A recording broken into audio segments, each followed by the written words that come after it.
Welcome to History Teller YT, where we explore the moments that shaped civilizations and created the world we live in today. Today, we begin a journey through one of the most dramatic collapses in human history, the fall of the Han Dynasty.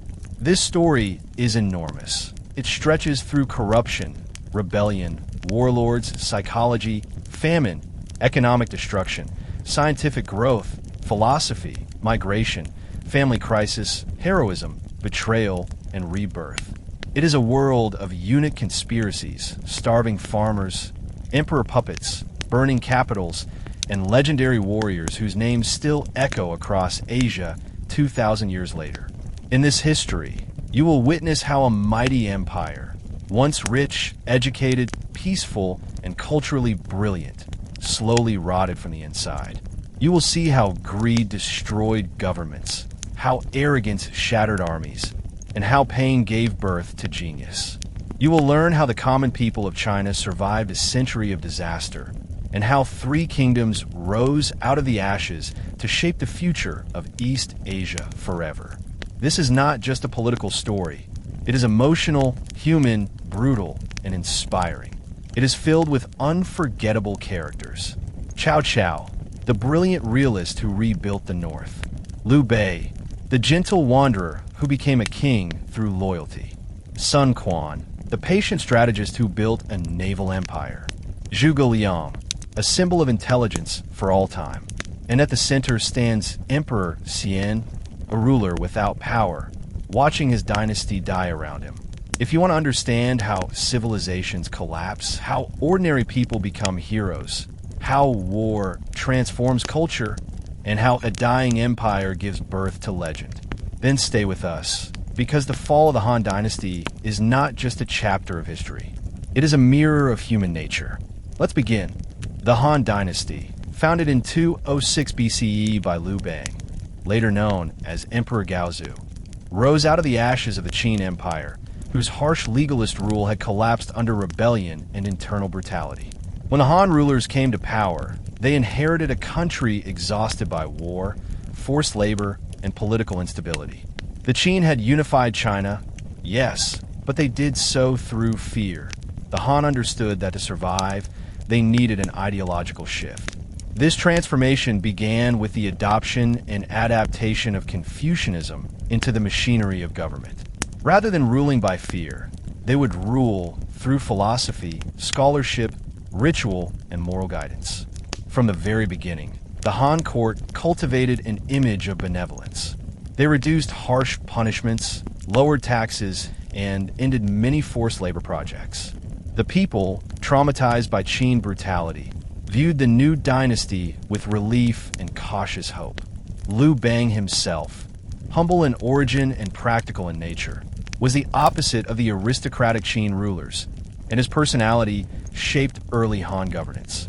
Instead of emphasizing legal codes and rigid obedience, he emphasized stability, social rebuilding, and restoring the agricultural strength the Qin had nearly destroyed. But this peaceful image did not tell the whole story. Beneath the surface, the Han founders knew they had to keep strong central authority. The Qin had failed not because they were harsh, but because they isolated the people and the aristocracy alike. So the Han used a hybrid system: Confucian ethics for social order and legalist administrative structures for efficiency. This combination became the long-term secret of their success. No later Chinese dynasty would rule without integrating these two ideological pillars. The dynasty expanded the civil service, encouraging education and reward based on ability rather than noble birth. The Imperial Academy was created, along with examinations and state-sponsored scholarship, turning Confucian texts into stepping stones for government careers. People from humble backgrounds gained opportunities to rise, and this helped fuse the empire together more tightly. China under the early Han stabilized and prospered. Population increased, agriculture recovered, and trade networks flourished across the empire. Silk production expanded, leading eventually to the creation of the Silk Road. With peace and prosperity, China entered a cultural golden age, laying foundations that would last 400 years. Yet, Hidden beneath the surface of success grew shadows, court competitions, aristocratic resentment, and the rise of eunuch factions. These seeds would someday tear apart the dynasty. But in the beginning, all appeared stable, peaceful, and destined to last forever. The internal structure of Han China was vast, complex, and designed to maintain unity across enormous distances and diverse populations. The empire was divided into commanderies and kingdoms, each run by officials appointed by the central government. These officials reported back to the capital, ensuring the emperor remained informed about taxes, agricultural yields, bandit activity, population changes, and local legal disputes. This system gave China a kind of bureaucratic nervous system, allowing information to move across thousands of miles with surprising efficiency. The Han economy depended on agriculture above all. Grain production, especially millet and wheat in the north and rice in the south, was the backbone of prosperity. When harvests were strong, trade thrived. When harvests failed, rebellions and unrest followed. In response, the Han created government granaries to store surplus grain that could be sold during shortages. This brilliant policy prevented famines, stabilized prices, and strengthened imperial authority. Trade also expanded massively. As the empire grew stronger militarily, traders pushed westward, establishing commercial routes that connected China to Central Asia and the Middle East. Silk became China's most valuable export, highly prized in foreign courts and a powerful symbol of Han craftsmanship and wealth. Meanwhile, imports like horses, jade, and glass flowed eastward. These exchanges not only enriched the economy, but also spread cultural ideas and technologies across civilizations. Society was organized around family hierarchy and Confucian ethics. Loyalty to elders, respect for authority, and devotion to scholarship shaped daily life. Women's roles were largely domestic, though elite women could sometimes gain power through palace politics or family influence.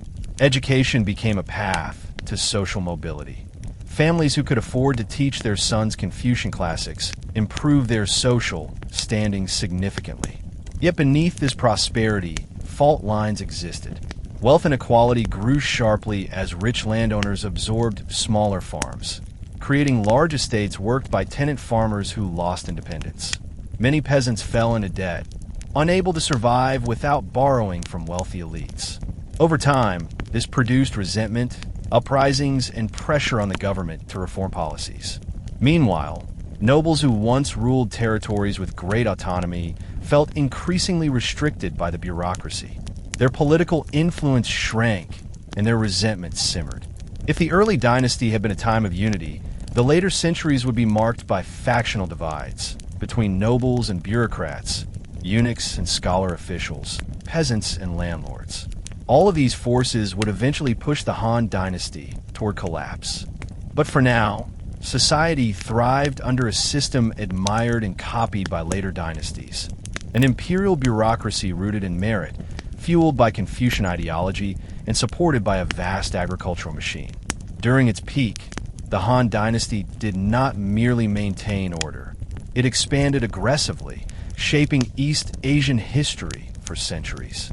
Under Emperor Wu, the dynasty's most ambitious ruler, the empire pushed its borders into Korea, Vietnam, and Central Asia. This expansion served multiple purposes, securing trade routes, acquiring valuable horses, and demonstrating imperial might.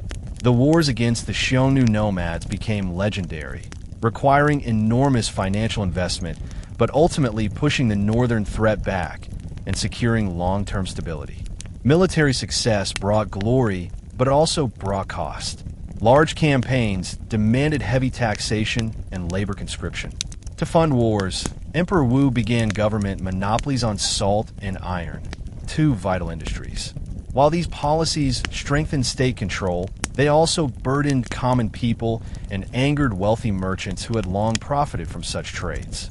Conflicts over economic policy created political polarization among court scholars, who debated whether the government should emphasize moral governance or practical military power.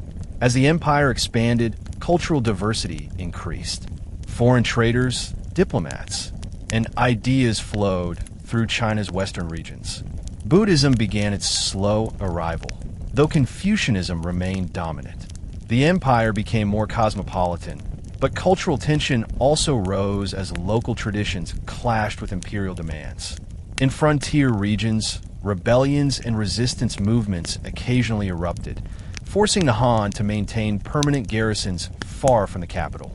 Within the palace itself, a quieter but deadlier threat was emerging. As emperors became young, vulnerable, or distracted by luxury, power shifted into the hands of regents, powerful families, and, most dangerously, eunuchs. These palace servants, unable to have biological families and trusted to serve closely without forming dynastic rivals, slowly turned into political kingmakers.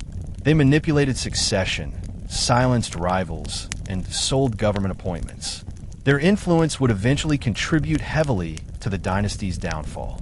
Meanwhile, the wealthy elite accumulated vast land holdings, reducing the tax base as small farmers lost property and independence. When fewer peasants owned land, fewer taxes flowed to the central government. This economic erosion meant that the empire, though large and glorious, stood on shaky financial ground. The Han military system also began to weaken over time. Soldiers on distant frontiers grew isolated and poorly supplied. Local commanders gained autonomy and loyalty from their troops, setting the stage for future warlords. The dynasty, growing older and more complex, began suffering under the weight of its own success. By the end of this era, the stage was set for crisis. Bureaucratic corruption, aristocratic frustration, peasant anger, and political infighting brewed like a storm waiting to burst. The reign of Emperor Wu, who ruled the Han Dynasty from 141 BCE to 87 BCE, was perhaps the most defining era in Han history. Filled with expansion, reform, intellectual development, and also immense strain.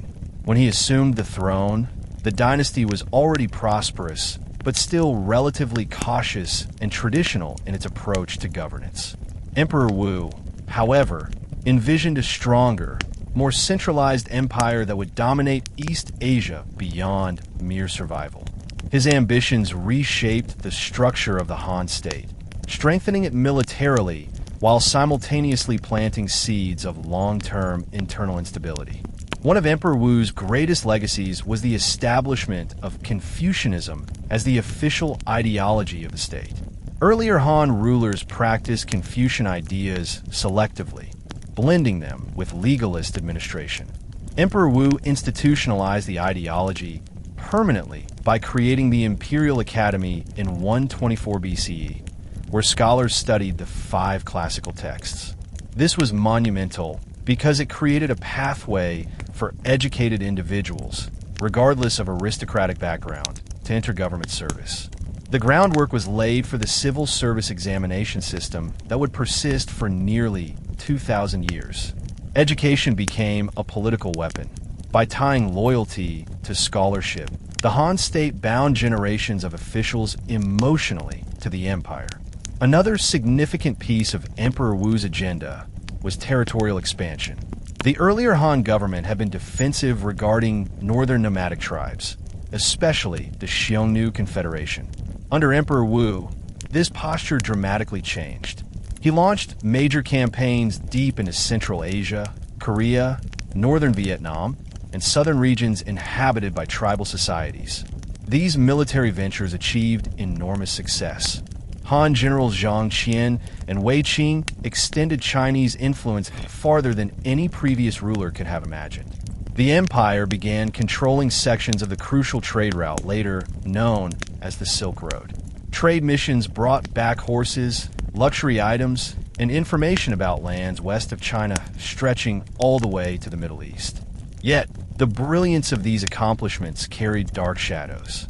Large military campaigns require money, and money came from taxpayers. Massive levies were imposed on peasants who already lived fragile agricultural lives. Emperor Wu also used forced labor to build infrastructure and support the army. Over time, this intensified the divide between rich landowners and common farmers. Many small farmers lost their land and became tenant workers, an issue that would eventually fuel rebellions, such as the Yellow Turban uprising a century later. The emperor also established state monopolies over salt, iron, and liquor, believing government supervision would prevent corruption and fund expansion. While the monopolies succeeded financially, many scholars criticized them for harming merchants and reducing moral governance. This led to famous intellectual debates between modernists, who supported active state economic intervention, and reformists, who warned that greed and military aggression would eventually destroy the dynasty. Their warnings would later seem prophetic.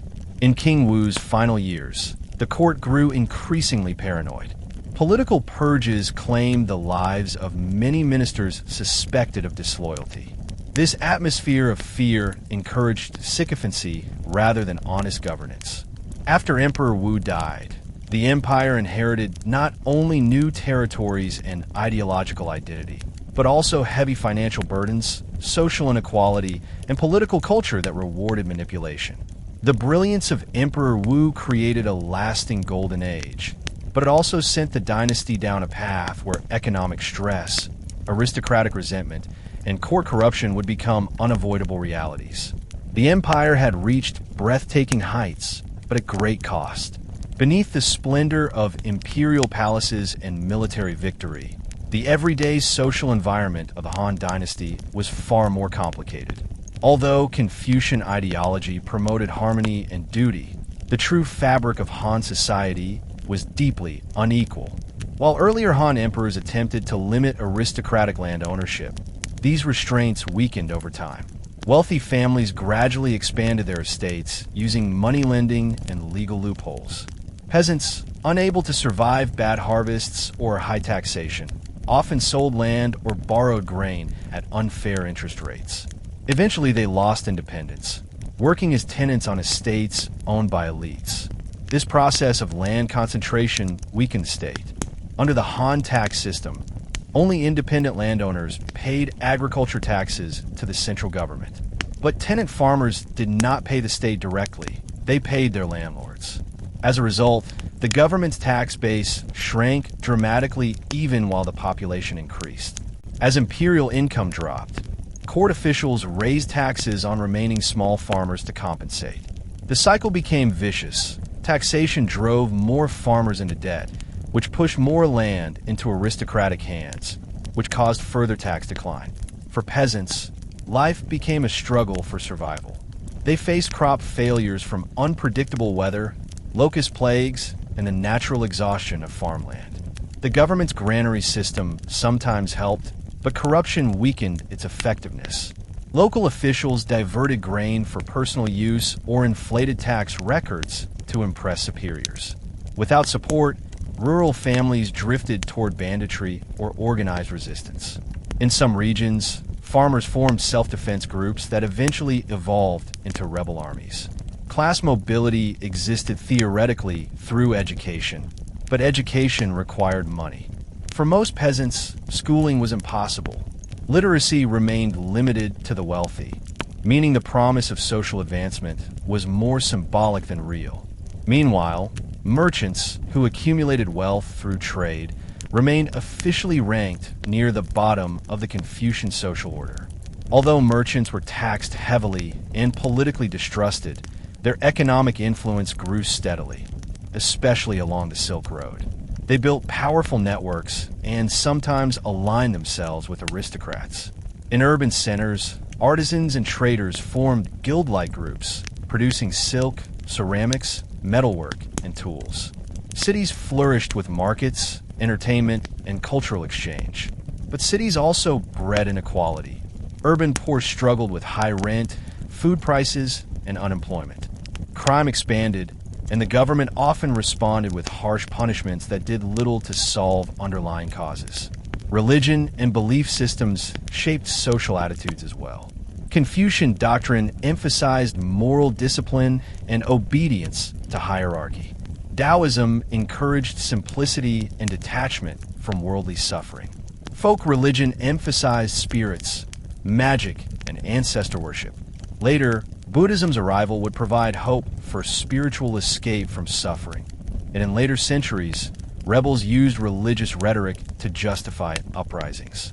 The discontent of peasants and the arrogance of wealthy landholders created a cultural gap that widened across generations.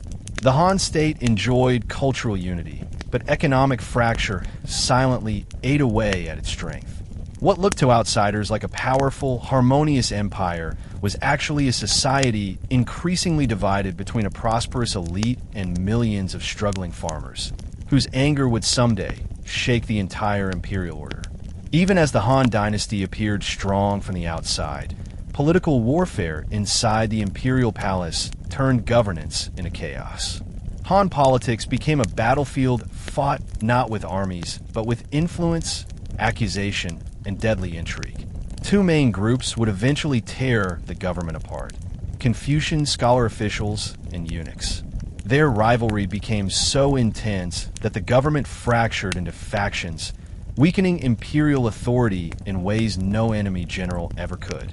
Scholar officials, educated and shaped by Confucian texts, believed themselves guardians of morality and tradition.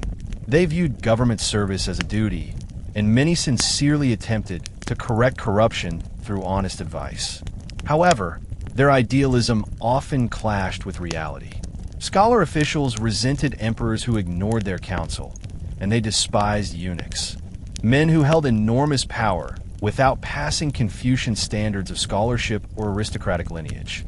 Eunuchs, on the other hand, were castrated servants who served within the palace. Because they had no families to pass power to, emperors trusted them more than noble clans. Over time, eunuchs gained access to government secrets, controlled communication between ministers and the throne, and managed imperial finances. Their intimate proximity to emperors allowed them to manipulate appointments, promote their allies, and eliminate rivals quietly. As emperors died and new rulers, often children, rose to power, eunuchs acted as guardians, regents, and political brokers. They isolated emperors from free-flowing information and controlled which officials received attention. Scholar officials accused eunuchs of poisoning emperors, selling offices, stealing tax revenue, and manipulating royal succession. In response, eunuchs accused officials of plotting to overthrow the throne. Both accusations contained truth. Meanwhile, aristocratic families, especially Empress Dowagers clans, added another layer of conflict. These noble families expected to guide young emperors. They competed with eunuchs for control, creating a dangerous triangle of power. When scholar officials tried to reform the system, eunuchs silenced them through purges, exile, and executions. Corruption extended beyond the palace. Provincial governors formed alliances with landlords and military commanders, building private armies. Some hereditary commandery rulers acted like kings, ignoring imperial laws. By the mid-2nd century CE, imperial authority weakened so severely that the court became almost ceremonial. Eunuchs dominated, regents fought, generals disobeyed, and scholars lost influence. Tax income fell, rebellions ignited, and famine spread. Military funding shortages left border defenses weak. This turbulent environment set the stage for large-scale revolt. In 184 CE, the Yellow Turban Rebellion erupted, a religious uprising led by Taoist faith healers inspired by peasant suffering. Eunuchs, on the other hand, were castrated servants who served within the palace. Because they had no families to pass power to, emperors trusted them more than noble clans. Over time, eunuchs gained access to government secrets, controlled communication between ministers and the throne, and managed imperial finances. Their intimate proximity to emperors allowed them to manipulate appointments, promote their allies, and eliminate rivals quietly. As emperors died and new rulers, often children, rose to power, eunuchs acted as guardians, regents, and political brokers. They isolated emperors from free-flowing information and controlled which officials received attention. Scholar officials accused eunuchs of poisoning emperors, selling offices, stealing tax revenue, and manipulating royal succession. In response, eunuchs accused officials of plotting to overthrow the throne. Both accusations contained truth. Meanwhile, aristocratic families, especially Empress Dowager's clans, added another layer of conflict. These noble families expected to guide young emperors. They competed with eunuchs for control, creating a dangerous triangle of power. When scholar officials tried to reform the system, eunuchs silenced them through purges, exile, and executions. Corruption extended beyond the palace. Provincial governors formed alliances with landlords and military commanders, building private armies. Some hereditary commandery rulers acted like kings, ignoring imperial laws. By the mid-2nd century CE, imperial authority weakened so severely that the court became almost ceremonial. Eunuchs dominated, regents fought, generals disobeyed, and scholars lost influence. Tax income fell, rebellions ignited, and famine spread. Military funding shortages left border defenses weak. This turbulent environment set the stage for large-scale revolt. In 184 CE, the Yellow Turban Rebellion erupted, a religious uprising led by Taoist faith healers inspired by peasant suffering. The government defeated the rebellion, but never recovered politically. Regional generals gained enormous authority fighting rebels, becoming warlords independent of the central government. This power shift would eventually transform China into 3 kingdoms. Thus, the final centuries of Han rule were not destroyed from the outside. They were eaten alive from within. The dynasty had been magnificent, but its internal fractures, fueled by class division, eunuch domination, aristocratic ambition, and administrative decay, were pushing it toward inevitable collapse. The storm was gathering. By the late Eastern Han period, roughly from the mid-2nd century CE onward, the structure that had once sustained the empire economically was beginning to fail. What had been the foundation of Han's strength, tax-paying independent farmers, was shrinking at an alarming rate. The government was painfully aware of this collapse, but unable to halt it. Over generations, wealthy families expanded their estates, absorbing the land of impoverished farmers who could no longer maintain ownership. These large aristocratic estates grew into near-autonomous territories, protected by private militias and political favor. At the same time, natural disasters multiplied. Floods along the Yellow River destroyed entire regions, turning fertile plains into barren wasteland. Earthquakes, droughts, and locust swarms followed. Ancient historians recorded a sequence of ominous events: comets, eclipses, red skies, and lightning storms, and interpreted them as heavenly warnings. In reality, these disasters had material consequences: hunger, displacement, and mass migration. Entire families abandoned ruined farmland, moving towards cities and military outposts in hopes of survival.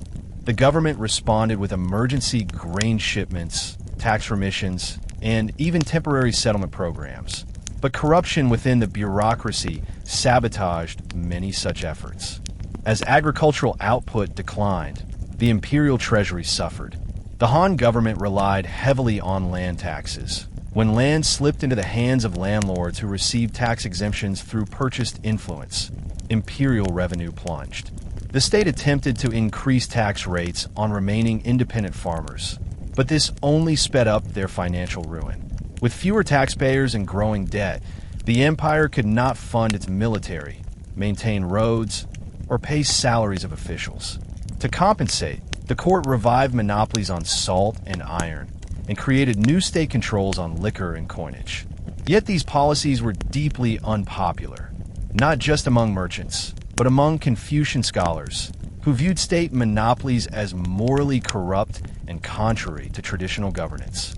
Merchants adapted by smuggling goods, bribing tax collectors, and forging supply records. Wealth continued circulating, but more of that wealth moved into private pockets, bypassing the central government entirely. A widening financial gap formed between the capital and the provinces. Elite aristocrats lived in luxury, enjoying mansions, silks, foreign goods, and even imported performers. Meanwhile, peasants struggled to feed their children and pay rent to landlords. Some resorted to selling family members as servants or bonded laborers. Criminal groups emerged, preying on travelers and raiding government storehouses. Others formed secret brotherhoods, promising mutual aid and spiritual salvation. As the agricultural base collapsed, labor systems changed. Slave populations grew dramatically after decades of military conflict, filling estates with captive workers who owed nothing to the state. This further reduced government income. The military frontier system also weakened. Once, soldiers were farmers who defended their homeland. Now, many were landless men dependent on generals for subsistence. Their loyalty shifted away from the emperor toward their commanders, an early sign of coming warlordism.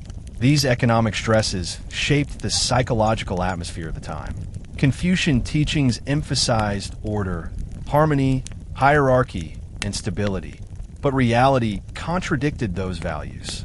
People felt abandoned by the court and exploited by aristocrats.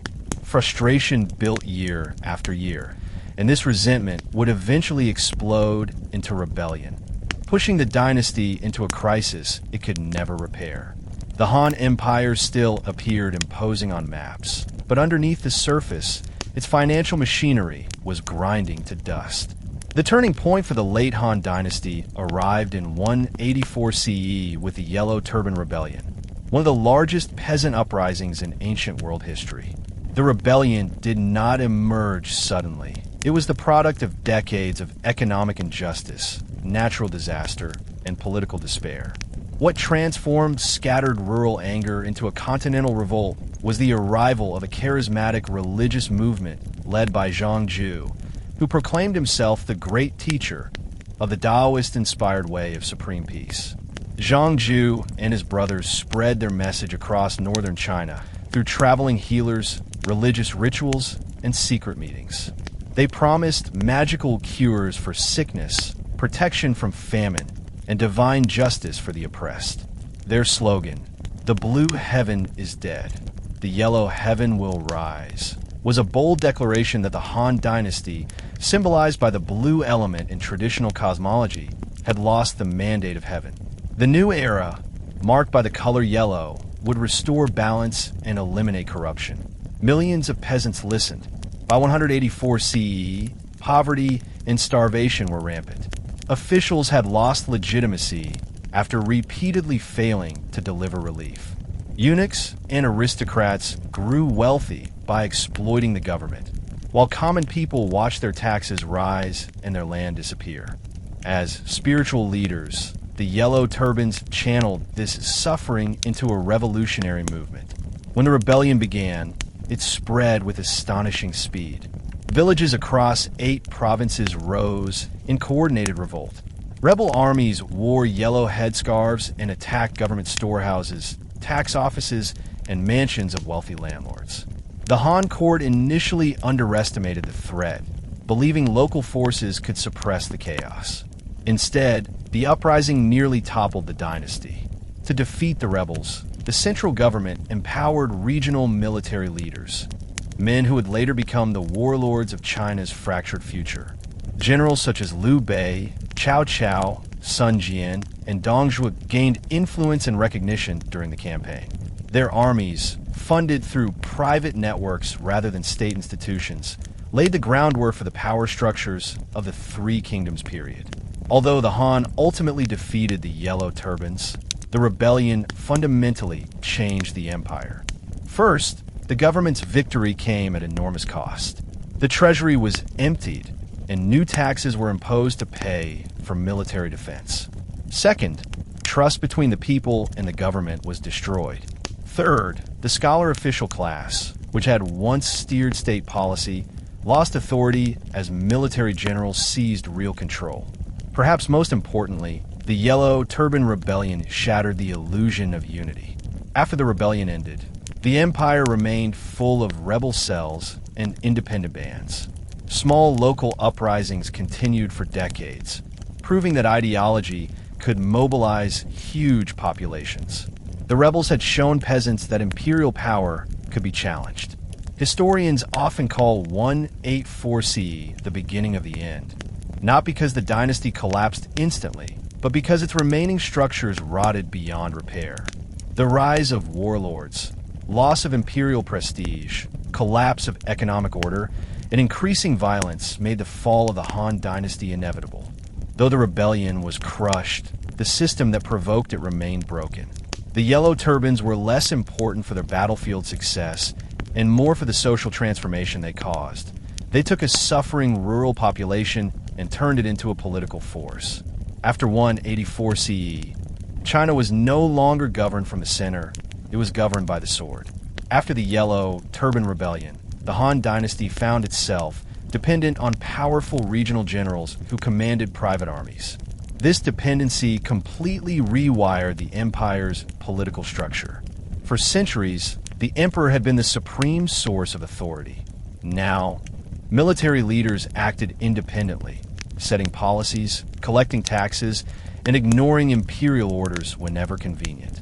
Among these rising warlords, several figures would become legendary. Cao Cao, an ambitious official from a once modest background, demonstrated military genius and shrewd diplomacy. He built alliances among northern nobles, reorganized land policy, and developed agricultural military colonies to supply troops without relying on the failing tax system. Sun Jian, a southern commander, gained fame for his victories against rebels and control over wealthy river trade regions. Liu Bei, though descended from the imperial Liu family, rose to prominence through charisma, loyalty, and deep connections to the peasantry. Their early military careers under the Han banner gave each of them legitimacy, but their growing independence undermined the throne. Meanwhile, the imperial court became a battlefield of manipulation. Eunuchs still held influence, but warlords increasingly threatened their power. Scholar officials attempted reforms, but they lacked armies, and their petitions were ignored or punished. When court officials tried to purge corrupt eunuchs responded with executions and political terror. Some ministers were killed inside palace rooms, their bodies thrown into the street as warnings. The young Emperor Ling lacked control and spent immense sums on palace pleasures. To fund these luxuries, he allowed eunuchs to openly sell government offices. Magistrates, generals, and governors purchased their positions rather than earning them. This destroyed administrative competence nationwide. Men who bought power felt no obligation to serve the people, only to recover their investment. The decay spread outward like poison. As the court rotted, regional power centers grew. Commanderies stopped paying taxes to the capital and instead stored resources locally. Many provinces formed self-defense coalitions, claiming loyalty to the emperor while operating independently. When the central government ordered troops to suppress rebellions, warlords used these opportunities to expand territory or eliminate rivals. The final blow came when Dong Zhuo, a brutal general from Luoyang province, marched into the capital and seized Emperor Shao. Dong Zhuo murdered officials, burned neighborhoods, and moved the court to Chang'an for strategic control. His tyranny shocked the empire and inspired a coalition led by Yuan Shao, Cao Cao, Sun Jian, and others to overthrow him. Although their alliance ultimately failed to maintain unity, this event marked the true collapse of central authority. From this moment on, the emperor existed in name only. Decisions were made by generals, clans, and provincial governors who were shaping China into competing states.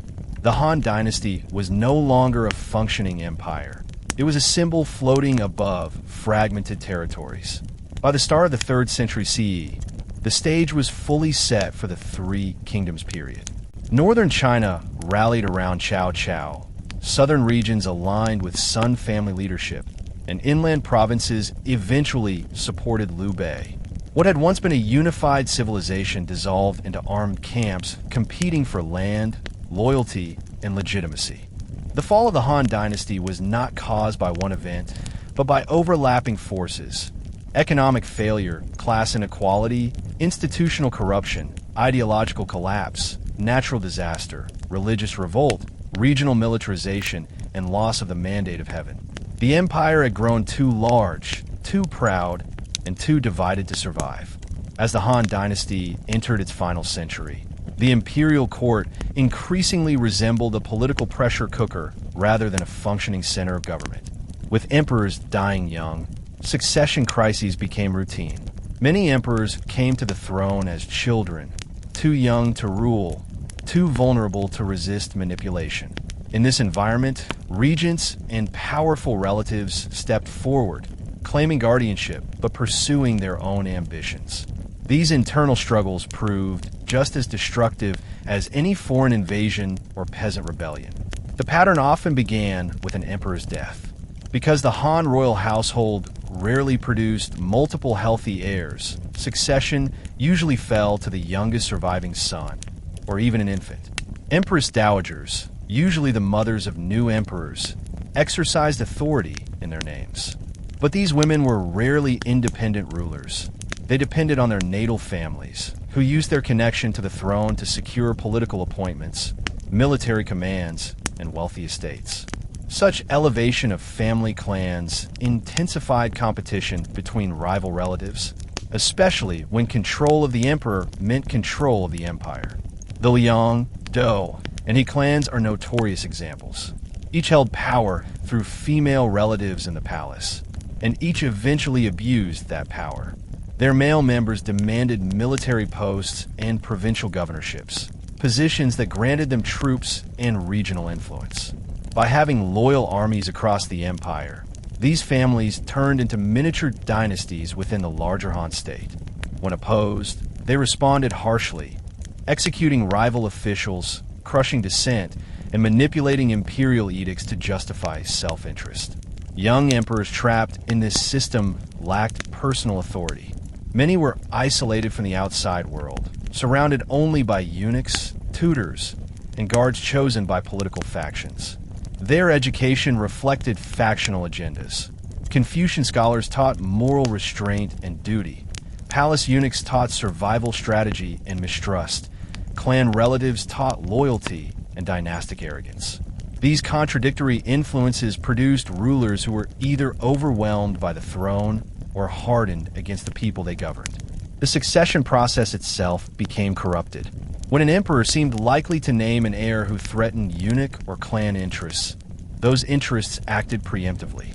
Some emperors were poisoned, others coerced into naming new heirs, and still others pressured into adopting sons favored by power brokers. Such manipulation undermined the sacred foundation of imperial rule, legitimacy by inheritance. Confucian scholars, who believed moral authority sustained the mandate of heaven, were outraged by these abuses. They argued that corruption was the root cause of natural disasters and rebellions. But the court ignored intellectual criticism, dismissing scholars as naive idealists who did not understand real politics. This widened the ideological divide between bureaucratic theory and palace reality. Worse still, every new emperor brought with him an entirely new faction. Since clans were linked to specific empresses, imperial marriages became political acts rather than personal unions. If a young emperor married a woman from a particular clan, that clan expected positions of influence. This constant turnover turned government into a revolving door of power, benefiting short-term interests at the expense of long-term state planning. Meanwhile, provinces grew increasingly autonomous. Local governors paid taxes irregularly or withheld them entirely, claiming grain shortages or military emergencies. The central government, desperate for revenue, attempted audits, but these often turned into violent confrontations. Some governors simply killed inspectors and burned imperial messages, knowing the court had no means to punish them. Imperial authority, once unquestioned, now crumbled under continuous internal sabotage. Thus, the dynasty entered a self-reinforcing decline. Weak emperors produced powerful regents. Powerful regents produced political violence. Political violence produced administrative instability. Instability produced further decline in imperial credibility. By the end of the 2nd century CE, the Han was no longer united by dynastic loyalty. It was held together by inertia. Everyone could see the collapse coming, yet no faction was strong enough or willing enough to stop it. Among the most dramatic political episodes of the late Han era were the so-called partisan prohibitions. Waves of government persecution aimed at Confucian scholars who opposed the power of eunuchs. These struggles were ideological, moral, and deeply personal. They destroyed trust between officials and the throne, paralyzed government administration, and left future leaders without experienced political advisors. The roots of the conflict stretched back to decades of resentment. Confucian scholars considered themselves protectors of tradition and proper governance. They viewed the bureaucracy as the backbone of the empire, representing rational thought and moral clarity. Eunuchs represented the opposite: secrecy, manipulation, favoritism, and informal power. The court became a battleground between these two competing visions. The first major confrontation erupted when scholars publicly condemned eunuch corruption. Some officials wrote petitions accusing eunuchs of bribery, treason, and interference in imperial succession. Their accusations were accurate. Eunuchs did sell offices and influence imperial decisions. But proving these charges required imperial protection, which scholars lacked. Furious, the eunuch faction convinced Emperor Huan to retaliate. Officials were arrested, executed, or removed from office. This was the beginning of the partisan prohibitions. The situation escalated during the reign of Emperor Ling. Scholars grew more outspoken, forming philosophical alliances and discussing political reform. They criticized the sale of offices and military command appointments, arguing that merit, not bribery, should guide promotion. Their intellectual movement gained huge public support. Newspapers and wall posters spread their criticism among common people, turning intellectual debate into popular agitation. Alarmed by their influence, eunuchs struck again. They launched a massive purge in 166 CE, ordering the arrest of leading scholars across the empire. Academies were shut down, books were confiscated, and teachers were imprisoned. Many scholars fled to rural regions, where they spread anti-eunuch sentiment and supported peasant unrest. The purge was only partially successful. It eliminated visible leadership, but strengthened underground networks. The tension exploded in 169 CE. Eunuchs executed prominent reformers on charges of treason and confiscated property from dozens of families.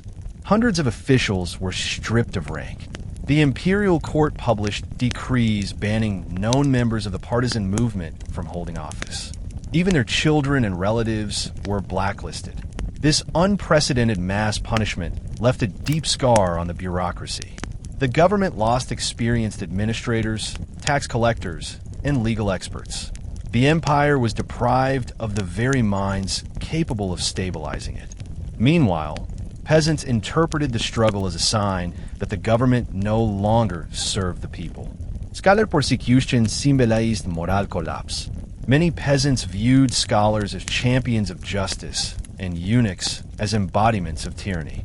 This perception fed the religious narratives behind the growing rebellions. When Zhang Ju sparked the Yellow Turban uprising, he intentionally used language similar to partisan rhetoric, turning scholarly ideology into revolutionary fuel. The prohibitions were lifted briefly after Emperor Ling's death, but the damage was permanent. The bureaucracy never fully recovered. Scholar families relocated to safe rural strongholds, where they supported emerging warlords who promised to respect Confucian ideals. This alliance between scholars and regional military leaders would later provide intellectual legitimacy to figures such as Liu Bei and Sun Quan. The partisan prohibitions proved that the Han Dynasty was no longer an empire guided by wise counsel. It had become a dictatorship of palace cliques, isolated from the intellectual class that once sustained it. This fracture accelerated the disintegration of administrative unity and remains one of the most critical reasons the Han Dynasty collapsed. Late Han military decline was not merely a matter of weak leadership. It reflected a structural breakdown of loyalty, strategy, and purpose. For most of the dynasty's history, soldiers were tied to the land they defended. Military colonies allowed peasants to farm during peace and serve during war. Service to the state was tied to service to one's home. This system worked beautifully when the government functioned. It failed catastrophically when that government decayed. As aristocrats absorbed farmland, the number of independent soldier farmers shrank. Thousands of men were forced into homelessness, wandering the countryside in search of work. These men, trained in weapons and desperate to survive, became prime recruits for regional military leaders. Instead of serving the state, they served generals who could feed and pay them. In return, generals demanded absolute loyalty. Warlord armies grew quickly. They included former soldiers, escaped slaves, peasants fleeing taxes, and even criminals offered amnesty in exchange for military service. This made armies ethnically and socially diverse, loyal not to the empire, but to a commander's personality and promise. Some warlords cultivated benevolent images, offering protection to villages and respecting Confucian norms. Others ruled through terror, raiding rival territories and massacring civilians. Frontier defenses suffered most. For centuries, the Han fought nomadic confederations like the Xiongnu and the Xinbei. But now, garrisons lacked supplies, weapons, and reinforcement. Frontier soldiers often went unpaid for months, forcing them to loot nearby communities. Commanders disobeyed imperial orders, claiming they had no resources to comply. Without strong defenses, nomadic raids increased dramatically, devastating northern provinces already ruined by famine. Soldiers began to view the imperial government not as a protector, but as a distant institution that stole taxes and abandoned them to hunger.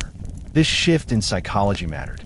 The dynasty could survive lost battles, but it could not survive losing its identity as the moral center of loyalty.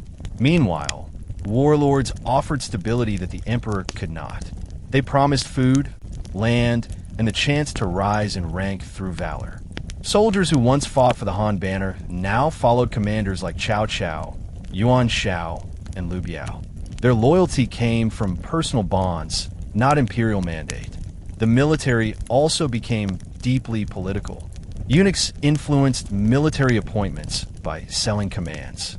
Men who purchased positions were untrained and reckless, leading to repeated battlefield disasters. These failures convinced provincial leaders that the court could no longer protect the country. Some commanders transferred their allegiance openly. Others quietly prepared for secession. As the state lost military authority, it lost legitimacy. Emperors remained figureheads, while real power shifted to the battlefield. The Han Dynasty, once unified by its military victories and frontier organization, now fragmented under the weight of warlord ambition. By 200 CE, the military landscape no longer resembled an empire at all.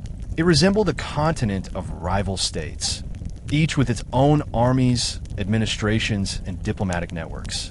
The fall of the Han Dynasty was no longer a distant possibility. It was unfolding in real time.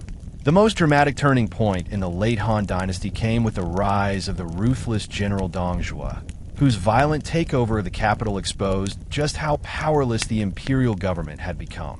Dong Zhuo was not born into aristocracy.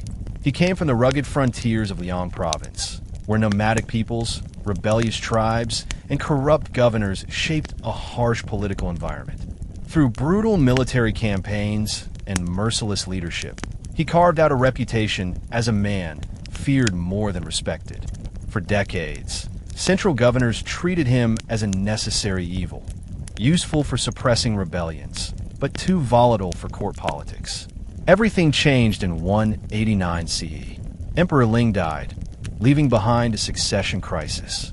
The rightful heir was Liu Bei, a young, inexperienced teenager who became Emperor Shao. But he was surrounded by eunuchs and palace officials who hoped to control him, continuing the cycle of internal manipulation. When eunuchs assassinated General-in-Chief He Jin, who had planned to purge them from the government, Luoyang dissolved into civil chaos. Armored troops filled the streets, palace gates fell, flames engulfed storehouses, and rival factions fought openly inside the capital.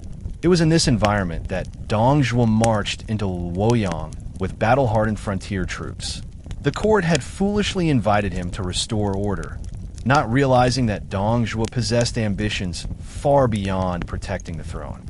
Once inside the capital, Dong Zhuo quickly overwhelmed the palace guard, seized control of the imperial seals and eliminated anyone who stood in his way. Recognizing that the teenage Emperor Xiao lacked strength to legitimize his rule, Dong Zhuo deposed him, placing the crown on the head of the young prince of Qinlu, who became Emperor Xian. This ruthless act stunned the empire. Never before in Han history had a general replaced an emperor so openly. Even previous factions had pretended to honor legitimacy. Dong Zhuo discarded the illusion. He murdered Emperor Xiao and his mother, removed princes from the royal register, and executed ministers in broad daylight. Shockwaves spread through the bureaucratic class. If emperors could be killed at will, then the dynasty itself no longer possessed heaven's mandate. Under Dong Zhuo, Luoyang became a military occupation zone. Troops patrolled the streets, common citizens were robbed, and taxation soared to feed the army. Scholars fled the capital, fearing execution for their past criticisms of military power. Palace treasures were melted down into weapons and coin. The halls of government became barracks. Eunuchs were slaughtered. Rivals were burned alive inside their homes. Meanwhile, Dong Zhuo surrounded himself with loyal frontier men, outsiders to Confucian culture who valued strength over tradition. Historians debate Dong Zhuo's motives. Some argue he wanted to preserve the dynasty by enforcing strong leadership. Others see only selfish ambition. Regardless, he accelerated the empire's destruction.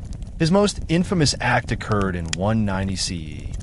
Fearing attack from rival warlords, Dong Zhuo ordered the forced relocation of the capital and burned Luoyang to the ground. Palaces, libraries, temples, ancestral shrines, and neighborhoods that represented centuries of imperial culture were reduced to ashes. Tens of thousands died during the exodus westward to Chang'an. The symbolism was stunning. Luoyang was not just a city, it was the heart of Han legitimacy. Its destruction represented the death of central authority. When Dong Zhuo reduced the city to flames, he also burned away the empire's final illusion of unity. The dynasty, once glorious and admired, now appeared as a hollow corpse, animated only by the ambitions of violent men. China was entering a new era, not an age of scholar officials and philosophical empire building, but one of warlords shaped by battlefields, corpses, and political brutality. As Dong Zhuo tightened his grip on the throne, powerful regional lords were horrified by his arrogance and brutality.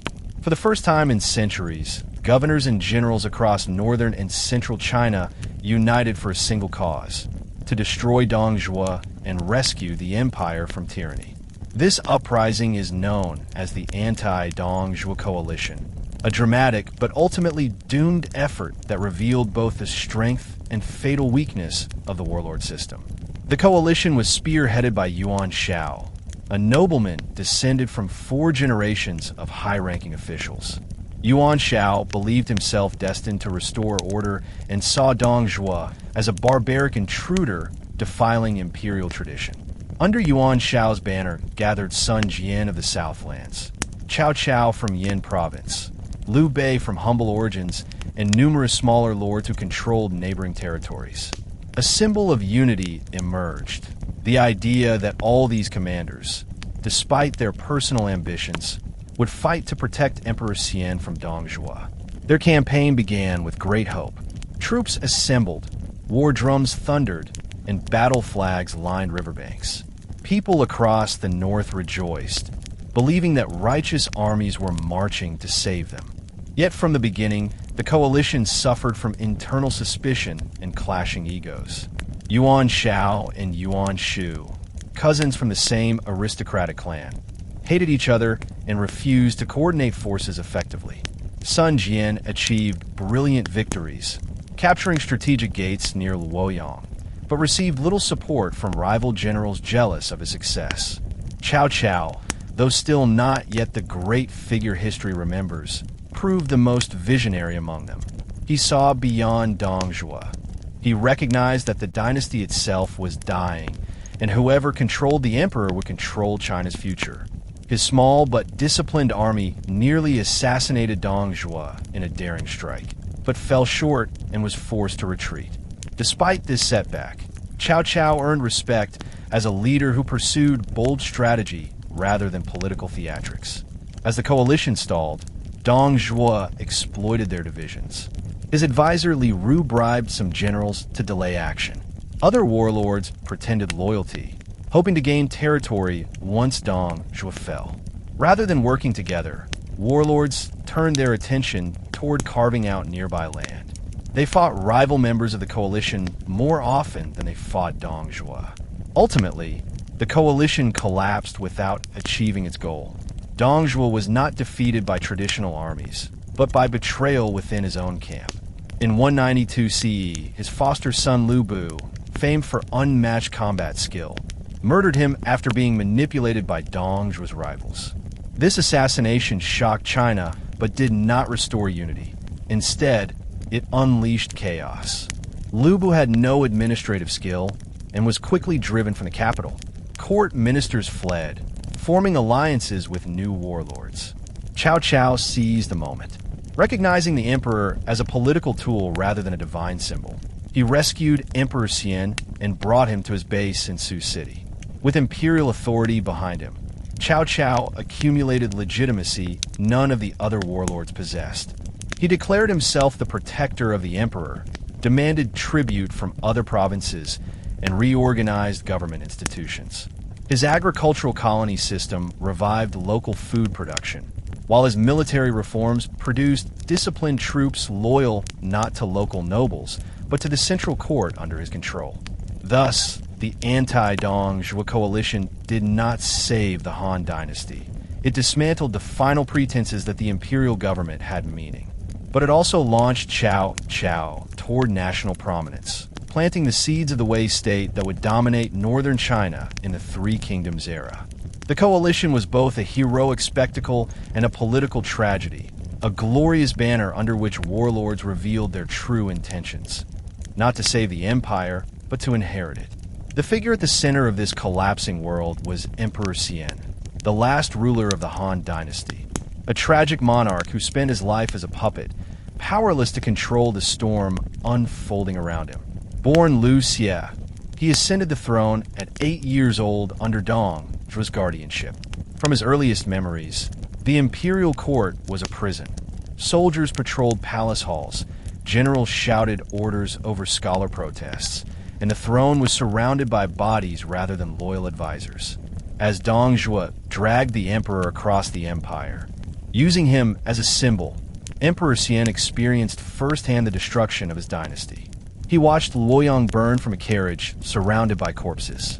He saw refugees collapse from hunger during forced marches to Chang'an. He listened to ministers beg for mercy as Dong Zhuo condemned them to death. These childhood traumas shaped his worldview, leaving him endlessly cautious, emotionally wounded, and overshadowed by stronger personalities. After Dong Zhuo's assassination, the emperor did not regain power. Instead, he fell under the control of new factions. Ministers in Chang'an abused imperial seals to issue false orders, enriching themselves while weakening the throne. The emperor had no army and no wealth. His signature, once a mandate that moved nations, became a tool sold to the highest bidder. Bandits and rebellious armies roamed the countryside, claiming to fight for the emperor. Yet none served him. His calls for unity were ignored. His letters to provincial leaders went unread. Even his food supply was unreliable. Some records describe him surviving on coarse grains while his court starved. Then came Cao Cao. Unlike Dong Zhuo, Cao Cao understood the symbolic power of the emperor. By relocating him to Sioux City and later to Yi, Cao Cao did not pretend to restore Han glory. Instead, he used Emperor Xian as a living banner to rally soldiers, issue decrees, and legitimize his conquests. Through the emperor, Cao Cao transformed his regime into the official government, forcing rival warlords to look like rebels. Despite being trapped, Emperor Xian was not without intelligence. Historical accounts describe him as thoughtful, gentle, and aware of his position. He recognized Cao Cao's strategies and resented them. Yet new resistance would lead to execution. Twice he attempted rebellion, smuggling secret orders to loyal officials. Both efforts failed. Cao Cao responded with purges, arrests, and executions. By this time, the emperor had lost his wife, allies, relatives, and control over the palace guard. The tragedy of Emperor Xian lies not only in his helplessness, but in what he represented: the total collapse of the Han political universe. Under his rule, imperial rituals continued, but they were empty performances. Sacrifices to ancestors held no meaning. State ceremonies were scripted by generals. Confucian classics lost authority. The mandate of heaven became a myth invoked for propaganda. When Cao Cao died, his son Cao Pi inherited elite power and forced Emperor Xian to abdicate in 220 CE, formally ending the Han Dynasty. Historians often describe Emperor Xian as weak, but weakness was not his defining trait. He was a victim of structural collapse, a monarch born in the wrong era, surrounded by forces that no single person could have controlled. His helpless existence reflects the destruction of traditions and institutions that once shaped China. The life of Emperor Xian stands as a symbol of the fall. The throne continued to exist, but the world around it no longer believed. By the beginning of the 3rd century CE, northern China stood at a crossroads. The Han Dynasty still existed symbolically through Emperor Xian, but real authority belonged to regional military leaders. Among them, one man distinguished himself above the rest: Cao Cao.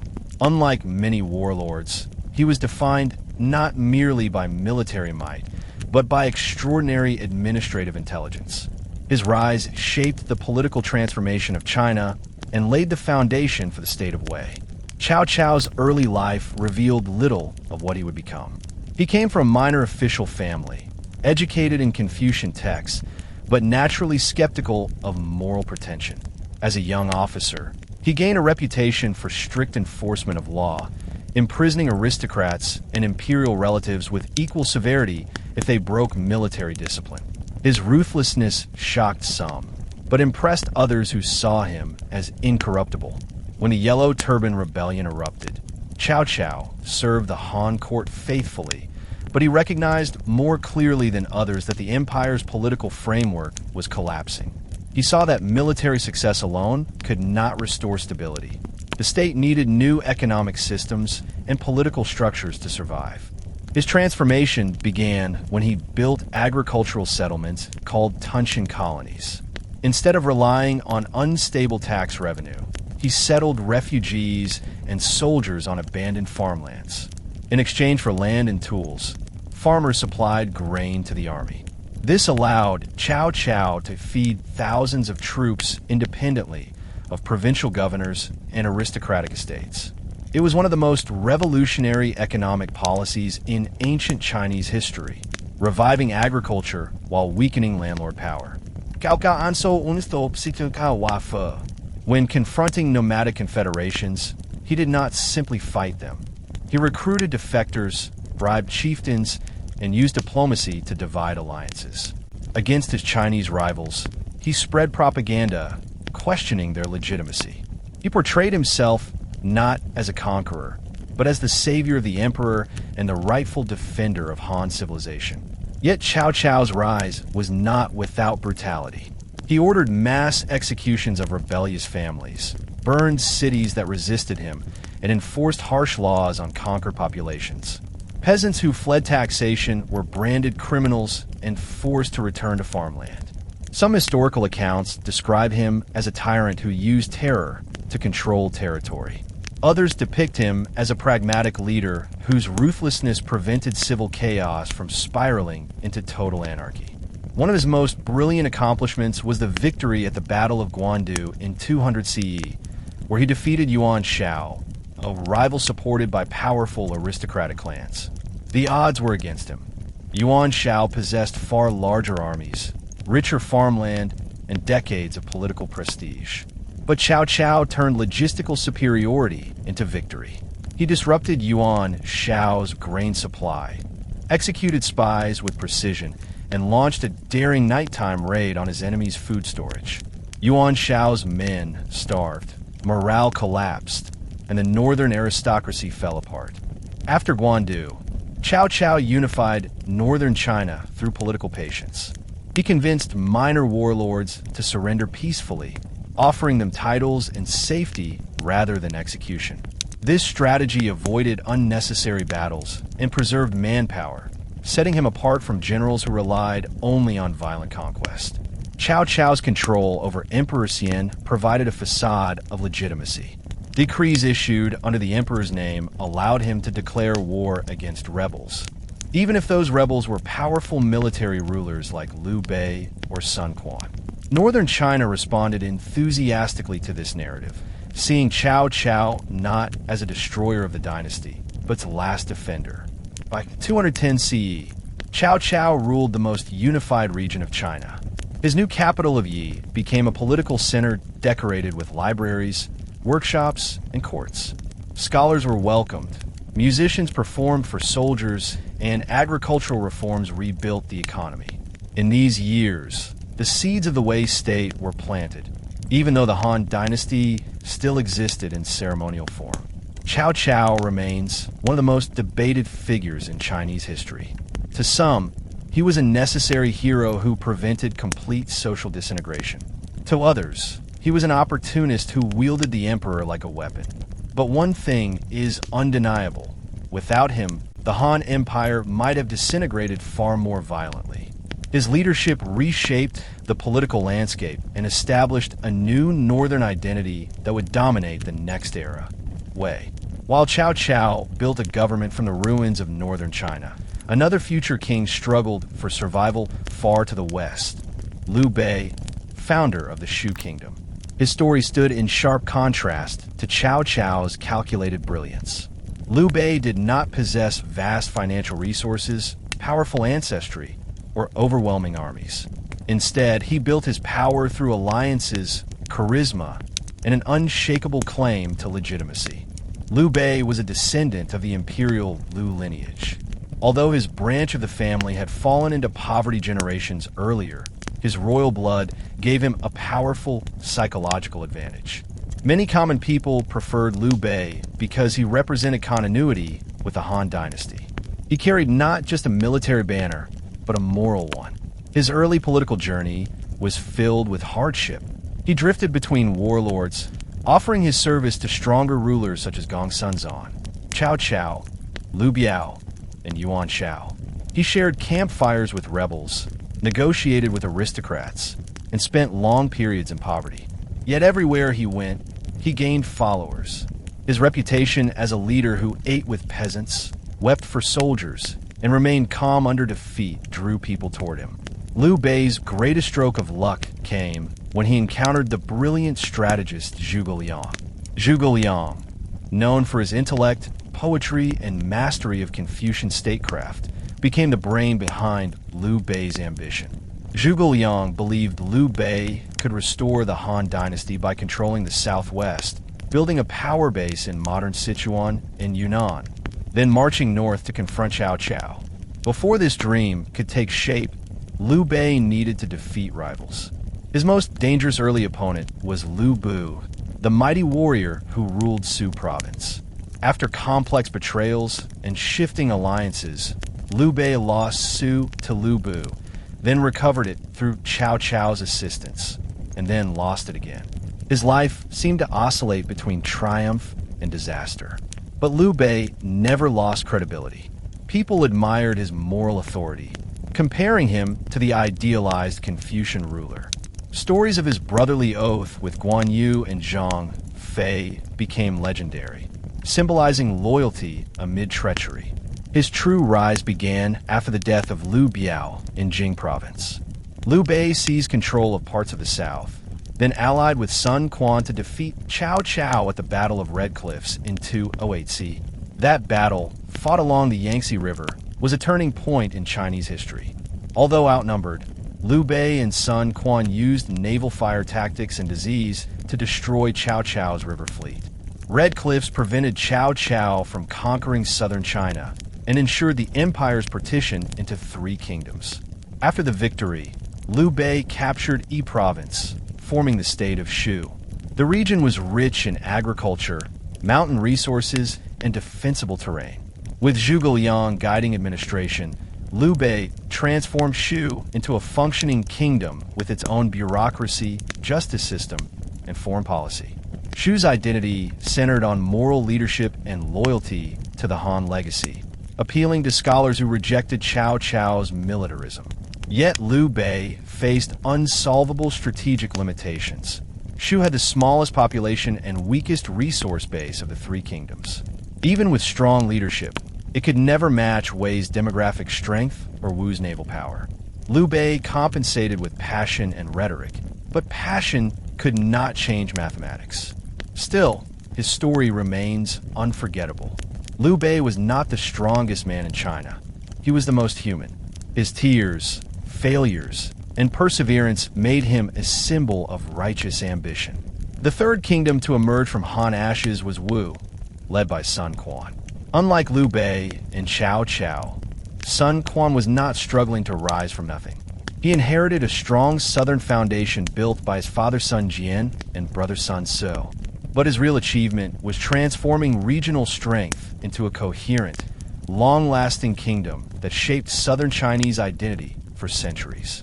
Sun Quan ruled from the lower Yangtze River Basin, an environment dramatically different from northern China. The region contained humid farmlands, powerful river systems, and maritime trade routes connecting inland markets to coastal ports. Instead of relying on horse cavalry, we used naval fleets, river fortresses, and amphibious troops. These adaptations allowed Wu to resist northern invasion successfully. Politically, Sun Quan balanced ruthlessness with charm. He executed rivals quickly, but rewarded loyal talent generously. His court attracted scholars fleeing northern violence, giving Wu cultural sophistication. Sun Quan understood diplomacy. He sometimes allied with Cao Cao or Liu Bei, depending on which strategy protected Wu's independence. Wu's greatest contribution to Chinese history was the Battle of Red Cliffs.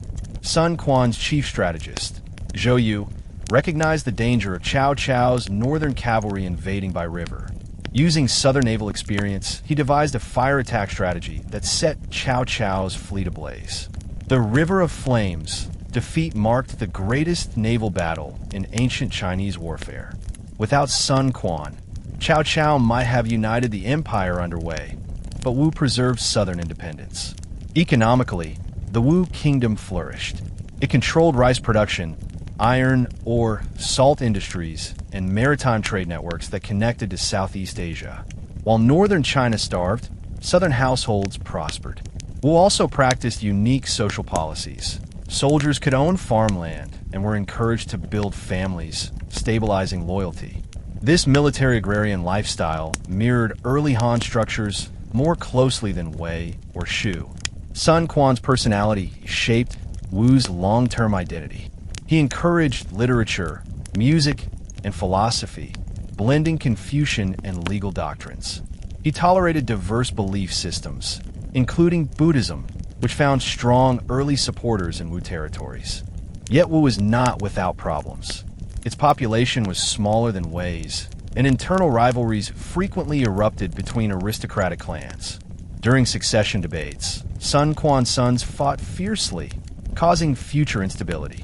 What made Wu indispensable to the history of Han collapse was its geographic position. It formed a defensive triangle. Northern mountains protected Shu, southern rivers protected Wu, and Wei occupied the open plains. None could conquer the others without extreme risk. This three-way balance extended the life of post-Han China for decades. Sun Quan died old, respected, and secure, the opposite of Emperor Xian's tragic fate. Under his reign, southern China gained a distinct cultural identity that continues today.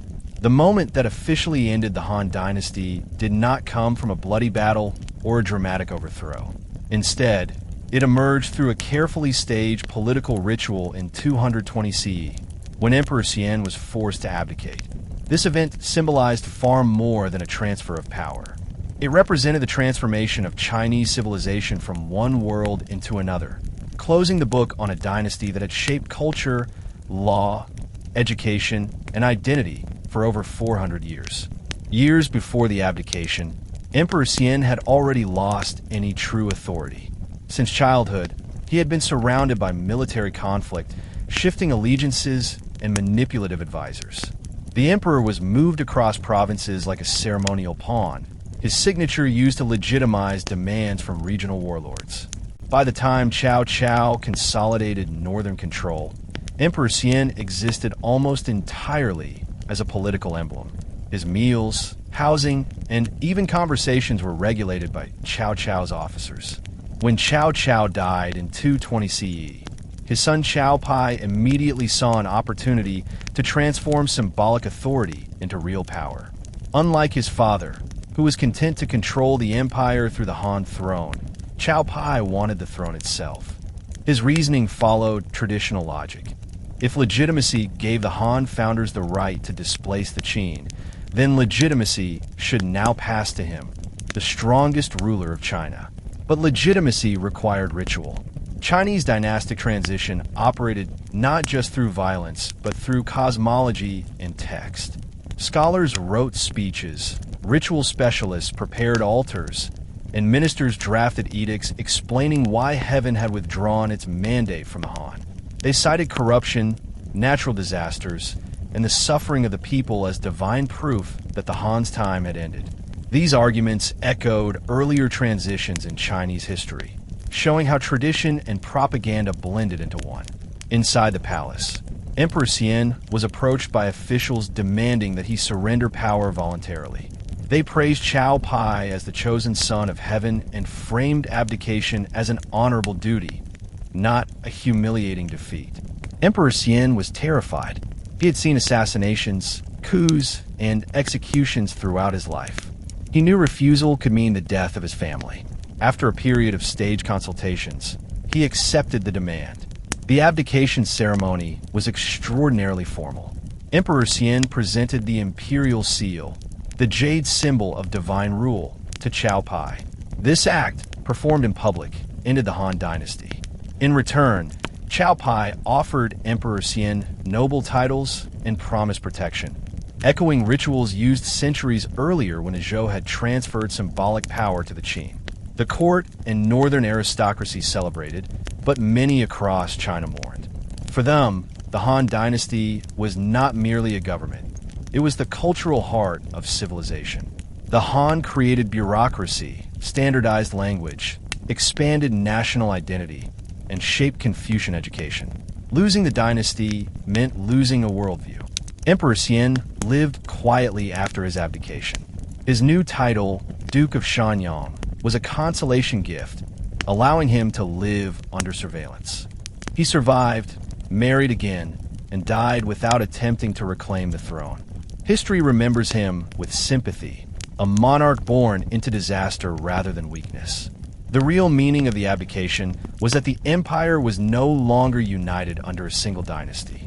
With Cao Pai's new state of Wei in the north, Liu Bei's Shu to the west, and Sun Quan's Wu to the south, the Chinese political world had permanently fractured. The Han Dynasty was over, and the Three Kingdoms era had begun. Understanding the fall of the Han Dynasty requires more than recounting dramatic events. Historians must analyze long-term systems, social pressures, and institutional flaws that eroded the empire from multiple directions. The collapse did not happen because of a single crisis, invasion, or ruler. Instead, it was the result of intertwined forces structuring Chinese society over centuries.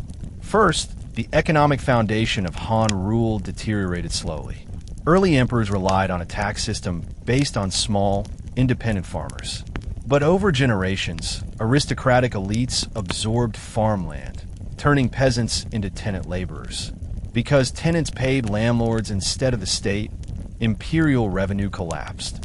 Government desperation led to higher taxes, which drove still more farmers off their land, creating a destructive feedback loop.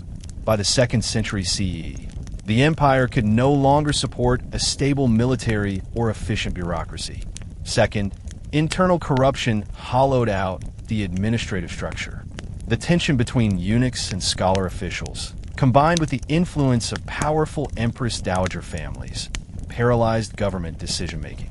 Court politics became a battlefield of deception and assassination rather than a space for effective policy. The partisan prohibitions crippled the intellectual class, leaving the government without honest advisors and experienced administrators. Third, military imbalance destroyed unity. The Han military frontier system, once efficient and rooted in agricultural service, collapsed as peasants lost their land. Warlords gained private soldiers, becoming independent states within the empire. After defeating the Yellow Turbans, these warlords refused to disband their armies. Their hunger for territory eclipsed imperial loyalty. Fourth, demographic and environmental pressure pushed society to the brink. Floods, droughts, earthquakes, and locust plagues devastated farmland. Millions of peasants migrated in search of food. Hunger and displacement created ripe conditions for rebellion. Religious leaders like Zhang Ju turned spiritual hope into political revolution, channeling desperation into rebellion. Fifth, imperial legitimacy was poisoned from within. The mandate of heaven doctrine justified dynastic collapse. When the people suffered, they believed heaven had abandoned the dynasty. This faith tradition, once a stabilizing force, now provided moral justification for overthrowing the Han. Sixth, rapid population growth outpaced the government's ability to distribute land and resources. While elite wealth grew, commoners starved. Economic inequality eroded social trust and loyalty. Without shared prosperity, even Confucian ethics could not hold society together. Seventh, the rise of new regional identities challenged the idea of a unified Chinese civilization. Frontier territories developed distinct cultures, military traditions, and political interests. Governors in Jing, Yi, Luoyang, and Yang provinces acted like kings rather than provincial ministers. When central authority weakened, they naturally drifted toward independence. The collapse of the Han cannot be described as simply a fall. It was a transformation. The dynasty died, but China did not. Bureaucracy continued. Confucian values persisted, and cultural identity survived. Even the imperial family remained influential through later dynasties. But political structures changed irrevocably. No future Chinese dynasty would ignore land reform or allow aristocrats to freely absorb farmland, nor would they allow eunuchs uncontrolled power without consequences. Perhaps the most essential truth is that the Han Dynasty collapsed because it succeeded. Its institutions lasted so long and expanded so far that they became impossible to manage. The empire outgrew itself, territorially, economically, and militarily.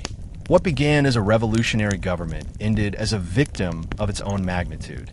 The dynasty's fall teaches that empires, like living organisms, are born, grow, peak, decay, and die. The Han reached extraordinary heights, then slowly dissolved, not through sudden catastrophe, but through centuries of structural stress. Although the Han Dynasty ended politically in 220 CE, its influence had continued shaping Asia for thousands of years. The fall of Han did not mark the end of Chinese civilization. It marked the rebirth of cultural identity under new forms. One of the most immediate impacts was the rise of the three kingdoms, Wei, Shu, and Wu. These states continued Han-era traditions, but developed unique cultural identities. Wei advanced northern legal reforms, creating strict administrative systems later copied by the Jin dynasty. Shu embodied Confucian loyalty and idealism, inspiring future literature. Wu represented maritime innovation and regional independence, influencing southern China's later dynasties. Beneath this political evolution lay technological transformation. The Han era produced remarkable inventions: paper, advanced metallurgy, astronomical instruments, and agricultural tools. Even after the dynasty collapsed, these technologies continued spreading along Silk Road trade routes. Persian, Indian, and later Islamic civilizations benefited from Han-era scientific achievements. Paper in particular revolutionized communication, bureaucracy, religion, and education across Asia. Culturally, the Han Dynasty permanently shaped Chinese identity. The Han language became the linguistic foundation of China. The majority ethnic identity still bears its name, Han Chinese. Confucianism, despite internal conflict, survived as the guiding moral philosophy for dynasties to come. The imperial examination system, later perfected by the Tang and Song dynasties, was born from Han educational principles. The fall of the Han also reshaped Buddhism in China. During the dynasty's final century, people looked for spiritual comfort amid chaos. Buddhist teachings entered along the Silk Road and spread through communities devastated by war. Monasteries became centers of food distribution and social refuge. Over time, Buddhism blended with Taoism and Confucianism to form a unique religious landscape. Even the idea of empire changed. The Three Kingdoms period proved that China could exist without one central ruler. Regionalism became a recognized political reality. Maps displayed borders dividing the continent.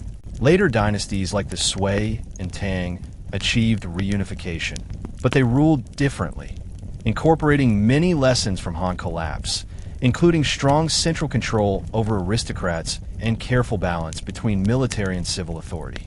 Meanwhile, literature transformed the fall into myth. Centuries later, the novelist Luo Guanzhong wrote Romance of the Three Kingdoms, romanticizing events that followed the Han collapse. Liu Bei became a heroic ideal. Cao Cao became a cunning villain. Zhuge Liang became a sage strategist. The novel ensured that Han history lived not only in official records, but in popular culture across East Asia. Modern historians view the Han period as a foundational era comparable to Rome in the West. Both empires collapsed under internal strain, transforming large regions into successor states. Both influenced law, architecture, language, and national identity for millennia. The Han Dynasty may have fallen, but it also succeeded beyond imagination. Its collapse opened pathways for cultural creativity, new religions, political experiments, and literary masterpieces. The dynasty's death was not merely an end. It was the beginning of a new age.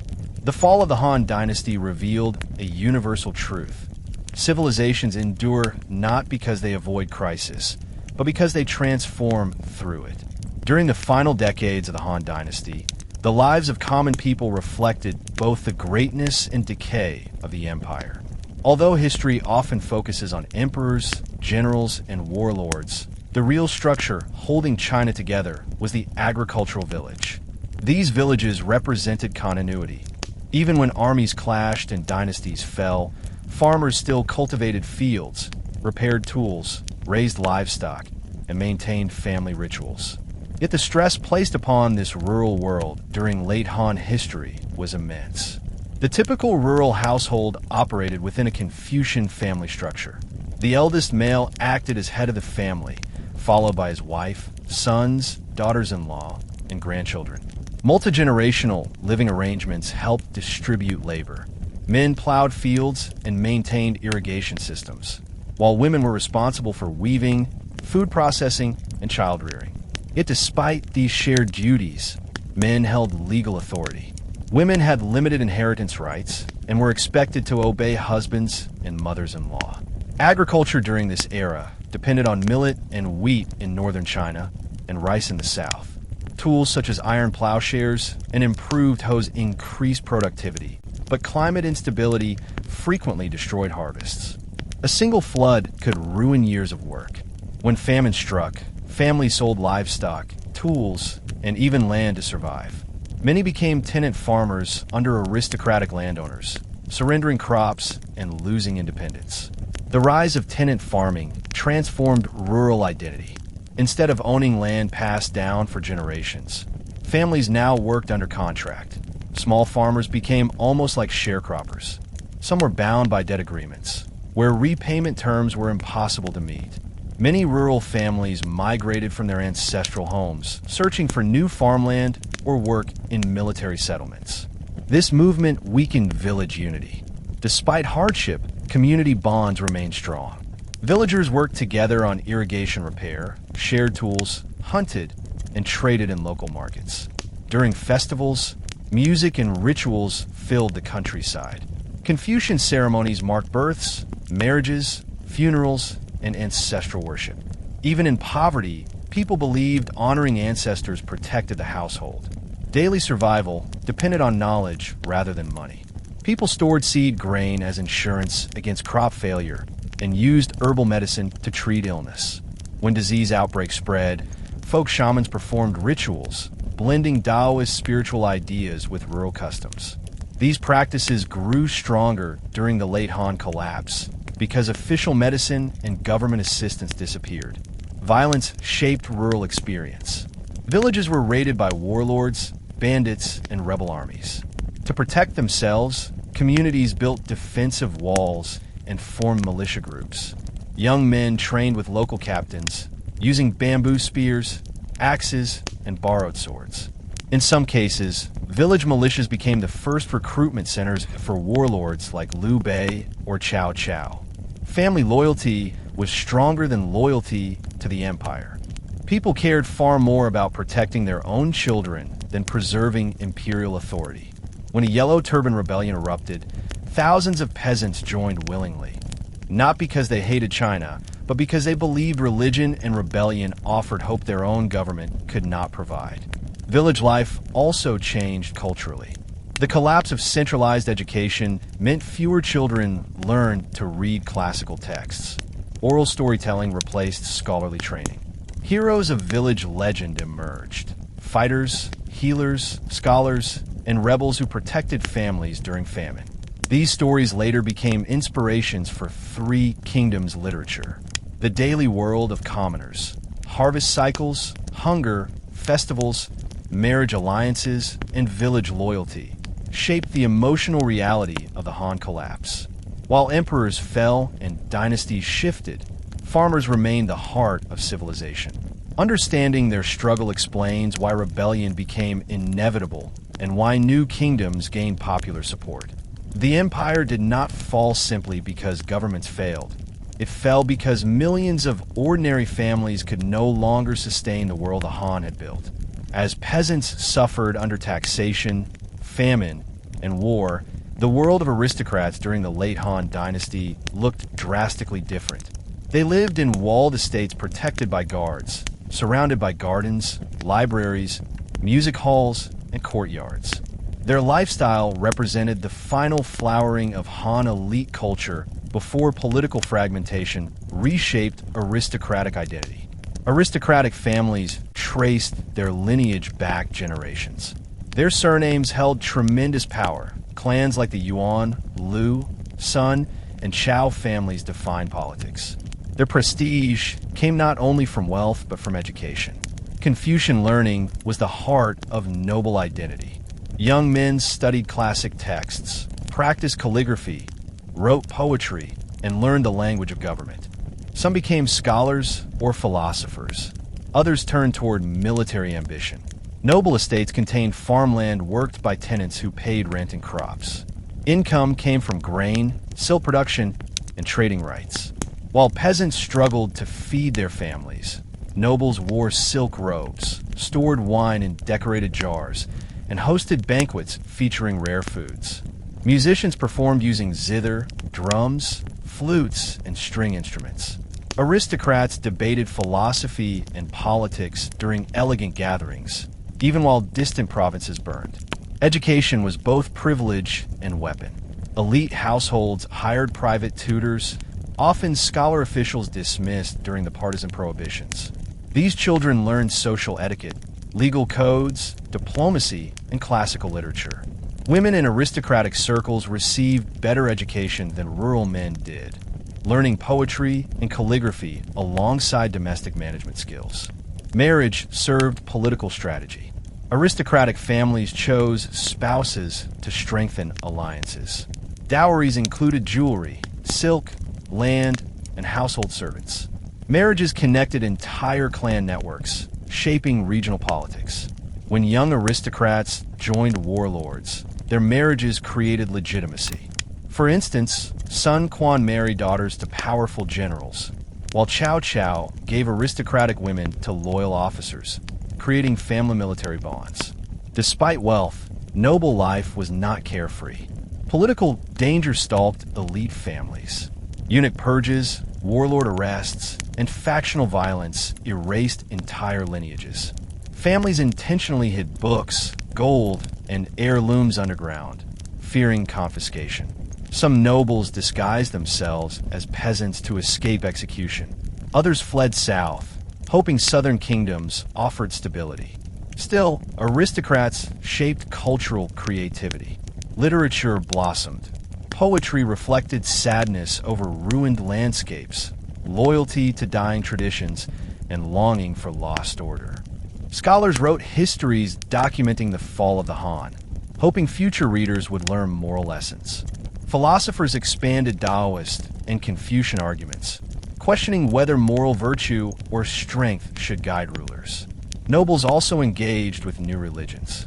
Buddhism attracted elite support. Monasteries received land donations, and aristocrats funded scripture translation. Taoist rituals gained popularity among nobles desperate to avoid disease, seeing magic as protection. Aristocrats influenced military structure as well. They commanded cavalry, built private armies, and developed regional defense networks. Their personal loyalty to specific warlords accelerated the political breakup of China. Late Han aristocracy embodied contradiction. Cultural refinement coexisted with political chaos. Immense wealth stood beside immense fear. Their world eventually collapsed during the Three Kingdoms Wars, but their legacy shaped medieval China. Aristocratic family traditions influenced later dynasties, creating hereditary power systems that endured long after the Han emperors vanished. Surprisingly, the collapse of the Han Dynasty did not mark an intellectual dark age. Instead, crisis produced innovation, debate, and creativity. Cultural and scientific developments continued to evolve, even amid destruction. The fall of the empire stimulated questions about ethics, identity, government, and cosmology, leading to ideas that shaped China for centuries. Education remained important. Even as government schools weakened, private academies and clan tutors spread Confucian learning. Young intellectuals studied the Analects, Mencius, and the Book of Changes. They debated moral philosophy. Should a leader rule through force like Cao Cao, or virtue like Liu Bei? These questions became foundational themes of later historical writing. Historians flourished during this period. Chen Shou, author of the Records of the Three Kingdoms, preserved eyewitness descriptions of warlords, rebellions, and political intrigue. His work later inspired the famous novel Romance of the Three Kingdoms. Other scholars wrote biographies and annals documenting moral lessons. Their purpose was not entertainment. It was to teach future rulers about the dangers of corruption and unchecked ambition. Science advanced as well. The invention of paper transformed literacy and record-keeping. Although invented during the early Han, paper became widespread during the collapse, allowing scholars to keep archives outside official palaces. Astronomy grew more accurate. Scholars tracked eclipses and comets, interpreting them both scientifically and spiritually. Their records now help modern historians understand environmental trends. Technology progressed. Improved iron smelting strengthened tools. Crossbow redesigns increased battlefield range. Agricultural manuals refined plowing techniques. Water control engineering expanded irrigation networks. Even during chaos, people experimented with new farming strategies to survive. Philosophical creativity exploded. Taoism moved beyond rural mysticism to form organized religious communities, offering rituals, breathing exercises, and healing methods. Taoist texts described cosmology and self-cultivation, influencing later medicine and meditation practices. Meanwhile, Buddhism expanded. Missionaries translated Indian sutras into Chinese, blending Buddhist compassion with Chinese social tradition. Warfare encouraged conversion. Soldiers attended Buddhist lectures before battle, finding comfort in ideas of rebirth and karmic justice. Art adapted emotionally to war. Calligraphy styles became more expressive, poetry moved from formal structure to human emotion, and music reflected sorrow and nostalgia. Themes of loyalty, suffering, and brotherhood replaced earlier imperial celebration. Even cuisine evolved during decline. Food shortages forced people to create new recipes using roots, wild grains, and river plants. Urban markets mixed cultural ingredients from traveling merchants, shaping culinary identity. In other words, the fall of the Han did not stop civilization. It redirected it. Cultural identity deepened, religion diversified, philosophy sharpened, and art expressed pain and beauty. The Han collapsed politically, but not mentally. China continued to think, imagine, question, and invent. Intellectual transformation became the invisible engine driving future history. When the three kingdoms emerged, they inherited not only territory, but a treasure house of ideas forged during crisis. The end of the Han was the end of one world and the birth of another.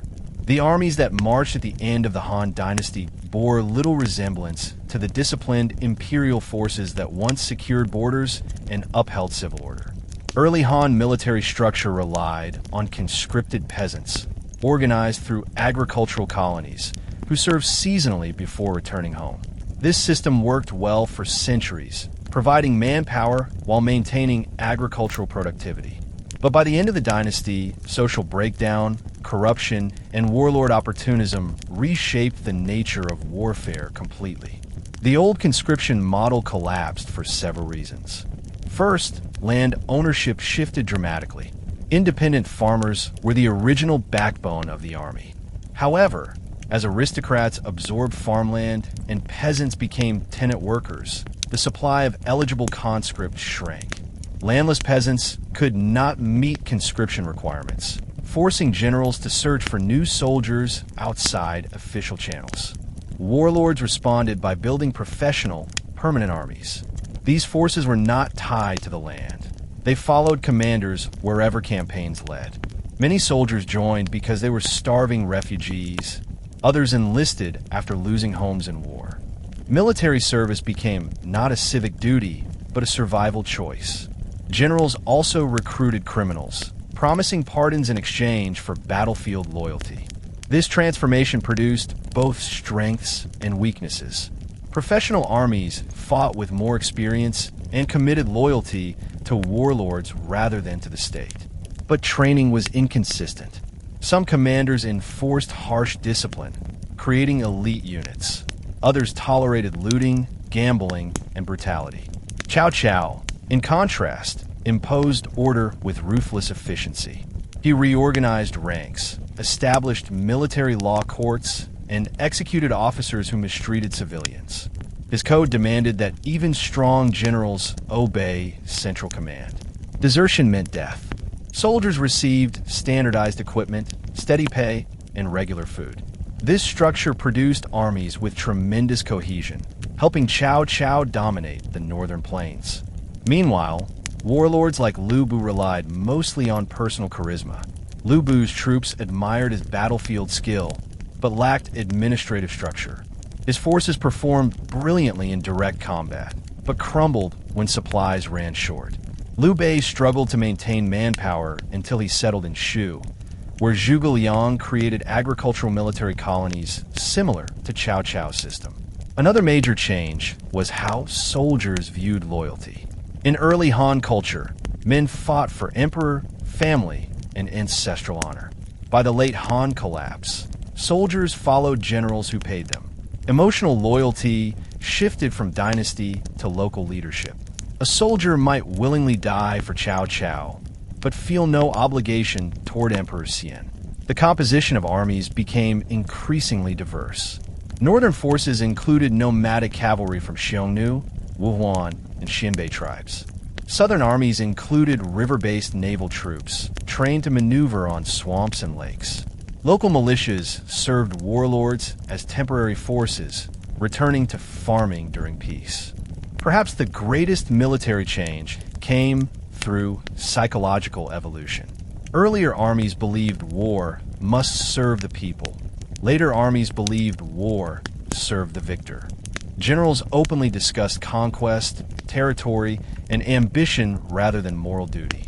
This intellectual shift marked a turning point in Chinese thinking. Warfare became a legitimate path to political authority, not merely defense. These changes explain why the Han state could not recover. Even if a competent emperor had arisen, he would have found himself ruling a land whose soldiers owed loyalty to regional lords. The military no longer belonged to the imperial government. It belonged to the warlords who fed it, armed it, and inspired it. Late Han warfare was less about empire and more about survival. And in this environment, new powers emerged that shaped the world to come. The late Han Dynasty was a period of intense military technological evolution.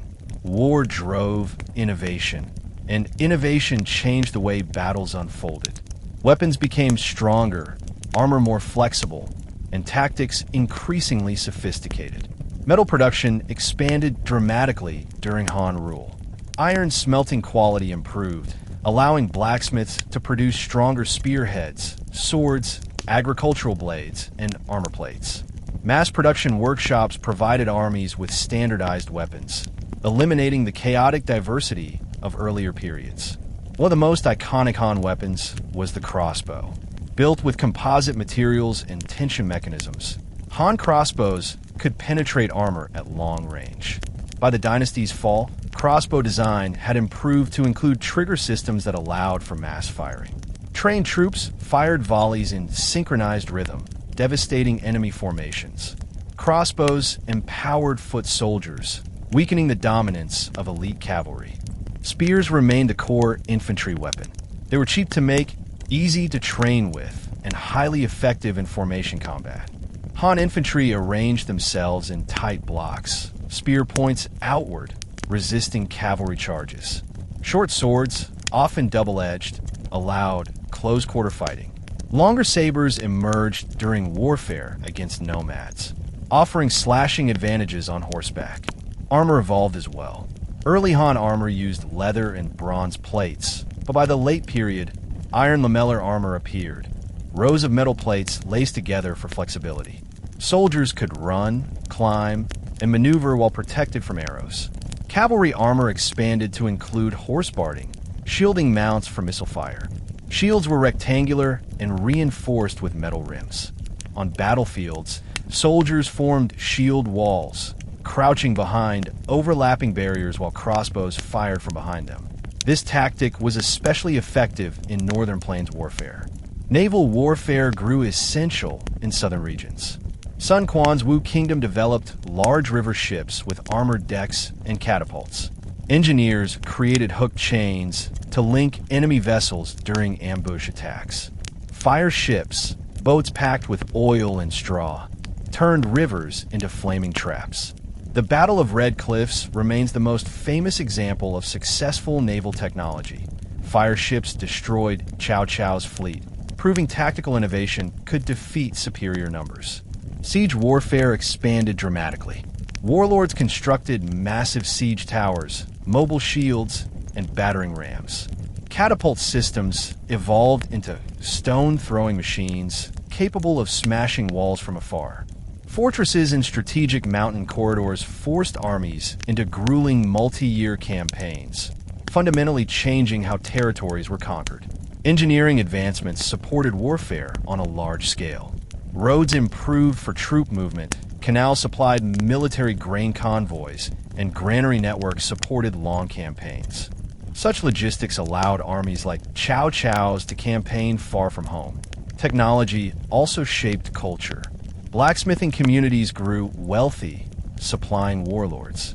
Tool innovations in agriculture remained tied to military development.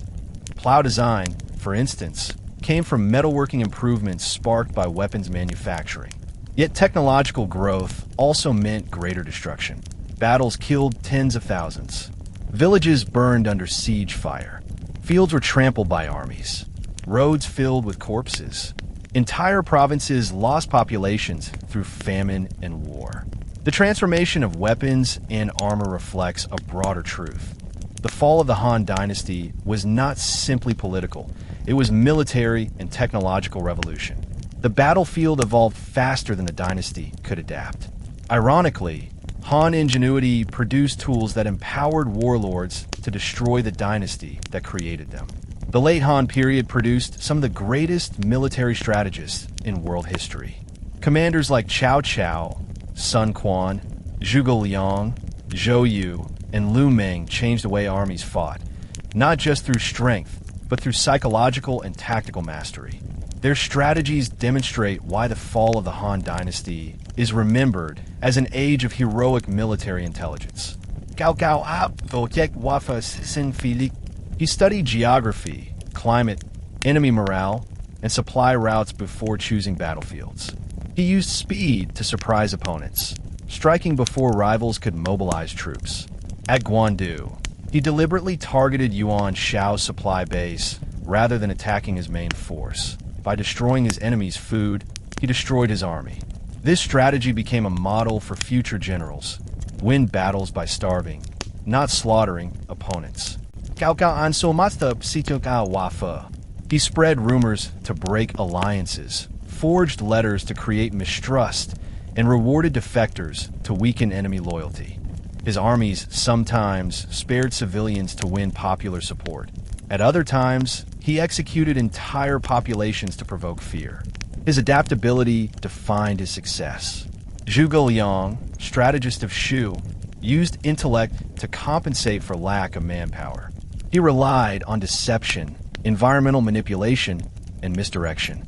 Stories describe him using empty forts to deceive enemies, wooden oxen to transport grain, and fire traps along mountain passes. Whether every story is literal or not, they reflect Zhuge Liang's reputation for strategy based on precision rather than brute force. Zhou Yu, the mind behind the Red Cliff's victory, demonstrated the art of warfare shaped by environment. Instead of confronting Cao Cao on land, where northern cavalry dominated, Zhou Yu forced battle on water, using wind and fire to destroy ships. His understanding of seasonal wind patterns turned nature itself into a weapon. Sun Tzu, author of The Art of War, had died centuries earlier, yet his strategic philosophy came alive in this period. Warlords studied his ideas. Avoid direct conflict when indirect pressure works. Destroy morale before armies. Know the enemy and know yourself. Turn weakness into strength. His text was not just theory, it became a manual for survival. Tactics varied across terrain. In the north, open plains favored cavalry charges and mounted archery. In the south, swampy riverlands favored naval ambushes and infantry maneuver. In the west, mountain warfare demanded siege tactics and guerrilla ambush. Commanders learned to specialize. Liu Bei avoided open battle and emphasized mobility. Sun Quan integrated naval and land operations. Shu generals used mountainous terrain to trap invading armies. Espionage grew increasingly important. War manuals emphasized secret agents disguised as merchants and monks. Information networks decided battles before swords crossed.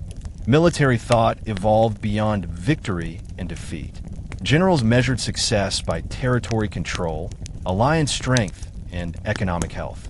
Instead of simply winning battles, they aimed to build states capable of lasting governance.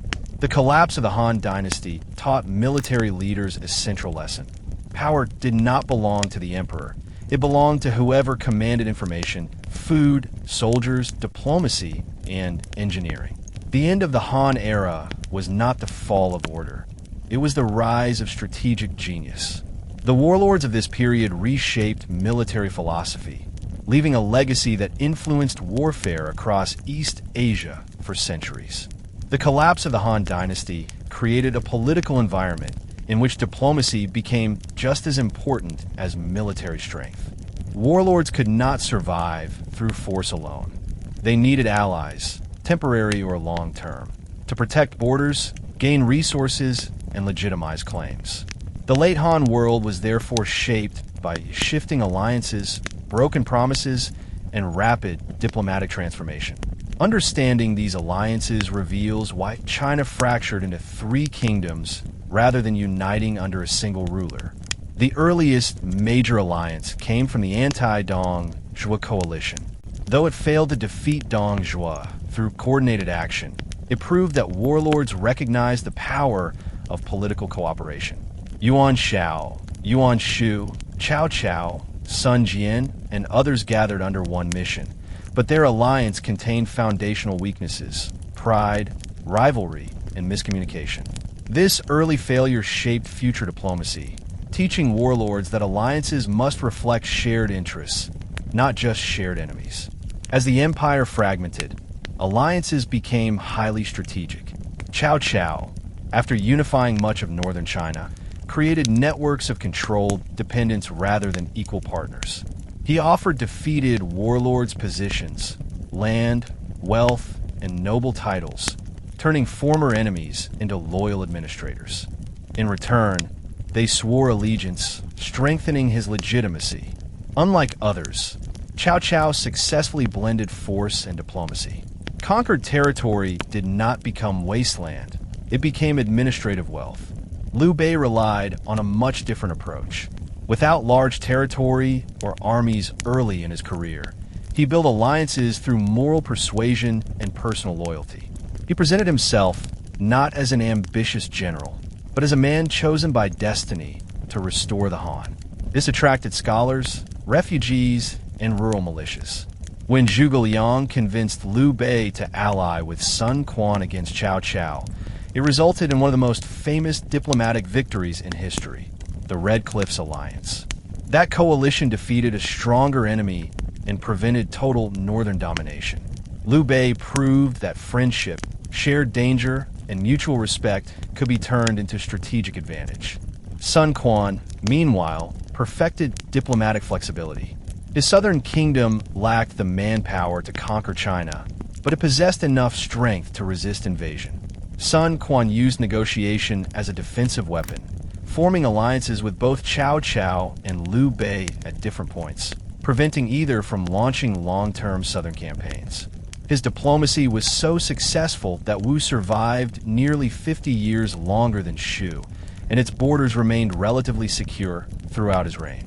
Marriage alliances played a crucial role. Families linked themselves to warlords to build trust. Sun Quan offered his sister in marriage to Liu Bei, creating a temporary familial bond that helped stabilize southern China. Cao Cao arranged marriages between his sons and aristocratic families, building cultural legitimacy. In late antiquity, marriage was more than family matters, it was nation building. However, alliances also collapsed spectacularly. Yuan Shu betrayed his own coalition, proclaiming himself emperor and triggering war across the Central Plains. Trust evaporated, and his fall served as a warning to future leaders. Legitimacy could not be manufactured without support. Liu Bei and Sun Quan eventually broke their alliance over control of Jing province, leading to betrayal, invasion, and war. Such shifts demonstrate that alliances were fragile products of circumstance, not permanent unions. Diplomacy extended beyond China's internal world. Nomadic tribes along the northern frontier became powerful bargaining partners. The Xiongnu, Wuhuan, and Xianbei tribes negotiated military support, receiving silk, weapons, and territory in exchange. Some warlords hired nomadic cavalry as mercenaries. Others married tribal princesses to secure peace. These relationships changed China permanently. Tribes absorbed Chinese culture, while China adopted steppe warfare. In the end, diplomacy during Han collapse was not about peace, it was about survival. Every alliance reflected desperation as much as strategy. Warlords aligned not because they trusted one another, but because they needed temporary partners against immediate threats. The rise of the Three Kingdoms was therefore shaped less by battlefield victory and more by diplomatic art. Liu Bei's soft persuasion, Sun Quan's balanced calculation, and Cao Cao's authoritative integration. Political success belonged not to the strongest general, but to the best negotiator. As the Han Dynasty weakened, the administrative ideals that once governed China were forced to evolve. Bureaucracy, law, taxation, and regional authority underwent radical change. preparing the intellectual foundation for future dynasties. Even while warlords carved territory through force, they relied heavily on administrative policy to stabilize rulership. Without effective governance structures, military conquest would mean nothing. Understanding these evolving ideas helps explain why later dynasties survived while the Han fell. During early Han rule, Confucian ideology shaped administration. Officials were chosen based on moral learning and social stature, not economic merit. But by the dynasty's collapse, Confucian ethics alone could not manage empire-scale problems. Instead, law-based administration resurfaced. This was reminiscent of the earlier Qin dynasty, strict, organized, and efficient. Cao Cao and his advisors created a hybrid government structure blending Confucian leadership with legalist enforcement. Confucianism provided moral justification and social harmony. Legalism provided functional stability. Under Cao Cao, los punits kodupitan hasi. Officials who stole tax grain were executed, and aristocrats who violated military orders faced the same punishment as peasants. This return to strict legal order was a major step towards state centralization. The Tuntian agricultural military colonies showed how administrative reform could reshape society. Soldiers became state farmers, feeding armies without relying on aristocratic estates. This decentralized bureaucracy weakened landlord power and strengthened government revenue. Meanwhile, Liu Bei's administration leaned more heavily into Confucian values. Zhuge Liang promoted honesty, kindness, and duty among officials, attempting to revive the moral government ideals that the early Han emperors cherished. Shu administration rewarded virtue and discouraged exploitation, which earned popular loyalty. But moral rule faced economic limitations. Shu never possessed the tax base of Cao Wei. The Wu Kingdom developed maritime governance. It controlled river trade tariffs, port cities, and fishing rights. Wu officials treated river networks as bureaucratic highways, dividing command among naval districts and land districts. This innovative approach formed the earliest version of southern maritime administration scene in later dynasties like Tang and Song. Taxation models also changed. The Han per household system failed because land ownership collapsed. New states shifted toward land taxation, charging based on acreage worked rather than family size. This change influenced nearly every Chinese dynasty that followed. Legal documents reveal intense intellectual debate. Scholars argued that an ideal state needed strong institution structures, reliable agriculture, fair courts, transparent taxes, centralized military command. These concepts became foundational to later imperial thought. Even philosophy evolved. Confucianism, once dominant, competed with legalist, Taoist, and early Buddhist influences. Scholars questioned whether virtue alone could rule a violent world. Some argued the state must use both kindness and punishment, combine the brush and the sword. Others believed moral decay made military rule necessary until peace returned. Administrative thinking thus reflected social transformation. The collapse of the Han Dynasty paved the way for structural redesign. Later dynasties learned not to overempower aristocrats, not to let eunuchs dominate succession, not to allow local armies to outgrow the state, and not to ignore land distribution crises. Through destruction emerged political sophistication. Even though the Han Dynasty ended, administrative wisdom developed during its collapse guided China through reunification centuries later. Late Han economics were unpredictable, improvised, and decentralized. As imperial oversight crumbled, regional markets, merchant networks, and localized economies became lifelines. Although warfare devastated the countryside, trade did not stop. It adapted. Towns became marketplaces for food, tools, cloth, grain, livestock, ironwork, and salt. Understanding this economic environment shows how ordinary people survived chaos and how warlords fueled their armies. Even during collapse, certain economic constants remained. Agriculture stayed the foundation of life. But instead of supplying grain to state granaries, Farmers traded in open markets for money or goods. Barter replaced tax structure. Grain purchased clothing, firewood paid for tools, and copper pots traded for livestock. Merchants, once socially disrespected under Confucian ideology, became essential. They traveled dangerous roads, carrying salt, iron, spices, and medicinal herbs. Some worked for warlords, others bribed soldiers for safe passage. Their business networks held China together when government did not. Landowners diversified crops for survival. Wheat fields produced straw for sandals. Rice paddies fed fish stocks. Mulberry groves supported silk industry. Silk remained valuable currency. Families used woven silk as tax payment, marriage dowry, and military tribute. Monetary instability shaped daily trade. Coins became scarce, especially in regions controlled by warlords who minted unstable currency. People reverted to commodity money. Bolts of cloth, grains, tools, and salt bricks gained currency value. Salt, a necessary survival resource, held such importance that salt merchants became wealthy power brokers. Markets were held weekly or monthly, depending on region. These gatherings became social centers where news spread, alliances formed, and rebel movements organized. Traveling storytellers entertained crowds with tales of heroes resisting corrupt government, shaping public perception of warlords. War economies developed rapidly. Warlords understood they needed weapons, horses, and grain. To acquire these, they taxed trade routes, demanded tribute, and controlled river tolls.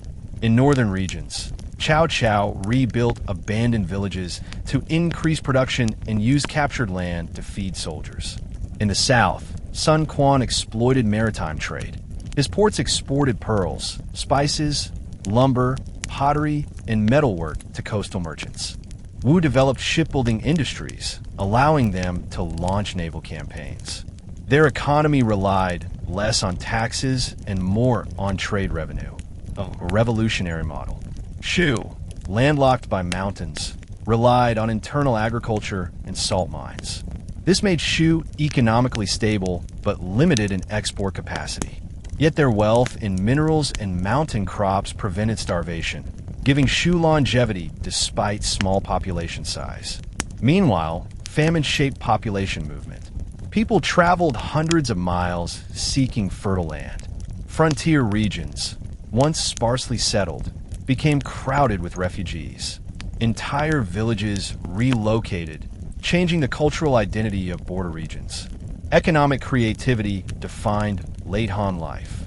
Families recycled ceramics into tools, used animal bone for writing, repurposed broken metal for arrowheads, and made clothing from hemp when silk became unaffordable. Markets sold herbal medicine from mountains, river fish, bamboo baskets, and charcoal. The Han Fall proves that civilization does not end when states collapse. Humans adapt. Economic ingenuity kept communities alive. Some markets even grew richer during war as demand for weapons and metal soared. Blacksmiths earned fortunes, carpenters built ships, and tailors stitched uniforms for armies. The empire may have fallen politically, but economically and socially, China remained vibrant. Trade routes pulsed with energy, rural markets buzzed with negotiation, and new merchant cultures emerged. These economic habits shaped the medieval Chinese economy long after the Three Kingdoms period ended. The final century of the Han Dynasty produced enormous political and economic suffering, but also created an environment where new belief systems took root. Among these, Buddhism became the most influential new religion to enter Chinese cultural life.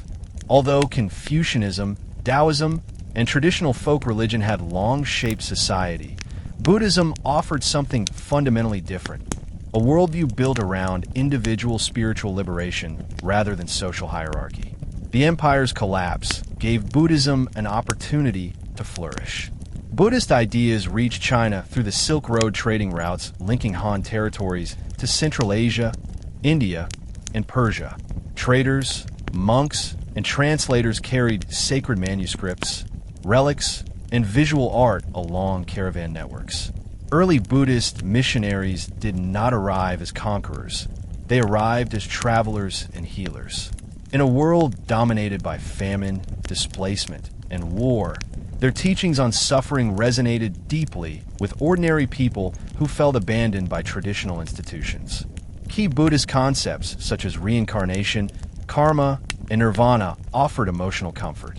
Confucianism emphasized duty to family and state, but did not speak directly to personal grief or the nature of death. Buddhism addressed these emotional needs directly. People who lost entire families to war sought meaning in Buddhist explanations of suffering and rebirth. Widows turned to Buddhist chanting and meditation to ease sorrow. Men who had killed on the battlefield listened to monks describe karmic consequence and repentance. Buddhist monasteries first formed along frontier regions and commercial cities in the Northwest. They became social refuge centers, feeding refugees, distributing clothing, and treating illness with herbal knowledge learned along Silk Road networks. Because the Han government was collapsing, monasteries filled practical and emotional gaps. Over time, the prestige of these institutions grew, especially among merchant communities. Merchants, who often felt looked down upon by Confucian scholars, found dignity in sponsoring temples.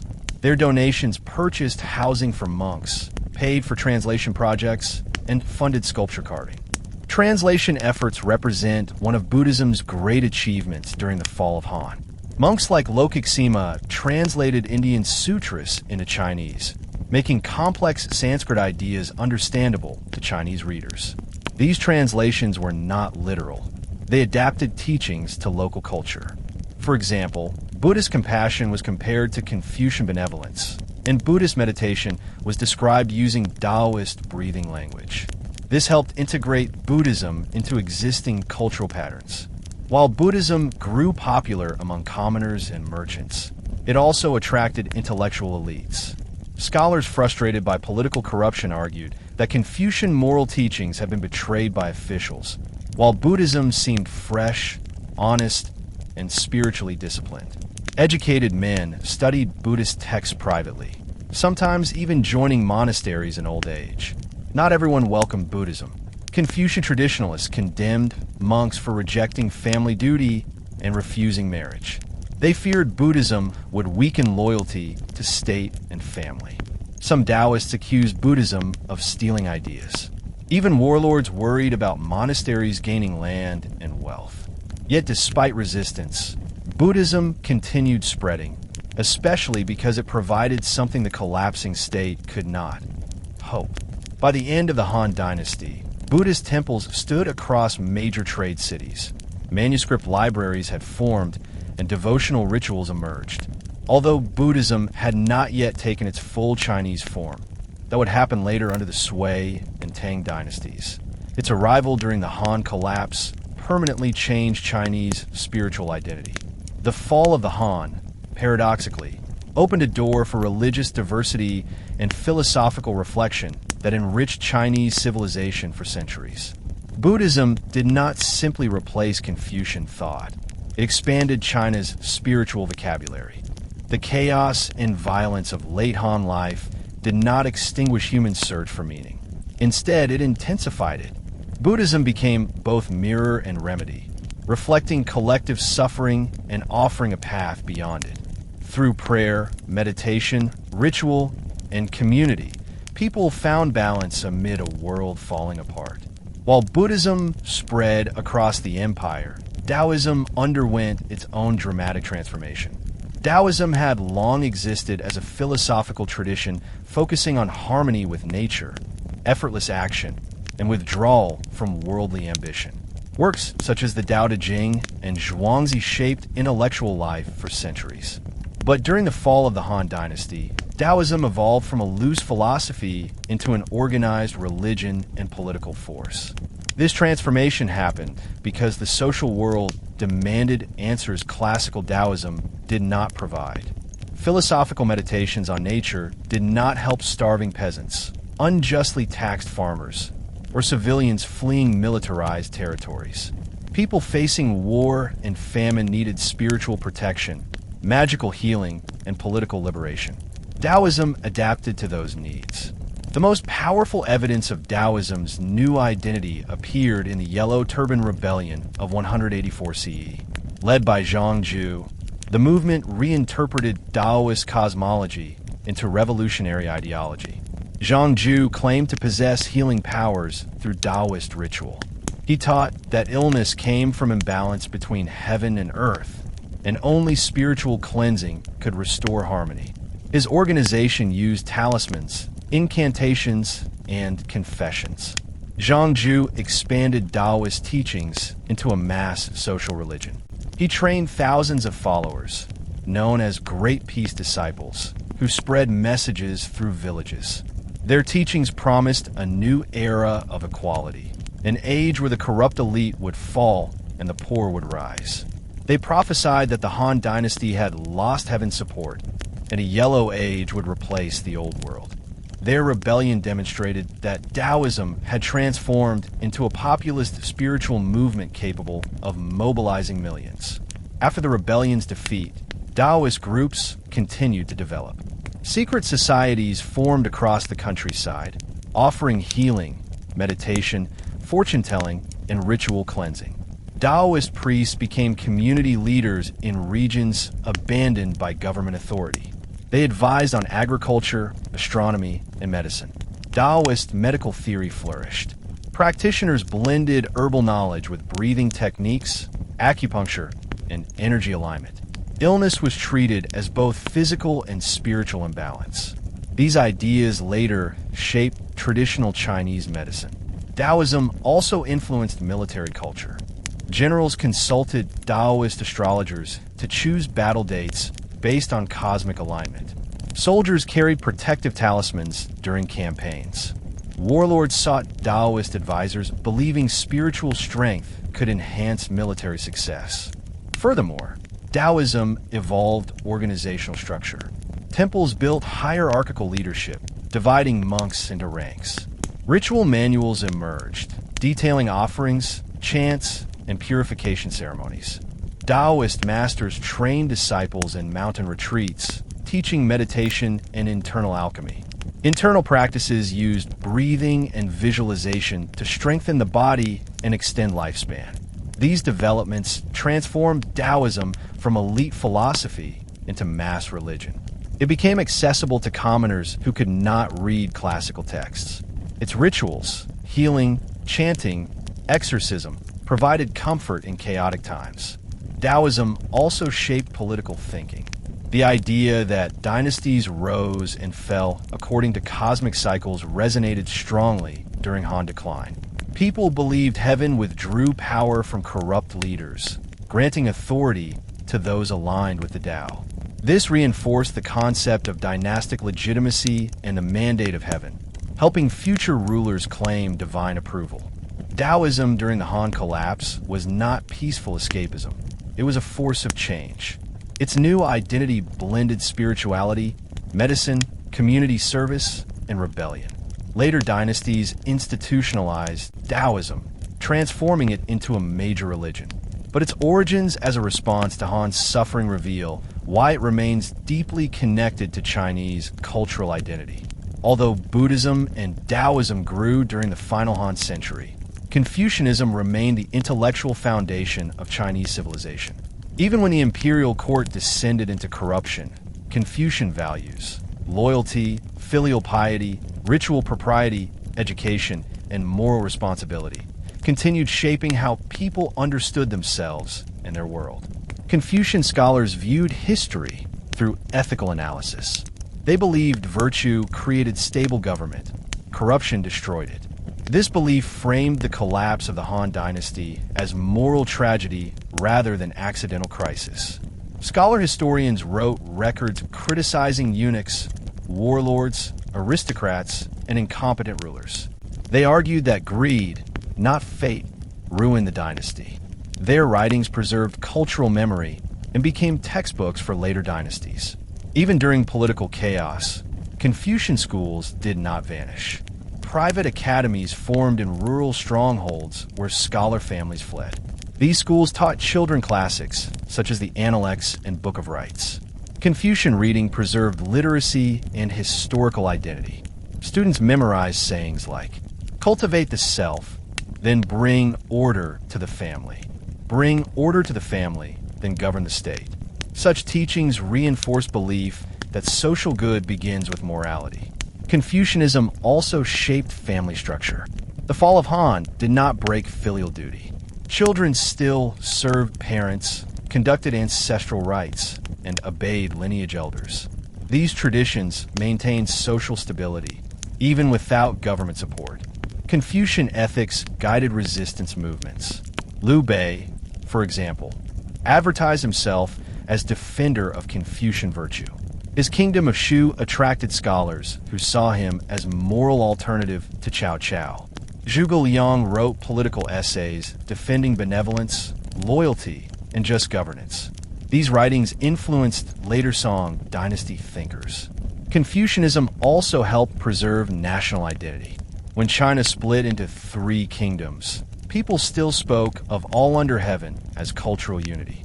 They believed civil war was temporary disorder rather than permanent division. This idea foreshadowed China's later reunification. Yet Confucianism underwent change. Scholars questioned whether rigid moral idealism contributed to political weakness. Some argued Confucian officials had failed by prioritizing etiquette over practical governance. This criticism shaped medieval Neo-Confucianism, which incorporated logic, metaphysics, and Taoist influence. Even art carried Confucian values. Poetry emphasized loyalty to friends, duty to ruler, grief over fallen states, and longing for peace. Calligraphy became emotional expression of personal character. Music honored ritual tradition. Confucian thought survived because it adapted. It did not collapse with the Han Dynasty. It evolved into the intellectual backbone of every later dynasty. Its values outlived empires, outlasted warlords, and continue shaping Chinese culture today. The end of the Han Dynasty proved a crucial truth. Political structures may crumble, but cultural identity survives. To understand why the Han Dynasty fell, and why people across China accepted its collapse, we must examine an extraordinary cultural idea, the mandate of heaven. This concept governed political legitimacy in China for more than 2,000 years and shaped how subjects judged rulers. During the final century of Han rule, belief in the mandate of heaven was not just a philosophical idea. It explained natural disasters, rebellions, and military conflict. It determined how people interpreted authority and how warlords justified their ambitions. The mandate of heaven held that rulers governed not by birthright alone, but by moral virtue. Heaven chose a dynasty to rule, but if that dynasty became corrupt, cruel, or negligent, heaven withdrew legitimacy and gave power to someone more worthy. When people saw signs of decline, earthquakes, famine, plague, rebellion, they believed these events reflected moral failure. This worldview shaped public consciousness across social classes. In the late Han period, natural disasters became terrifyingly frequent. The Yellow River changed course multiple times, drowning villages and turning farmland into wasteland. Locust infestations wiped out crops, creating famine across provinces. Earthquakes leveled cities, collapsing granaries and killing officials. The court could not control these catastrophes, and people interpreted them as messages from heaven.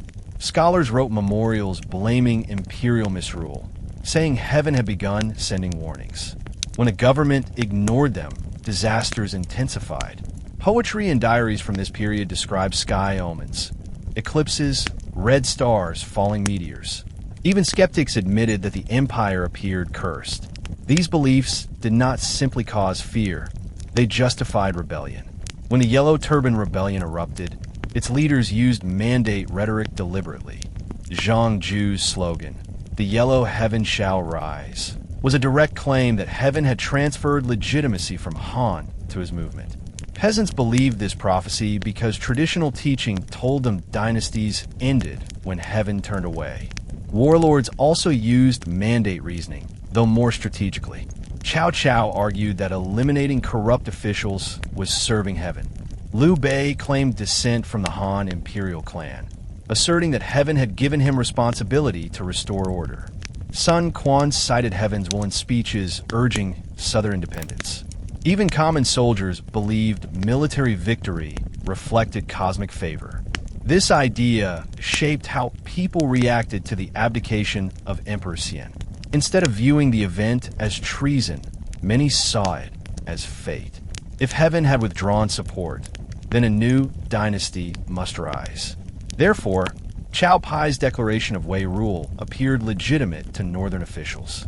Most importantly, the mandate of heaven prevented China from fragmenting permanently.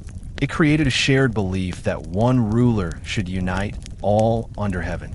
Without this idea, the Three Kingdoms period might have led to long-term regional nations like Europe. Instead, Chinese identity remained tied to the belief in future reunification. The mandate also affected literature. Historians writing after Han fall described the collapse as moral lesson, not military defeat.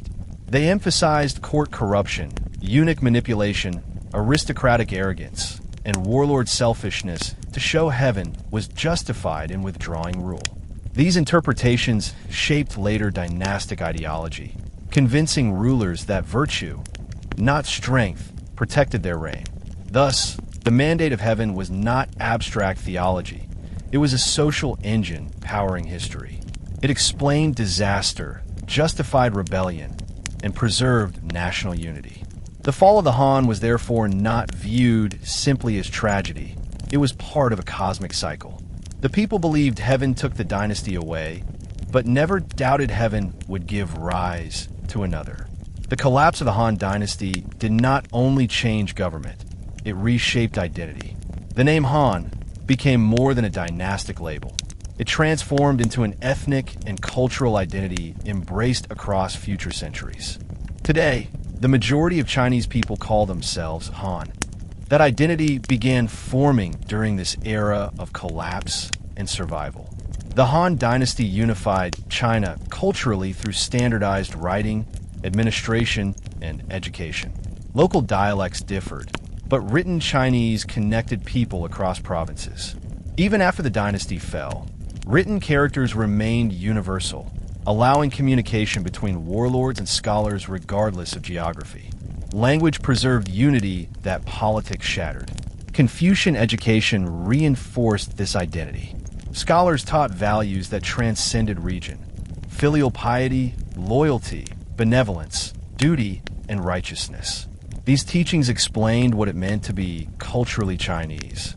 When the government collapsed and armies divided the land, culture, not empires, held society together. Warlords often fought in the name of restoring Han values. Even rebels claimed to protect the people from corruption rather than destroy tradition. Ethnic identity became crucial during the fall. Nomadic peoples, Xiongnu, Wuhuan, Xianbei, lived near northern borders and sometimes inside empire territory. Some joined Han armies and served under warlords. Others raided farmland, pushed by famine and political opportunity. Their actions created fear among northern communities, encouraging people to view themselves as members of a shared ethnic group. The term Han people began appearing in local records to distinguish settled farmers from nomadic warriors. Warlords used this identity deliberately. Cao Cao recruited nomadic cavalry, but he called his government protector of Han civilization. Liu Bei claimed to be heir of the Han imperial family, using bloodline as political weapon. Sun Quan declared independence, but insisted Wu remained part of Han cultural continuum. In other words, even separatist kingdoms refused to reject Han identity. Literature also shaped memory. Historians wrote biographies honoring loyal officials and condemning traitors. Their stories framed late Han history as moral theater. Virtue rewarded, corruption punished. These texts taught future generations to judge rulers ethically. The Han collapse became cautionary tale rather than end of culture. Ordinary families also preserved identity. Ancestral tablets continued naming lineage through Han reign titles. Ritual calendars still referenced Han traditions. Families told stories of ancestors who served imperial armies or bureaucracy. Even in poverty, people believed they belonged to civilization larger than warlord boundaries. Cultural memory reshaped after the fall. The Han era became golden age in imagination, symbol of peace, order, and prosperity. Later dynastier imitated hans systems consciously. Tang emperors adopterade han klotingstil, som hulas revivet han rituals. Ming rulers referenced han governmentstrukturer. Identity also survived through migration. As war displaced families, people carried Han culture south and west. New settlements expanded farmland, built temples, and established schools. Over time, Han communities grew across South China, integrating with local cultures to form major regional identities. Thus, even though the dynasty ended, the Han world expanded. Politics fragmented, but language unified. Governments died, but culture strengthened. Han identity was no longer tied to a throne. It lived within every family that practiced Confucian rituals, spoke Chinese language, and remembered ancestral history. The fall of the dynasty therefore played a paradoxical role. The Han Empire disappeared, but the Han people remained. Their cultural identity, reshaped by hardship and continuity, became the foundation of Chinese civilization for millennia. If we know so much about the fall of the Han Dynasty, it is because ancient historians worked tirelessly to document it. Their writing preserved events, but more importantly, they preserved judgment. Chinese historians believed their duty was not mere recording, it was moral teaching. They wrote history to guide future governments, warn against corruption, and protect cultural identity. The most important early historian of the Three Kingdoms era was Chun Shou, author of the records of the Three Kingdoms. Writing in the 3rd century, he gathered biographies of leaders from Wei, Shu, and Wu. His work did not simply describe battles. It analyzed character, motivation, and consequence. Chun Shou shaped how generations interpreted warlords. Liu Bei as benevolent, Cao Cao as brilliant but ruthless, Sun Quan as balanced survivor. Other historians followed. Pei Songji compiled vast commentaries in the 5th century, preserving letters, anecdotes, and lost manuscripts. Through his expansions, the narrative became richer, not propaganda, but human complexity. Combined, these texts created one of the most detailed ancient historical archives in the world. But why did these historians write with such passion? Because they believed history was a moral weapon. Confucian teaching insisted that rulers learn from past failure. If future dynasties ignored history, they would repeat Han mistakes, empowering eunuchs, neglecting land reform, ignoring border defense, and permitting warlord armies. History writing also protected identity. It reminded people that Han civilization was not erased by collapse. It celebrated poetry, music, inventions, and government achievements. By documenting glory, historians preserved pride. Literature eventually turned these histories into legend. The romance of the Three Kingdoms, written centuries later, dramatized characters, turning generals into icons. Zhuge Liang became magical strategist. Quan Liu became symbol of loyalty. Cao Cao became archetype of ambition. This novel made Han memory global, transforming political collapse into heroic epic. Memory making shaped emotional understanding. Han was remembered not for how it ended, but for how it lived. Its fall became romantic tragedy, proof that even golden ages expire. Thus, the Han Dynasty survived not through empire, but through written memory. Words replaced armies. Books replaced palaces. Stories replaced imperial ritual. And because memory endured, China endured. The fall of the Han Dynasty was shaped as much by nature as by politics. Throughout the final 2 centuries of Han rule, China experienced repeated environmental disasters that crippled agriculture, destroyed infrastructure, spread famine, and shattered public confidence in the government. These natural catastrophes were not random events. They accumulated into long-term ecological crisis. Combined with social inequality and corruption, they became powerful engines of collapse. The most destructive force was the Yellow River. Nicknamed China's Sorrow, it flooded repeatedly during late Han history. Because the river carries enormous amounts of sediment, its bed rises over time. Without constant maintenance of dikes and levees, it easily spills over. The Han government once managed river defenses successfully, but by the 2nd century CE, corruption and political paralysis halted repairs. Funds allocated for levee maintenance were stolen by officials or diverted to palace construction. As a result, whole provinces faced disaster. Floodwaters erased farmland across Hebei, Hunan, and Shandong. Millions of acres of millet and wheat crops drowned beneath mud and sediment. Village entiers d'Auvergnat. Livestock drowned or starved. Farmers who lost land became refugees, wandering from region to region, searching for food and work. They joined warlords, bandit groups, or rebel movements simply to survive. Floods were followed by drought. When seasonal rains failed, dry winds cracked open the soil. Crops withered before harvest. Grasslands turned into dust fields. Food prices skyrocketed. Peasants sold tools, clothing, and eventually their land to buy seeds. But landlords used the crisis to expand their estates even more, worsening inequality. Locust plague struck repeatedly. Without strong winters to kill eggs, swarms hatched in staggering numbers, devouring fields already weakened by drought. Witnesses wrote that locust clouds darkened the sky and stripped trees bare. In agricultural societies, this meant starvation. Earthquakes also rocked northern China. Cities collapsed, temples toppled, and underground springs shifted course. Some earthquakes struck near Luoyang, terrifying the imperial court. Historian references describe officials panicking as palace walls cracked and statues fell. These disasters created famine on a massive scale. Starvation drove people to desperate acts, selling children, resorting to cannibalism, or raiding caravans. Many rural families abandoned their ancestral graves to migrate south, breaking unbroken lineage connections thousands of years old. Disease followed famine. Malnutrition weakened immune systems, and unburied corpses spread pathogens. Epidemics moved along trade routes, killing soldiers and civilians alike.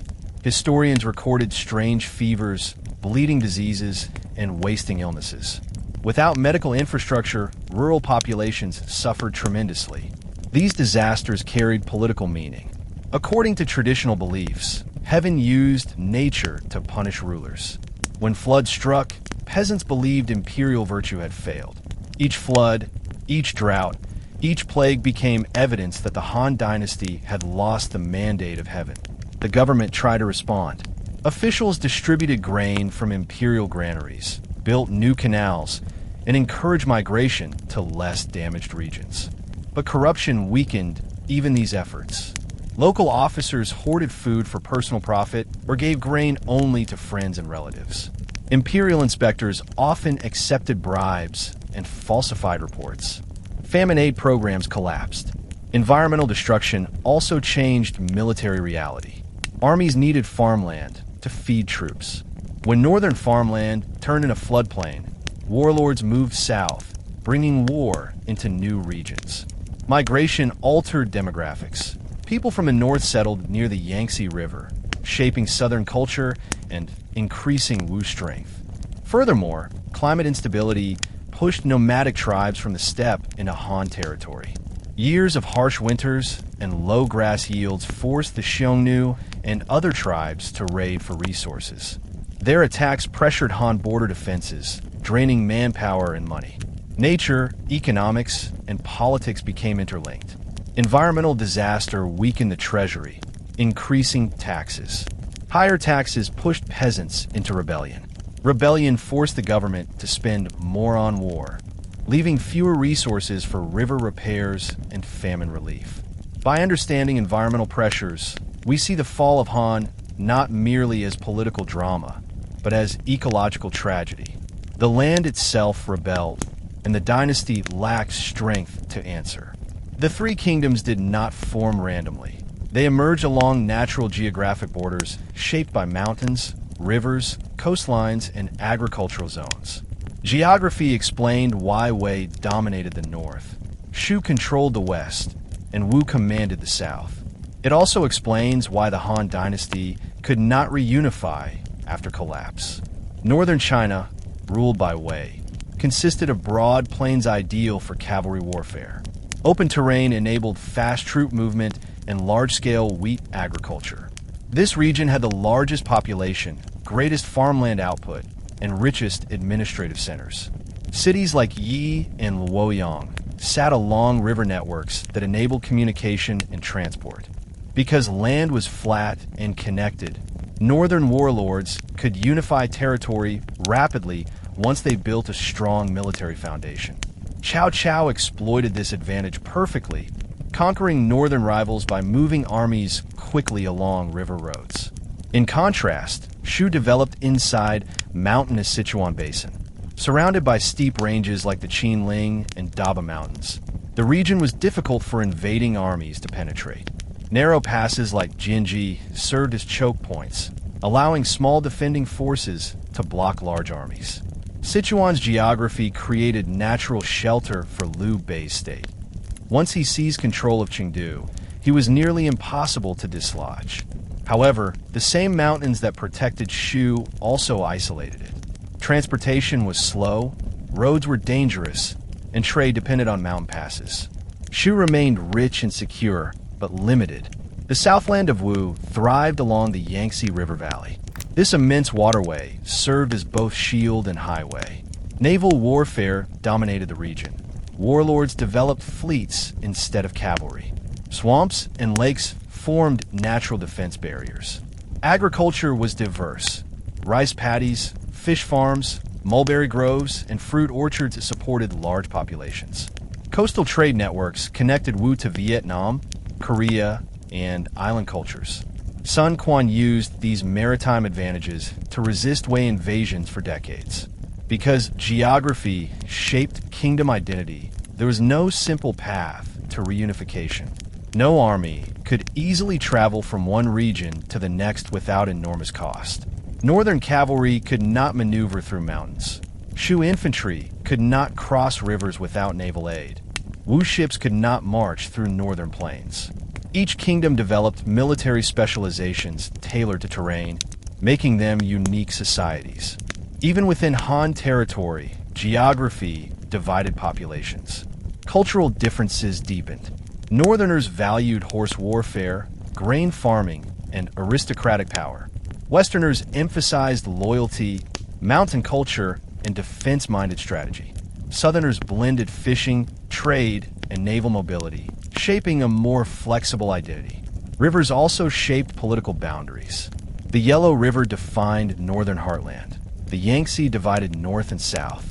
Control of strategic crossings, such as Xiangyang, determined military dominance. Mountains shaped migration and communication. When northern peasants fled famine, they traveled south through river systems and mountain corridors. These routes brought new talent into southern armies and allowed southern kingdoms to grow quickly. Finally, geographic distance weakened imperial control. When the Han central government attempted to issue orders to remote provinces, communication took weeks or months. In times of peace, this delay was manageable. In wartime, it was catastrophic.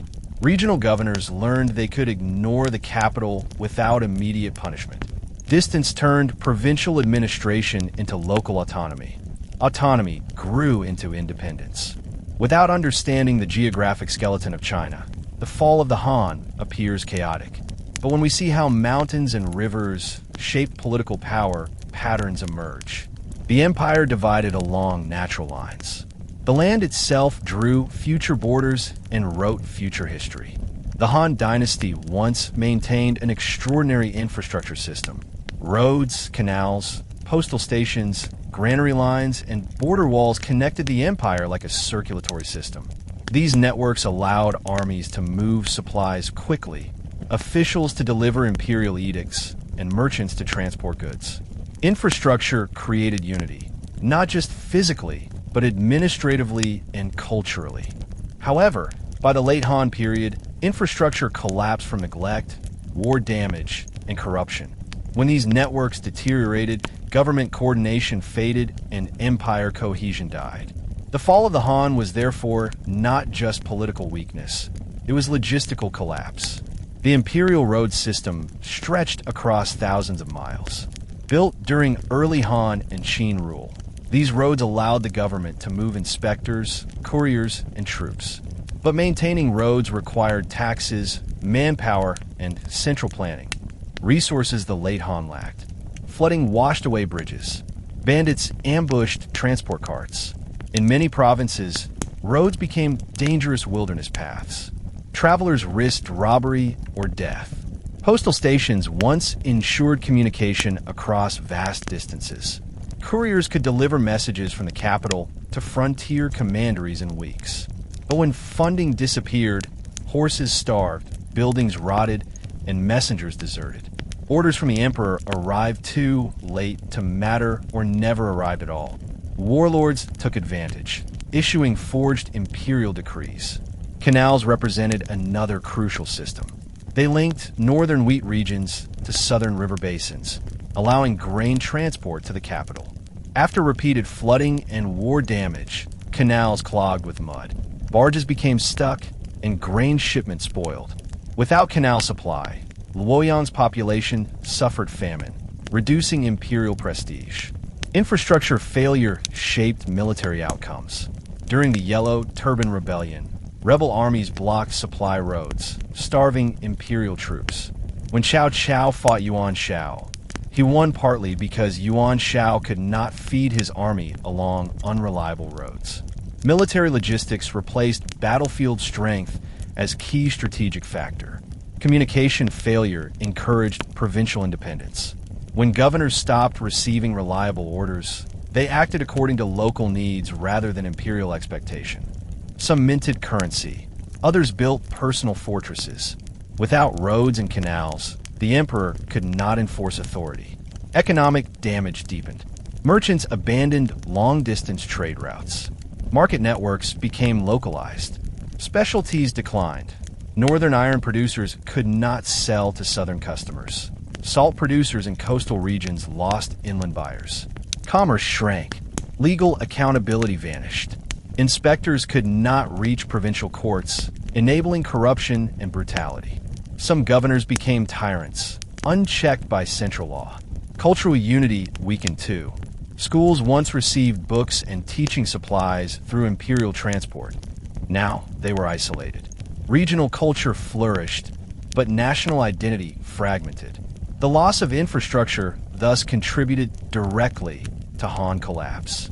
Armies starved, trade failed, laws weakened, governors rebelled, and the emperor lost reach. No matter how wise a ruler might have been, he could not govern a country whose communication networks had collapsed. The Three Kingdoms period eventually rebuilt infrastructure, but differently.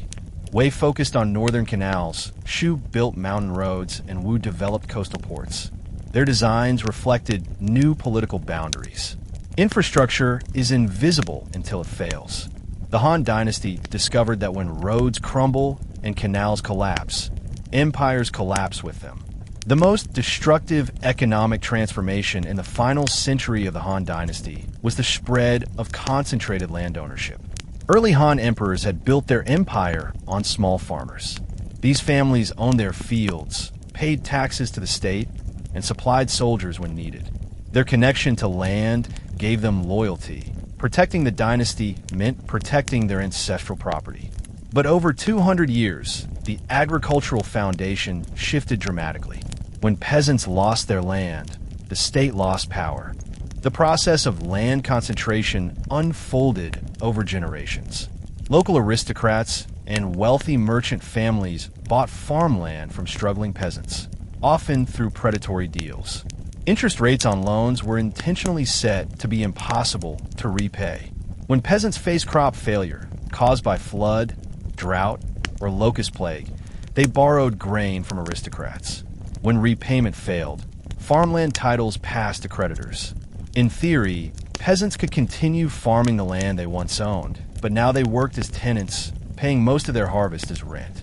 Their independence ended. Class identity shifted sharply. Instead of a broad base of self-reliant farmers, the empire developed two extremes: landlords with enormous estates and peasants who worked for them.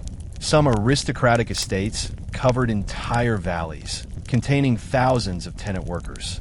Families that once lived free under Han rule now lived one step away from slavery. The state attempted land reform, but aristocrats resisted fiercely.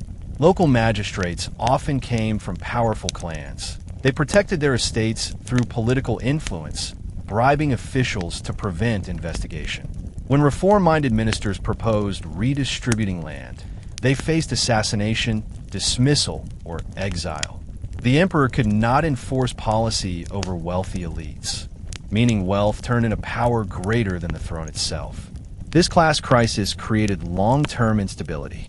Tenant farmers resented their landlords, not only because of rent burdens, but because they associated landlord wealth with court corruption. Many believed aristocrats and eunuchs were destroying the country through greed. Resentment fueled religious movements like the Yellow Turbans, who promised an end to landlord oppression. Meanwhile, aristocrats accumulated private militias to protect estates. In the beginning, these militias served as guards against bandits. But over time, they evolved into private armies loyal to clans rather than the emperor. When warlords emerged, aristocratic families provided them money and soldiers. In exchange, warlords protected their estates from government taxation. Thus, aristocrats and warlords formed mutual dependency. The aristocrats supplied grain, weapons, livestock, and horses. The warlords guaranteed legal immunity and political privilege. This alliance weakened the dynasty even further. Instead of serving the empire, aristocrats served whoever guaranteed continued wealth. Peasants suffered brutal consequences. Because they lacked representation, no court defended their rights. They paid taxes to the state and rent to estate owners. When famine worsened, they starved first. Many households abandoned farming entirely and migrated toward frontier garrisons, hoping to join military colonies where land remained available. Others joined rebel groups that promised equality and food distribution. The collapse of farming households hollowed out entire regions. Villages vanished, irrigation systems decayed, and agricultural output fell. The Han Dynasty did not collapse only through battle or rebellion. It collapsed through economic suffocation.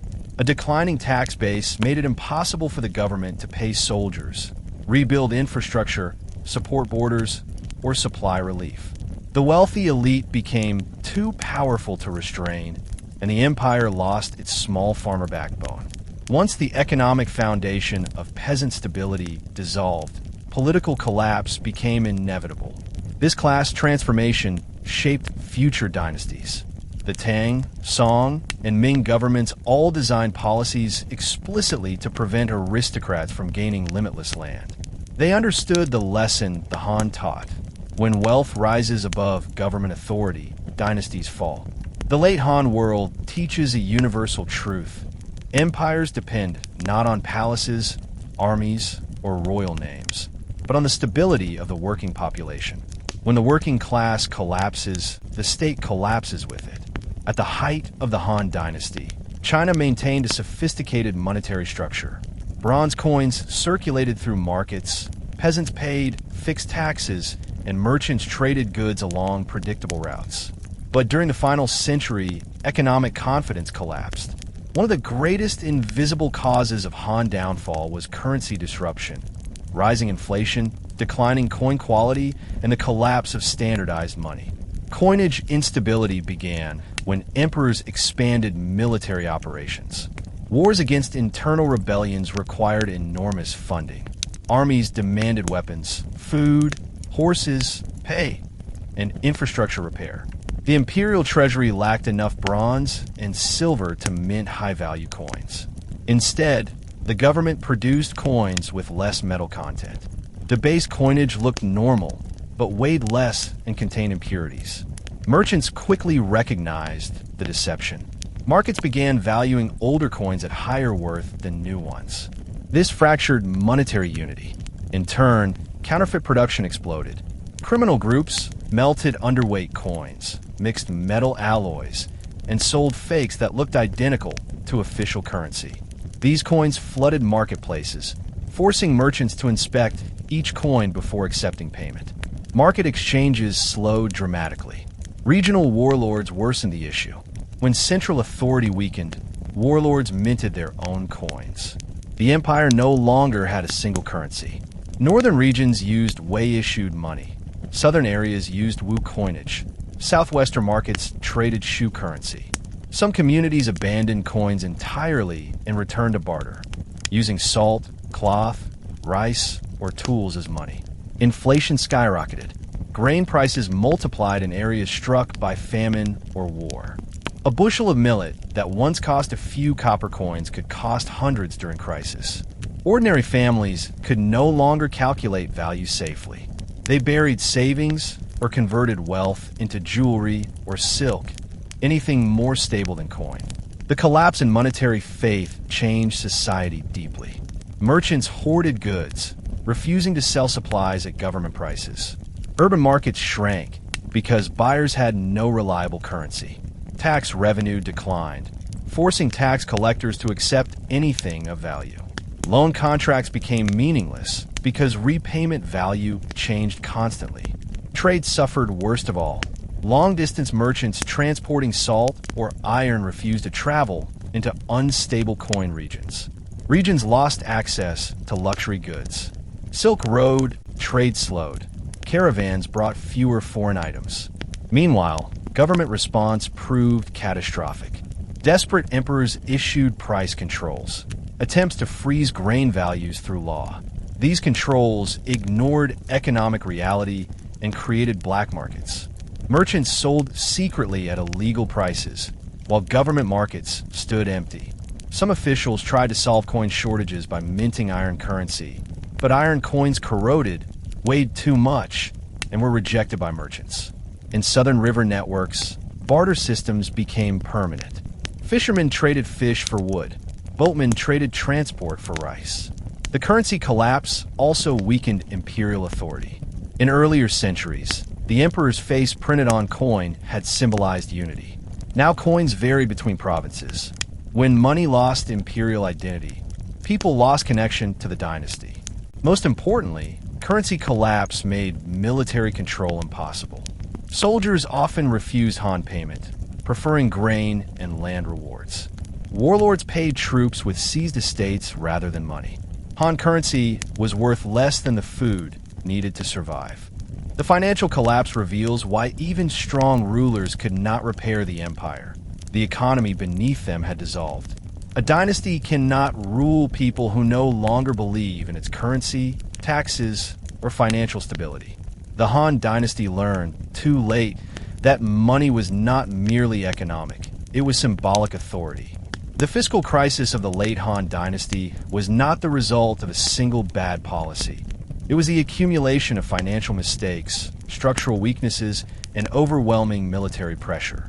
As the empire aged, taxation systems weakened, state debt increased, corruption hollowed revenue, and public resentment exploded.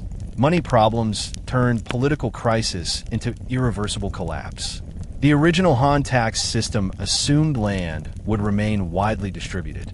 When peasants owned small farms, the empire could rely on consistent tax income. But by the 2nd century CE, land concentration into aristocratic estates destroyed this structure. Large estates paid less tax per acre than small farms because officials feared aristocratic rebellion. In some regions, powerful families bribed tax officers to remove their land from official records entirely. An empire of farmland suddenly produced almost no taxable wealth for the central state. Meanwhile, tenant farmers could not be taxed directly by the government. Their harvest tribute went to landlords, not to the state. As a result, peasants fed aristocracy rather than empire. Military spending exploded. Rebellions, border invasions, famine relief, and warlord conflict drained money faster than the treasury could accumulate it. In response, the government created emergency taxes, not voluntary levies, but forced requisitions of grain, livestock, and metal. These taxes provoked hatred. Many peasants abandoned registration to escape taxation, becoming wandering laborers known as guest households. Unregistered families were invisible to tax rolls, but visible to warlords, who recruited them into armies. Other tax problems included transport tax failures as roads collapsed, tribute shortages as regions rebelled, customs tax decline as trade routes broke, palace extravagance as emperors spent on music and architecture, eunuch corruption siphoning funds into private wealth. When the treasury ran dry, officials turned to borrowed wealth. They took grain from temples, seized merchant cargo, and demanded forced donations from noble families. These actions triggered economic fear. If the state steals wealth, people hide wealth. Social trust died. Debt also reshaped the military. Warlords offered soldiers tax exemption and land ownership. Thousands joined them, leaving imperial service. A soldier feeding his children trusted warlord promises more than imperial coin. In some regions, tax collectors became warlords themselves. With no central oversight, they turned taxation into robbery. They took more grain than law required, selling excess at black market value. Peasants compared tax collectors to bandits, seeing little difference. Even famine relief turned corrupt. Food sent to starving villages was redirected to soldiers or sold to aristocrats at profit. In Luoyang, starving peasants watched grain ships sail past without stopping. Such injustice convinced people that the dynasty deserved to fall. By the end of the 2nd century, the Han government could not pay scribes or rebuild canals. It could not maintain border fortresses or repair bridges. Tax collapse meant administrative collapse, and administrative collapse meant military and cultural collapse. The death of Han finance proves that empires fall not only through battles and rebellion, but through broken economic machinery. Once tax systems fail and state debt rises beyond control, even a powerful emperor becomes powerless. The lesson is universal. No dynasty can survive when elites evade taxation, when currency loses meaning, and when common people can no longer afford to live. When studying dynasties, it is easy to focus on emperors, armies, and political events, but the collapse of the Han Dynasty was also a deep emotional tragedy. Millions of ordinary people carried fear, trauma, loss, confusion, and exhaustion throughout their entire lives. Their experiences show the human cost of imperial destruction. Most Chinese people living during the 2nd and 3rd centuries had never known peace for more than a few years at a time. They grew up hearing rumors of warlords marching across provinces, of cities burning, of rebels rising and falling. Villagers woke not to birdsong, but to soldiers marching through fields. Parents taught children where to hide when armies approached. Grandparents told stories of better years, but young generations saw only chaos. Fear shaped every decision. Families hid grain in underground pits, terrified that tax collectors or bandit groups would seize it. Women and girls feared kidnapping. Warlords frequently took women as wives or servants. Men feared conscription. Soldiers were dragged from homes, given a spear, and forced into battles they did not believe in. When one warlord lost, soldiers fled home, only to be seized again by another army. Trauma carved itself into memory. When famine struck, parents starved themselves to feed their children. When disease arrived, burial rituals collapsed, and bodies lay unburied by riversides. Peasant diaries describe vultures circling villages, waiting for death. Some families watched loved ones waste away from hunger and illness without the ability to help. Nighttime brought new anxiety. Refugees crept silently from province to province, carrying bedding on backs and children asleep over shoulders. They could not travel during the day for fear of capture. Stories tell of long lines stretching across mountain passes, refugees moving like rivers of misery. Every mile of road witnessed tears. People coped through faith. Buddhism promised karmic justice and rebirth. Taoism offered spells and magical protection. Confucianism encouraged virtue and family loyalty. Even folk gods emerged, representing forests, rivers, ancestors, disease, and rain. Religion became medicine for the soul. Another emotional reality was despair. Many believed the world was ending. The mandate of heaven taught that dynastic collapse signaled moral decay. People blamed themselves for cosmic punishment. Some scholars wrote of their shame, feeling they had failed ancestors by allowing corruption to destroy governance. Yet hope existed. Villages hosted festivals even during war. Weddings brought joy amid famine. Children played with simple toys, wood carvings, pebbles, dry gourds. Parents worked tirelessly to teach children reading, praying that learning would rebuild civilization. Human resilience deserves attention. Despite endless trauma, most families did not lose their identity. They continued honoring ancestors, reciting poetry, speaking dialects, planting crops, repairing tools. When cities burned, survivors built new homes from ashes. When governments fell, people kept being human. This emotional dimension explains why rebels gained support. The Yellow Turbans did not rise only because of hunger. They rose because people wanted dignity. Liu Bei attracted followers not merely through bloodline, but because he cried with common people, listened to their pain, and respected their humanity. Cao Cao won loyalty because he provided security, food, and purpose. Fear did not paralyze society. It motivated adaptation. But trauma lasted for generations. Children raised in war became adults who trusted armies more than scholars. Their worldview shaped the militarization of the Three Kingdoms period. The emotional truth of Han collapse is simple. People suffered, yet endured. Their endurance built the future. The breakdown of Han authority reshaped family structures and gender roles across society. Confucian ideology had always defined the family as the core of civilization. The father governed household affairs, sons supported parents, daughters married into other family lines, and widows rarely remarried. This moral structure relied on stable economy and government protection. When those supports vanished, gender and family identity evolved out of necessity.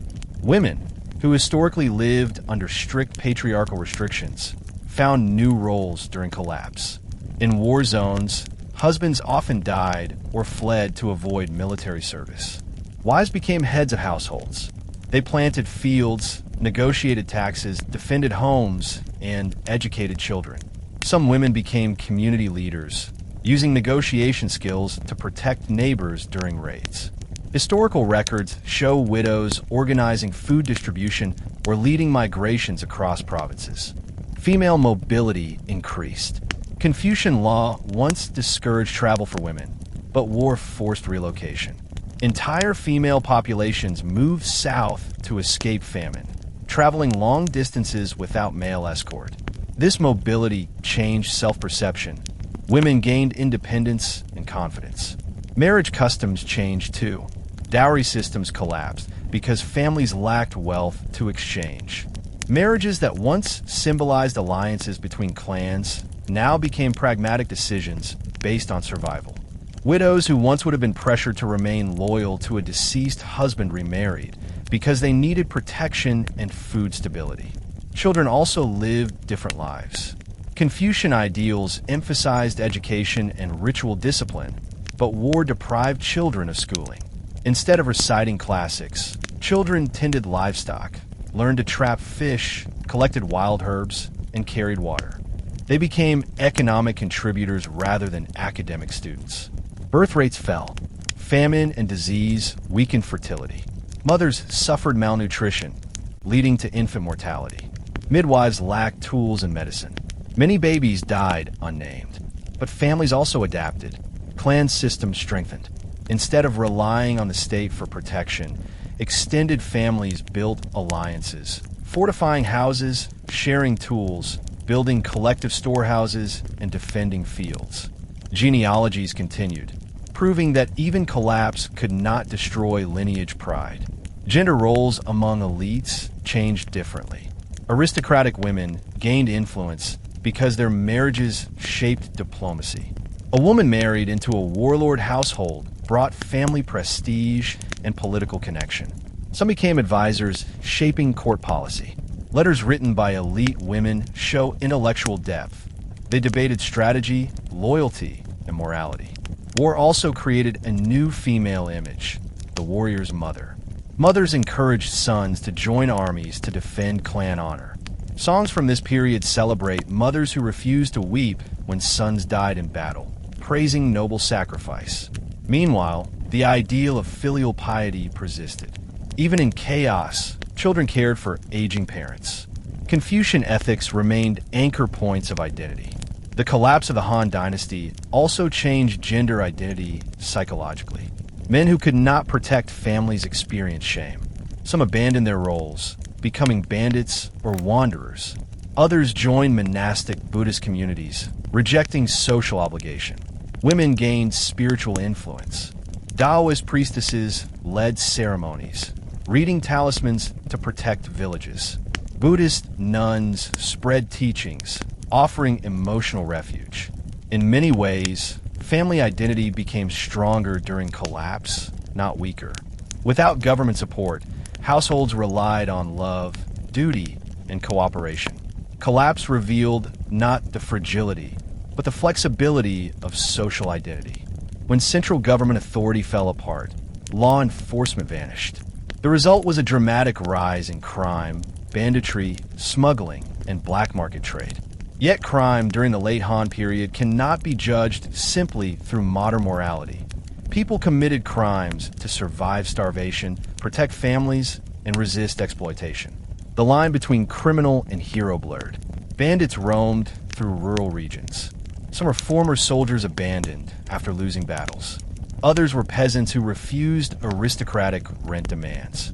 Many became outlaws because highway robbery offered better survival chances than farming. They built camps in forests, marshes, and mountain passes, striking travel routes and government roads. However, outlaw bands were not purely chaotic. Many formed codes of honor and protected local villages in exchange for food and information. Some acted like proto-political movements, supporting rebel causes or aligning with warlords. Bandit groups sometimes transformed into military units. Liu Bei himself temporarily lived among outlaws in his youth, learning leadership from wandering fighters. Urban crime exploded as well. Looting became common. In famine zones, families raided warehouses controlled by greedy officials. Communities justified theft as righteous rebellion. If the state abandoned them, they owed no duty to state law.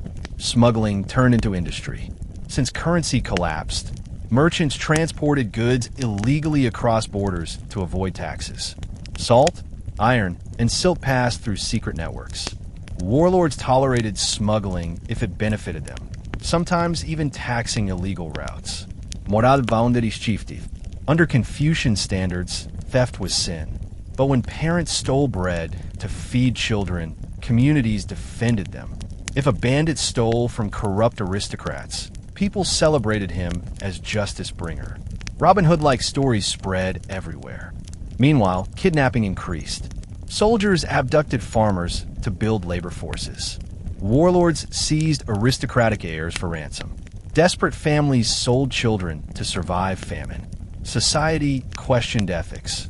Was it morally wrong if selling one child saved 5? Tragedy replaced certainty. Violence became normalized. Fights broke out in markets over grain prices. Villages murdered suspected thieves without trial. Rumors spread that cannibalism appeared during extreme starvation. Historical texts describe isolated cases. Yet crime sometimes strengthened resistance. Outlaw bands disrupted warlord supply lines, balancing power. Smugglers preserved trade when official markets failed. Village militias organized self-defense rather than submitting to warlords. Government brutality worsened criminal identity. When imperial officials demanded impossible taxes, peasants rebelled. Imperial labels branded them criminals, but they viewed themselves as freedom fighters. The collapse, therefore, produced layered moral questions. If a soldier deserts to return home to starving family, Is he traitor or hero? If a merchant smuggles food to famine villages, is he criminal or savior? If a rebel kills a corrupt magistrate, is he murderer or liberator? Philosophy adapted. Buddhist compassion softened judgment, saying suffering shaped behavior. Taoist relativism argued morality must follow circumstance. Crime did not destroy China, it transformed it. Through survival ethics, people learned flexibility, cooperation, and resilience. Their choices built new pathways toward future governance, where rigid law would merge with local community judgment. The fall of the Han Dynasty shows how morality moves when society collapses. People do what they must to survive, and civilization rebuilds itself afterward. Education in the late Han Dynasty stood at a crossroads. Earlier centuries of Han rule promoted one of the most sophisticated educational systems in the ancient world, centered on the Confucian classics. Scholars memorized the Analects, the book of documents and ritual texts to prepare for government service. Schools flourished in major cities, and even rural areas received classical training through local tutors hired by community families. But as the dynasty weakened, the education system experienced dramatic transformation. Yet instead of collapsing completely, it adapted in surprising ways. During the political crises of the late 2nd and early 3rd centuries, official state schools either closed or became severely underfunded. Political purges, such as the partisan prohibitions, drove thousands of scholars from government careers. When these intellectuals lost court positions, many fled the capital and settled in remote communities. Ironically, this exile helped preserve Confucian education. Scholars who once taught only elite aristocrats now taught rural children, spreading literacy far beyond the original scholar class. Villages across the empire established small learning centers. These village academies operated informally, sometimes inside farmhouses or temples. Students sat on woven mats reading bamboo scrolls. Lessons began at dawn, pausing only for farm work. Teachers rarely earned money. Instead, they received rice, vegetables, cloth, or shelter. This educational shift increased respect for teachers within communities, strengthening the bond between scholars and commoners. Educational priorities shifted toward practical learning. Texts relating to mathematics, agriculture, medicine, and astronomy gained popularity because families needed survival knowledge more than philosophical refinement. Students learned to calculate taxes, read market contracts, and manage irrigation systems. Even classical reading served survival. Children who learned to read could interpret military proclamations and avoid forced recruitment by understanding warlord orders. Women also gained educational access. Because war scattered households, some mothers taught their children literacy themselves. Elite women studied poetry and philosophy, while rural women learned reading for record-keeping and trade exchange. Education slowly became a family responsibility, not just a male privilege. Meanwhile, Buddhist monasteries emerged as new centers of education. Monks taught reading and writing using Buddhist texts translated into Chinese. Students practiced recitation and copied manuscripts, improving literacy rates. Monks also taught ethics, compassion, and meditation, providing education blended with spiritual healing, a powerful alternative during an age of war and famine. Confucian academies survived mainly through lineage families in southern China and in mountainous western strongholds. These families protected libraries, burying books underground during raids or hiding manuscripts in mountain temples. Their bravery preserved classical literature that would otherwise have vanished. Scholars faced emotional struggle. Some felt ashamed that their education no longer earned government careers. Others wrote poetry expressing sorrow over lost libraries, burned archives, and murdered colleagues. Teachers who once debated government reform now taught children how to survive famine. Yet, through this pain, they kept intellectual identity alive. Education's decentralization also democratized knowledge. Without strict imperial control, scholars developed personal teaching styles. Some promoted moral philosophy, Others emphasized logic or nature study. These diverse approaches built intellectual seeds that later blossomed into major philosophical schools during the medieval period. Most profoundly, the people of the Han did not let collapse erase learning. Knowledge became a cultural treasure passed hand to hand, not through bureaucracy, but through family, teacher, and village. When future dynasties rebuilt imperial universities, they leaned on the foundation that rural scholars preserved. The fall of the Han Dynasty, therefore, transformed education rather than destroying it. Literacy lived because people believed learning was identity, not luxury. Late Han literature reveals the emotional soul of a collapsing civilization. While government shattered and armies slaughtered each other, poets and writers produced some of the most powerful emotional works in Chinese history. Their writings combined sorrow, bravery, longing, nostalgia, political criticism, and philosophical reflection. Poetry emerged as a critical form of emotional resistance. Early Han poems celebrated imperial power, agricultural cycles, and moral order. Late Han poetry, however, turned inward. Poets wrote about ruined cities, burning fields, abandoned shrines, and broken loyalties. Loss became a central theme. Scholars who witnessed famine described skeletons along riverbanks and mothers searching for lost children. Those who fled war zones wrote about the pain of leaving ancestral graves behind. One common poetic theme was nostalgia. Writers like Cai Yan, who was captured by nomadic raiders and later returned to China, wrote lyrical accounts of homesickness and cultural displacement. Her famous poem of Resentment, describes wine blowing through grasslands beyond the frontier, symbolizing longing for home and lost identity. Literature also expressed moral judgment. Historians and poets condemned corrupt officials, greedy eunuchs, and cowardly warlords. Their writing shaped how future generations interpreted politics. When reading late Han texts, it becomes clear that the pen was as powerful as the sword. Literature preserved truth beyond propaganda. Many poems offered philosophical reflection. Writers questioned fate, justice, death, and the meaning of loyalty. They wondered whether heaven cared about human suffering or whether cosmic cycles simply continued without moral purpose. Landscape imagery became central. Mountains symbolized endurance. Rivers symbolized inevitable change.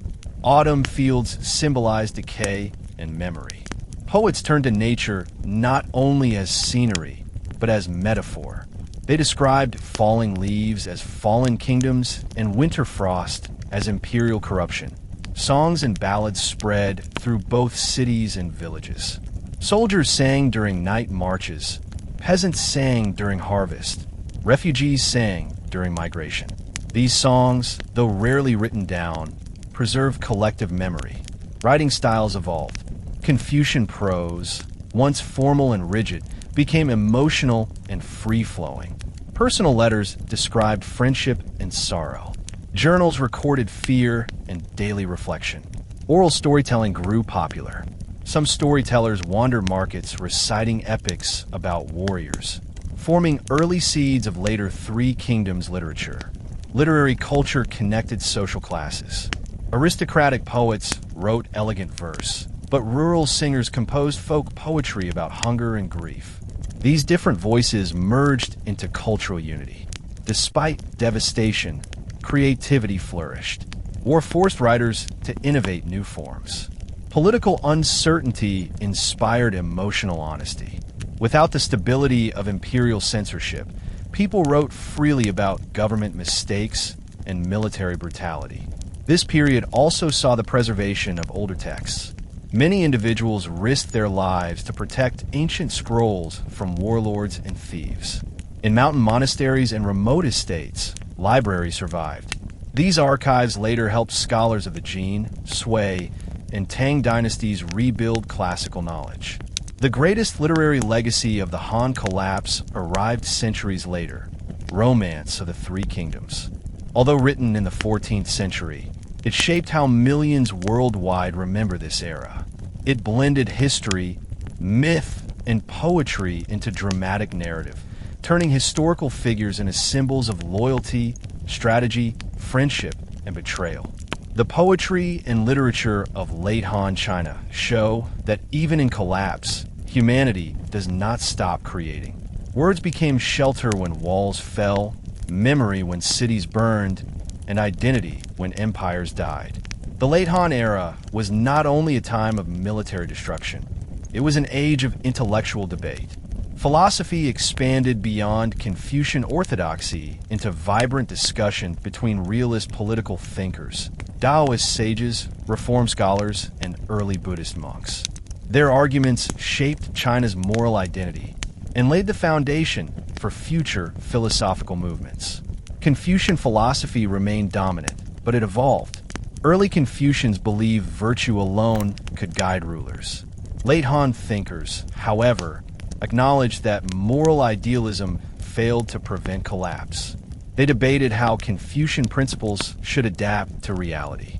Many scholars argued the state needed stricter laws, stronger taxation, and heavier punishment to prevent aristocratic exploitation. They blended Confucian ethics with legalist practicality. This hybrid idea would later define the Sui and Tang administrative systems. Other scholars blamed the dynasty's fall on spiritual corruption.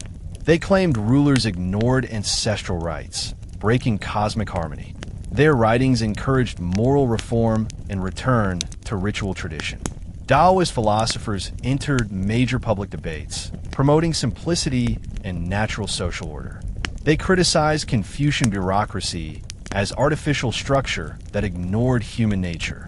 Taoist texts argued that overgovernance caused rebellion, and true leadership required minimal control and acceptance of change. Their ideas appealed to individuals disillusioned with politics. Taoist mysticism also flourished. Philosophers discussed immortality, alchemy, and inner cultivation. These concepts shaped spiritual movements and medical advancements. Political realists challenged nearly all moral traditions. They argued that power, not virtue, determined survival. Realists believed warlords succeeded because they understood violence and fear better than Confucian ministers. Their writings defended ruthless policy as necessary for governing a chaotic age. Meanwhile, Buddhism entered philosophical argument through translation schools. Monks introduced concepts such as emptiness, suffering, impermanence, and compassion. They debated Confucian filial duty versus Buddhist renunciation. They argued life contained universal suffering beyond social roles. These debates enriched Chinese thought, pushing intellectuals to examine identity beyond tradition. Philosophical salons formed in aristocratic estates, where scholars gathered to debate ethics, cosmology, and fate. Their discussions shaped post-Han political theory. Some argued that dynastic cycles reflected cosmic law. Others denied cosmic intervention entirely. Philosophy also connected directly to military strategy. Leaders like Cao Cao read legalist texts to justify centralized power. Liu Bei invoked Confucian virtue to earn loyalty. Zhuge Liang studied Taoist and Confucian readings to build balanced governance. Intellectual culture spread to broader society. Farmers listened to traveling speakers debate fate, war, and justice. Monks preached compassion in village squares. Philosophers wrote accessible texts aimed at ordinary people. Late Han thought proved that ideas are strongest during chaos. When government collapsed and tradition failed, people questioned everything. And through questioning, they rebuilt intellectual identity. This era laid philosophical foundations that shaped China for centuries.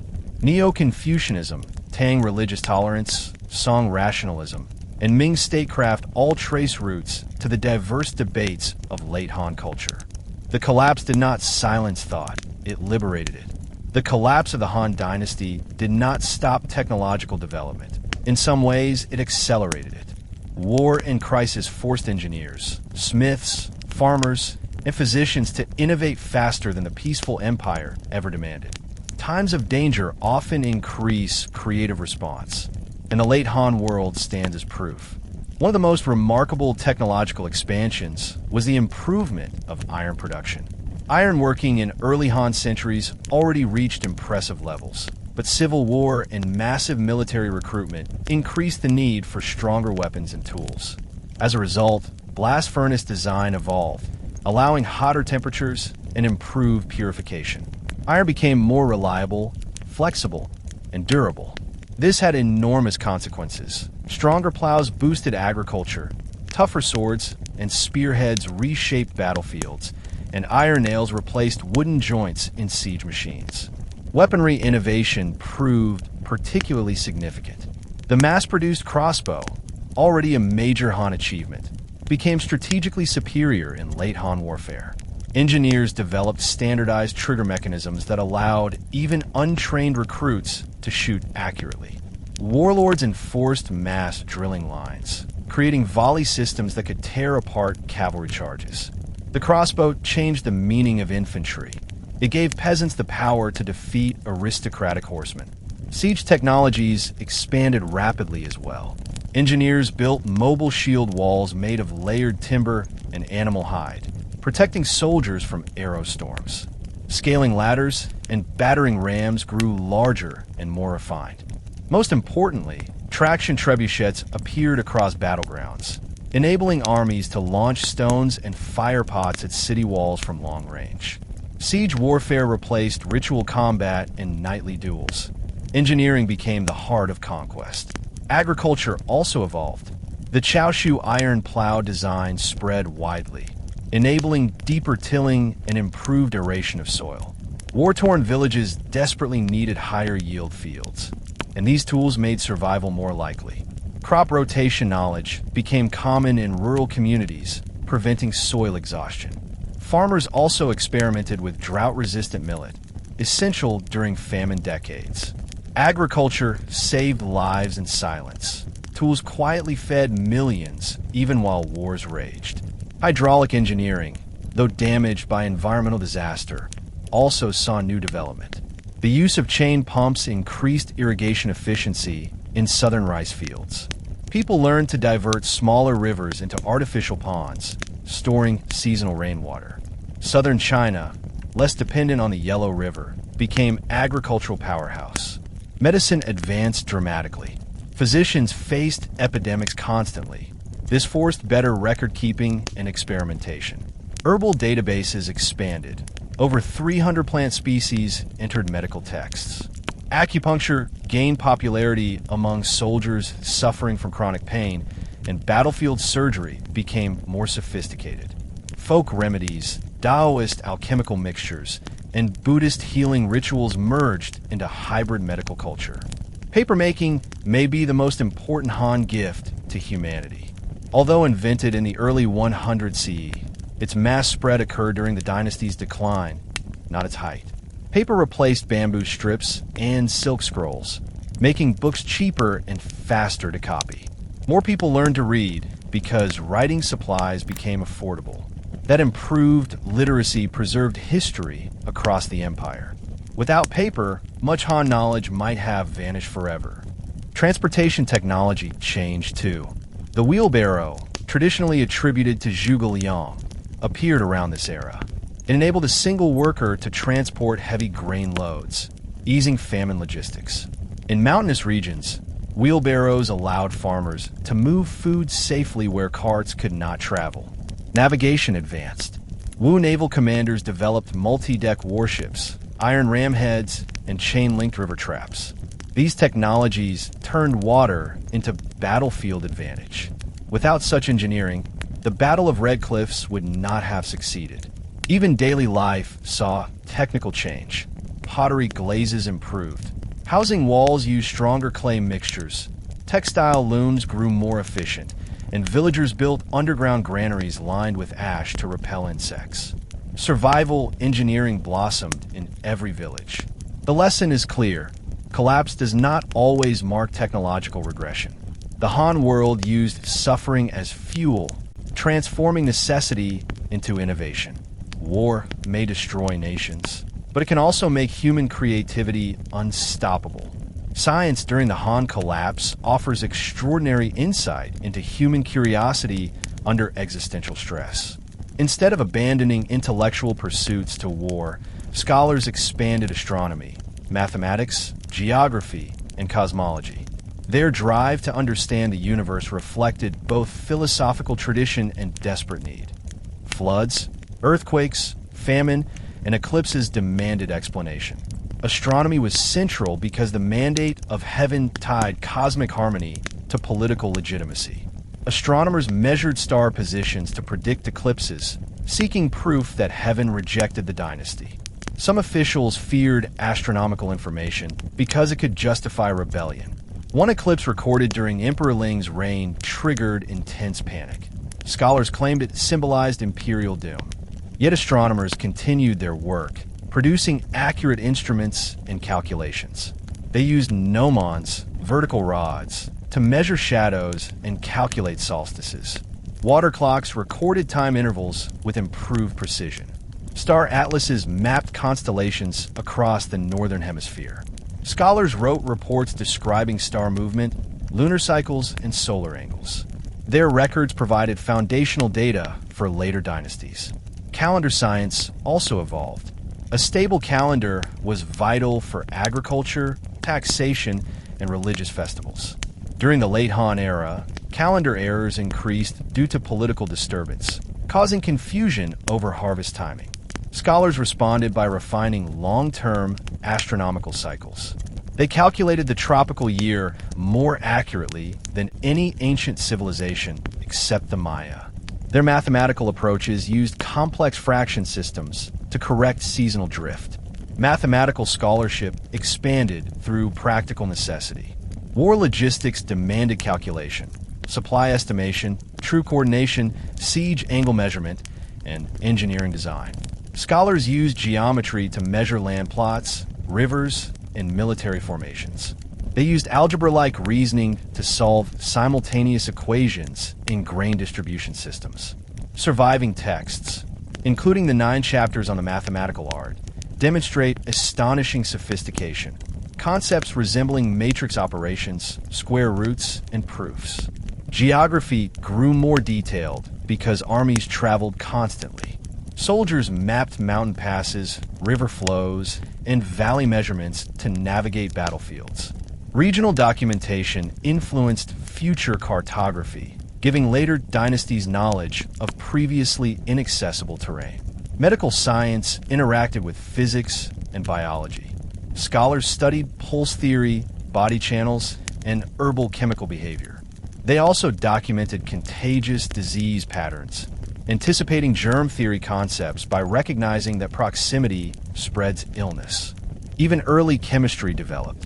Taoist alchemists experimented with minerals, mercury, sulfur, and salt compounds, searching for immortality.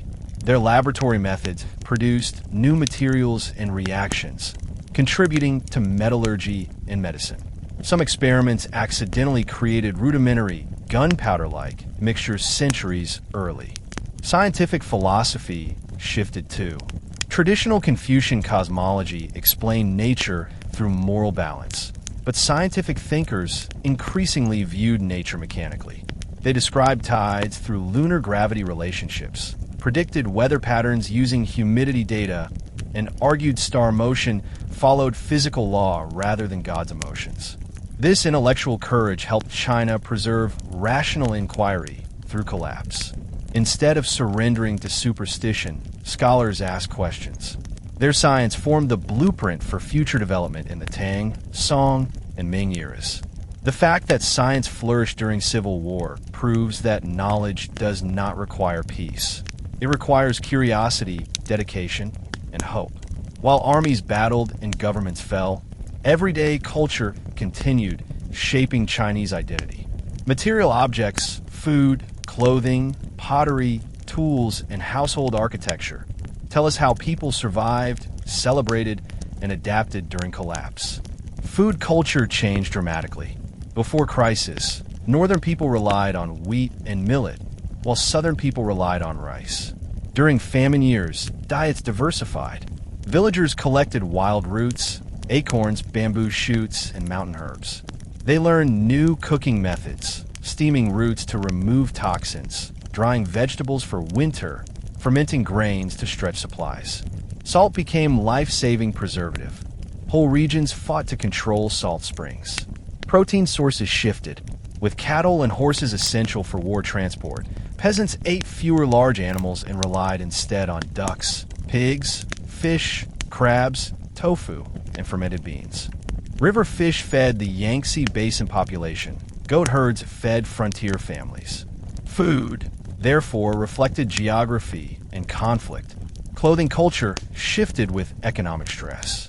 Silk robes, once worn by aristocrats, became symbols of lost elegance. Silk production survived, but its market collapsed.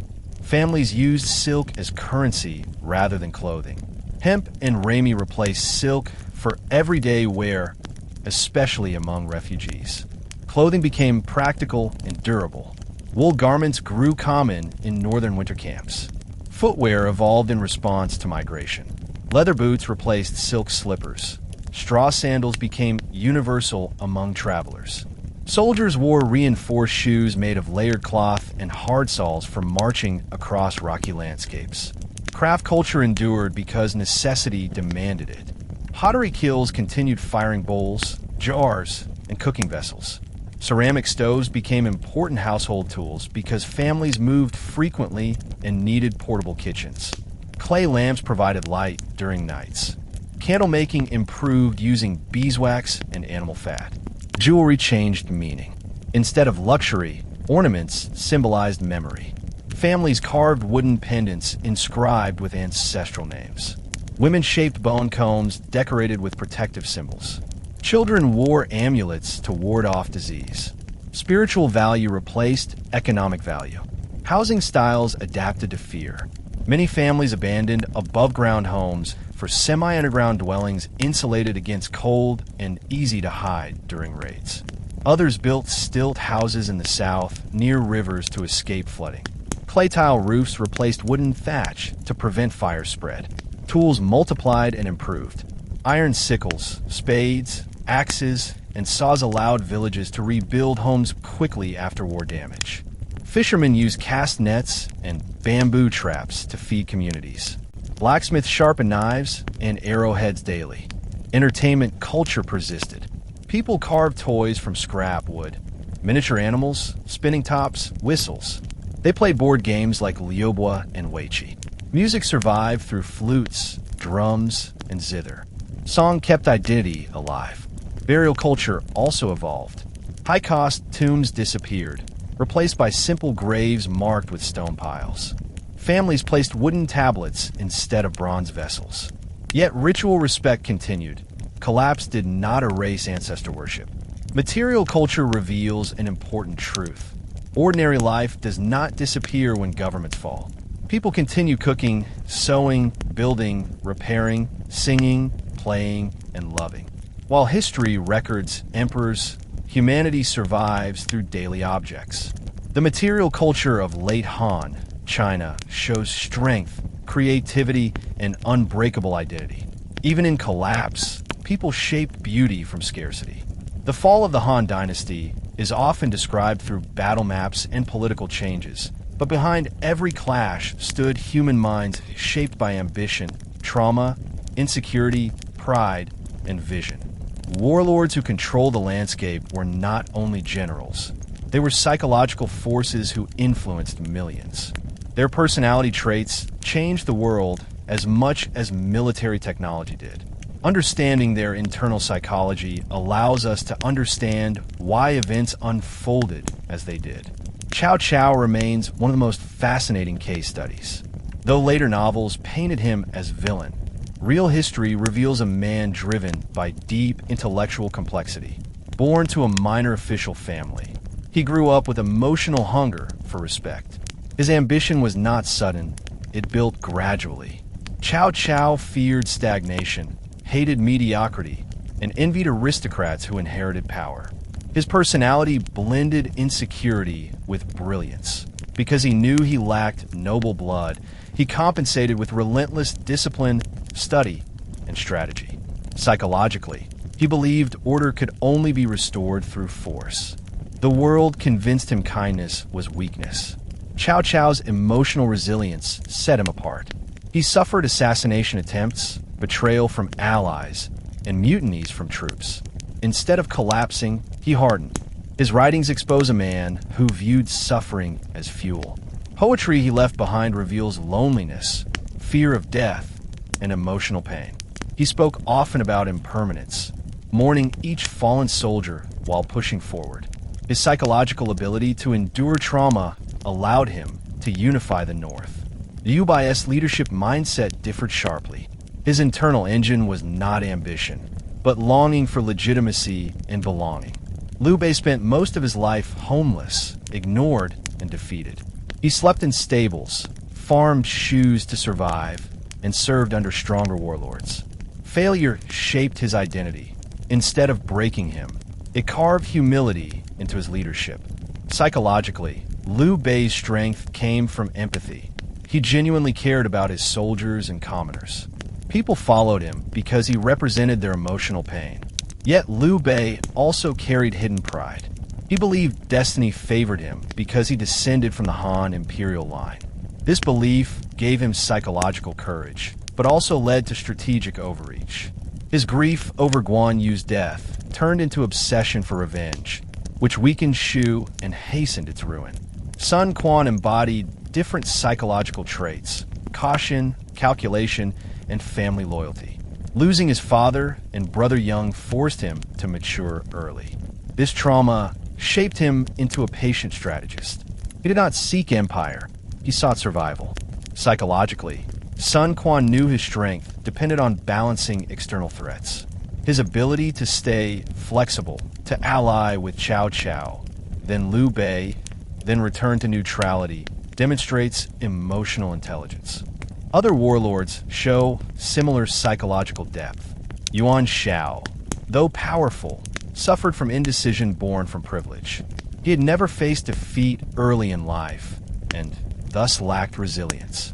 His confidence collapsed under pressure. Lu Bu, legendary warrior, suffered from chronic trust issues. Having been adopted multiple times and betrayed by father figures, he betrayed others with equal unpredictability. His military skill could not compensate for psychological instability. Zhuge Liang, though not a warlord, shows unique mental profile.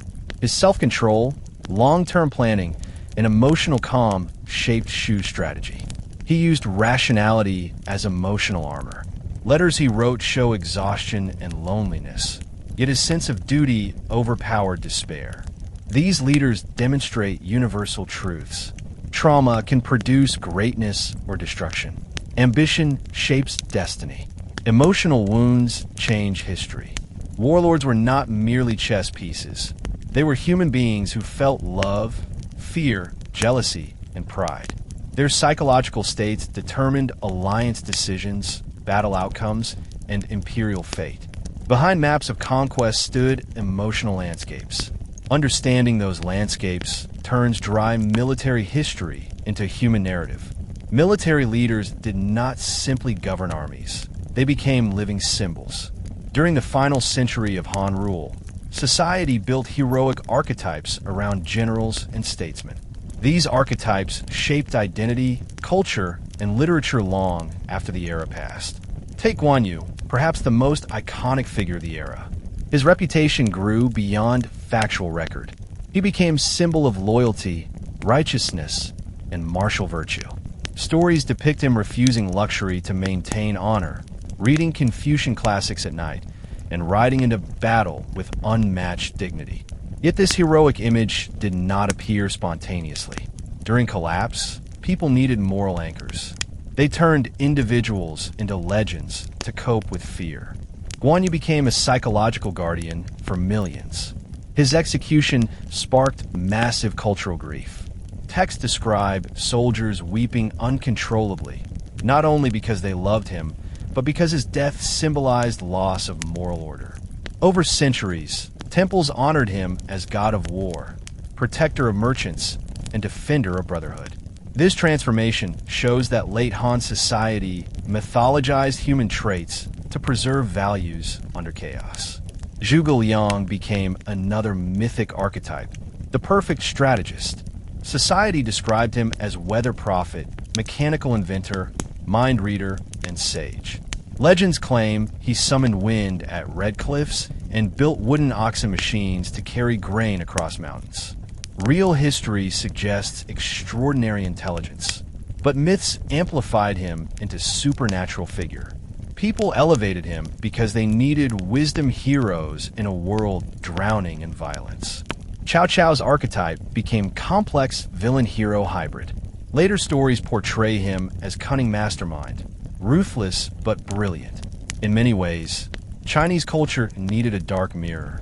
Cao Cao symbolized ambition without restraint, intelligence without morality, and power without shame. His legend warns against extremes of realpolitik, yet modern scholarship suggests admiration. His poetry shows vulnerability. His laws improved agriculture. His leadership protected northern China from famine. Archetypes simplify, but reality complicates. Liu Bei became archetype of virtue, a leader who valued brotherhood over empire. People admired his humility and humanity. He wept easily, not weakness, but sincerity. The legend of the Peach Garden Oath, where Liu Bei, Guan Yu, and Zhang Fei swore brotherhood unto death, became national metaphor for loyalty and friendship. Other heroic images existed too. Woman warriors appear in local stories defending villages.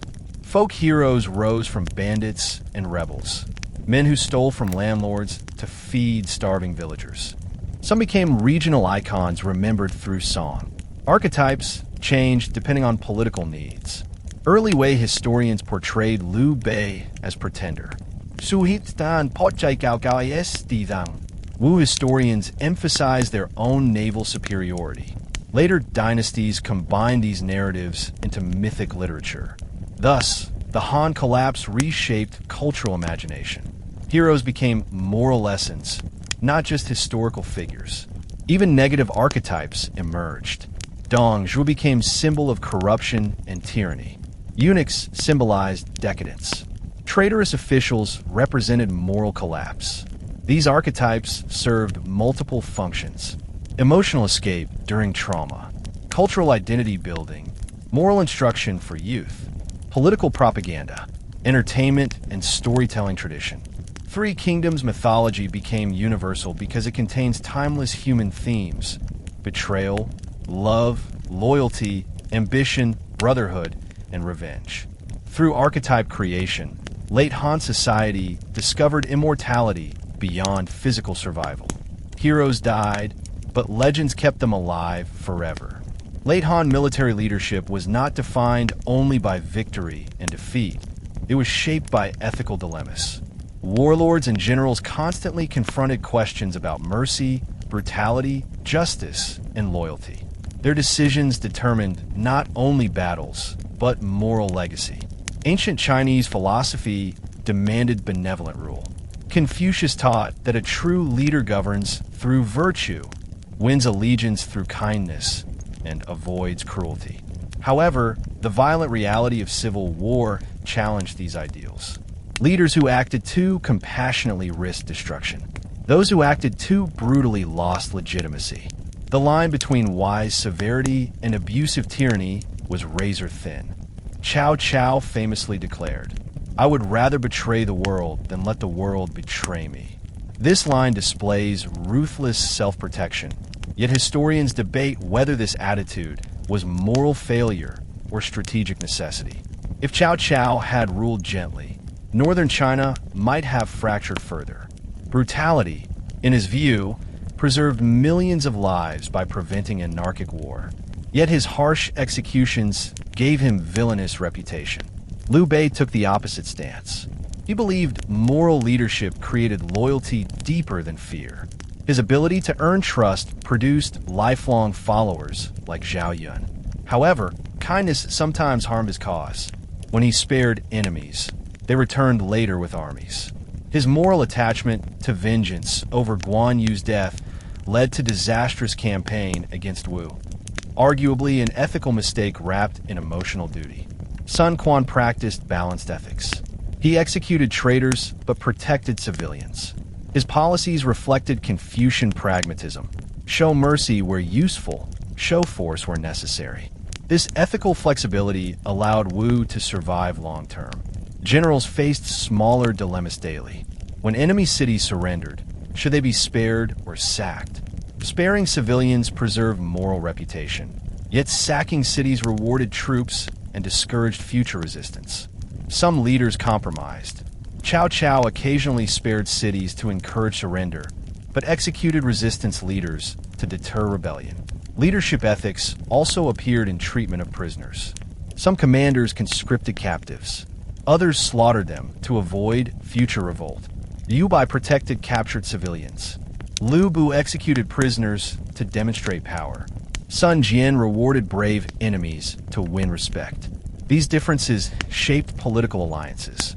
Fear influenced ethics too. Leaders who feared betrayal often acted violently to secure rule.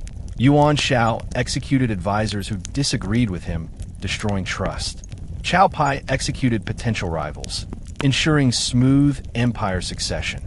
Brutality often strengthened political control temporarily. Loyalty became ethical currency. Soldiers judged leaders not only by victory, but by how they treated followers. Guan Yu's legendary loyalty inspired troops to fight beyond physical limit. Zhuge Liang's dedication motivated Shu soldiers to serve even in hopeless odds. Philosophers debated whether strict law or moral governance should lead society. Legalists argued human nature required punishment. Confucians argued virtue inspired harmony. Taoists argued overgoverning created rebellion. Leaders borrowed ideas selectively. Ethics also shaped peasant resistance. People rebelled because they felt rulers betrayed moral duty. The Yellow Turbans claimed they fought corruption, not empire. Their moral vision inspired millions. War ethics extended into religion. Buddhist monasteries preached compassion and opposed slaughter, influencing Southern naval officers who allowed civilian evacuation before battles. Taoist priests argued unnecessary violence disrupted cosmic balance. Thus, the collapse of the Han Dynasty did not erase morality. It intensified moral debate. Leaders fought not only for territory, but for what leadership meant. History judges them not just by victory, but by ethical legacy. The late Han world proves power alone cannot define greatness. True leadership blends strategy, ethics, humanity, and courage. Luoyang had once been the beating heart of the Han Empire, a city of scholars, markets, temples, palaces, and political ceremony. Nestled along fertile plains near the Luo River, the capital symbolized imperial unity. Its libraries held priceless scrolls, and its palace halls hosted grand rituals that legitimized emperors. But as the dynasty collapsed, Luoyang became a tragic example of how political decay could destroy cultural centers. Luoyang's crisis began with financial collapse. Imperial revenues shrank as large estates absorbed farmland and tax income dwindled. The court lacked funds to maintain city infrastructure. Roads cracked, bridges rotted, aqueducts malfunctioned. Clean water access declined, sanitation collapsed, and disease spread through crowded neighborhoods. Even before war reached the capital walls, the city began dying from neglect. Civil strife worsened conditions. Factional battles between eunuchs and scholar officials turned the palace into a battlefield of manipulation. Eunuchs controlled access to the emperors, blocking reformists and selling political appointments. Scholars responded by writing angry memorials, sparking violent purges. Government workers fled to rural homes, leaving offices empty and administrative functions disrupted. Then came the rebellion era. When the Yellow Turbans launched their uprising, Luoyang panicked. Food supplies dwindled because farmland outside the capital was unsafe to harvest. Grain shipments from distant provinces slowed due to banditry and damaged canals. Market inflation soared, and hungry mobs rioted across the streets, forcing the court to open emergency granaries. War devastated Luoyang further. Dong's arrival marked the city's downfall. He marched into Luoyang claiming to protect the emperor, but instead seized imperial authority, executed political rivals, and looted the treasury. His troops ransacked noble mansions, taking jade, bronze art, silk garments, and gold coins. Imperial women and servants suffered abuse. Aristocratic scholars fled in terror. Eventually, Dong Zhuo ordered Luoyang's destruction. Believing the city indefensible, he forced mass evacuation and set fire to palace buildings. Flames consumed architectural masterpieces. The Luoyang Palace, libraries filled with historical records, imperial archives, astronomical instruments, ritual bronzes crafted centuries earlier. Wooden beams cracked and fell as firestorms engulfed the city. Smoke blackened the sky for days. The destruction of Luoyang symbolized more than physical ruin. It represented the death of central cultural authority. When news spread that the imperial capital lay in ashes, many across China believed heaven had indeed withdrawn its mandate. Even after Dong Zhuo fled to Chang'an with the emperor, Luoyang remained a haunting wasteland. Grass overtook burned courtyards. Wild animals wandered deserted streets. Graves of nobles lay unguarded, plundered by desperate scavengers. Homeless refugees camped inside empty palaces, turning once sacred chambers into survival shelters. Luoyang's revival attempts failed repeatedly. Warlords fought over the region, each battle damaging urban structures further. When Cao Cao eventually regained partial control, he found a broken city, but used its symbolic power to legitimize his authority. He gathered scholars there and restored some government buildings. But much of Luoyang's ancient cultural core was lost forever. The psychological weight of Luoyang's fall deeply affected Chinese memory. Historians wrote sorrowful accounts describing the capital's ruins as warning for future rulers. Poets mourned shattered walls and silent court halls. Travelers wrote of eerie emptiness, wind blowing through burned pillars, echoing ghost-like warnings. Luoyang's fall reveals that when capitals collapse, identity collapses. Cities are not merely buildings. They hold memory, meaning, and soul. When Han capital fell, people lost more than government. They lost moral center. Yet Luoyang's story also shows resilience.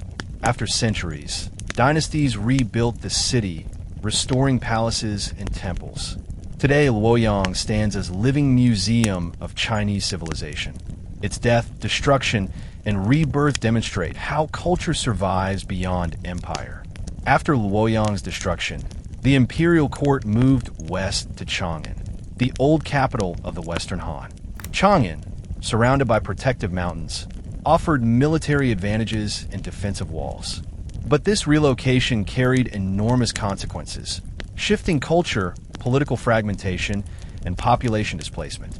Chang'an had been glorious centuries earlier, a cosmopolitan center on the Silk Road, full of musicians, dancers, diplomats, merchants, translators, and nobles. Its broad avenue system and grid layout represented ancient planning genius.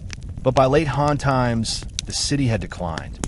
When Dong Zhuo dragged Emperor Xian there, Chang'an was exhausted, suffering from economic downturn and depopulation.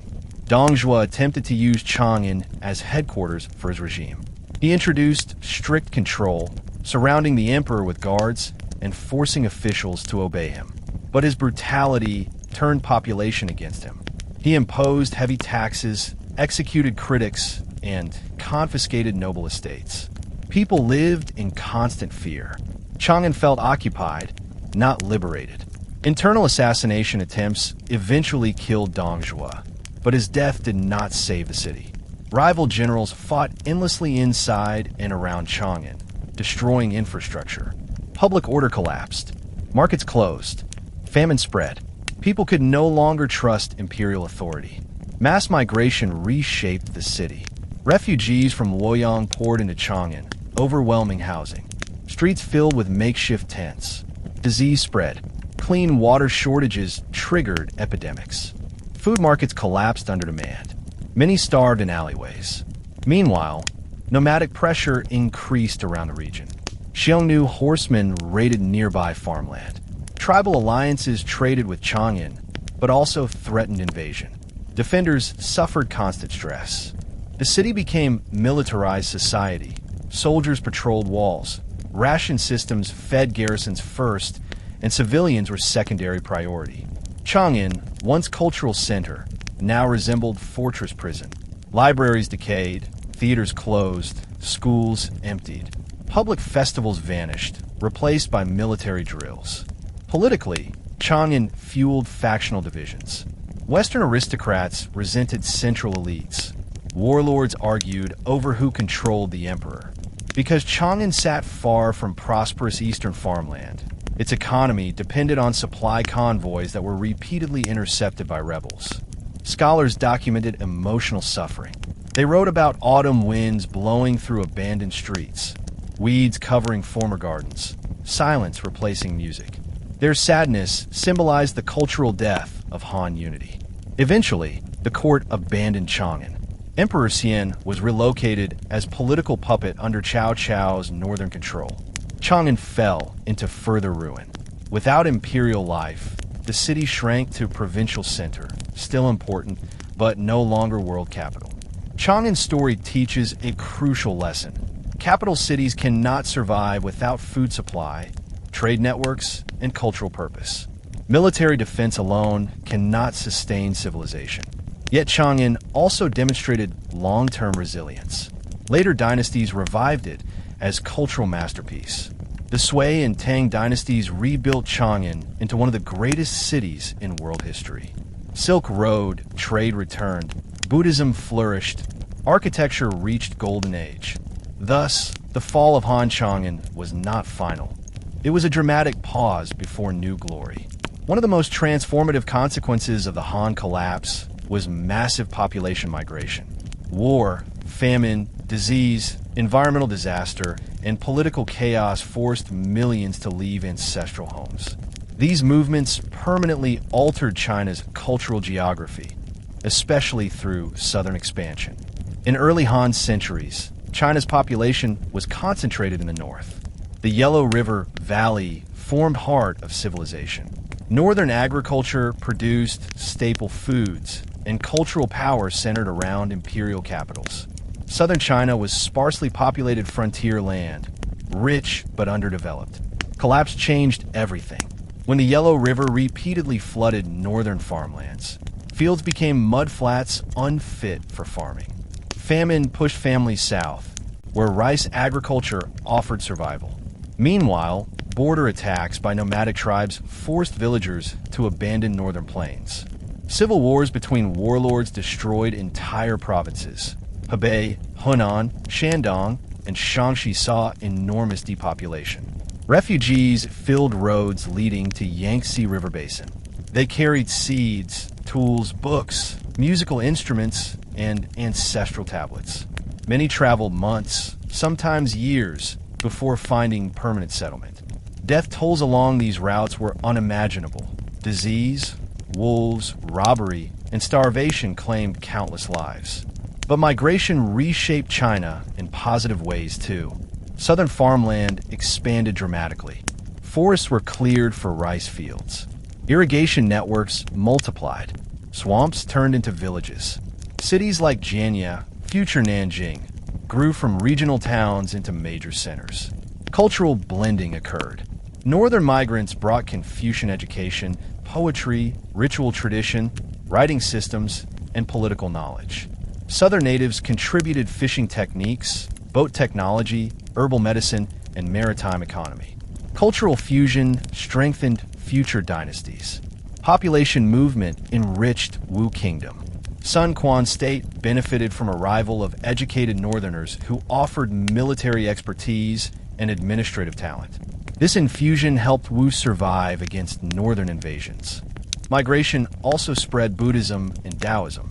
Monks traveled south with refugees, building temples and organizing communities. Spiritual life diversified. Demographic change rebalanced national identity. Before collapse, China's cultural core had been northern-centered. After collapse, southern China grew in importance. Over centuries, great dynasties like Tang and Song would thrive in southern economy and population power.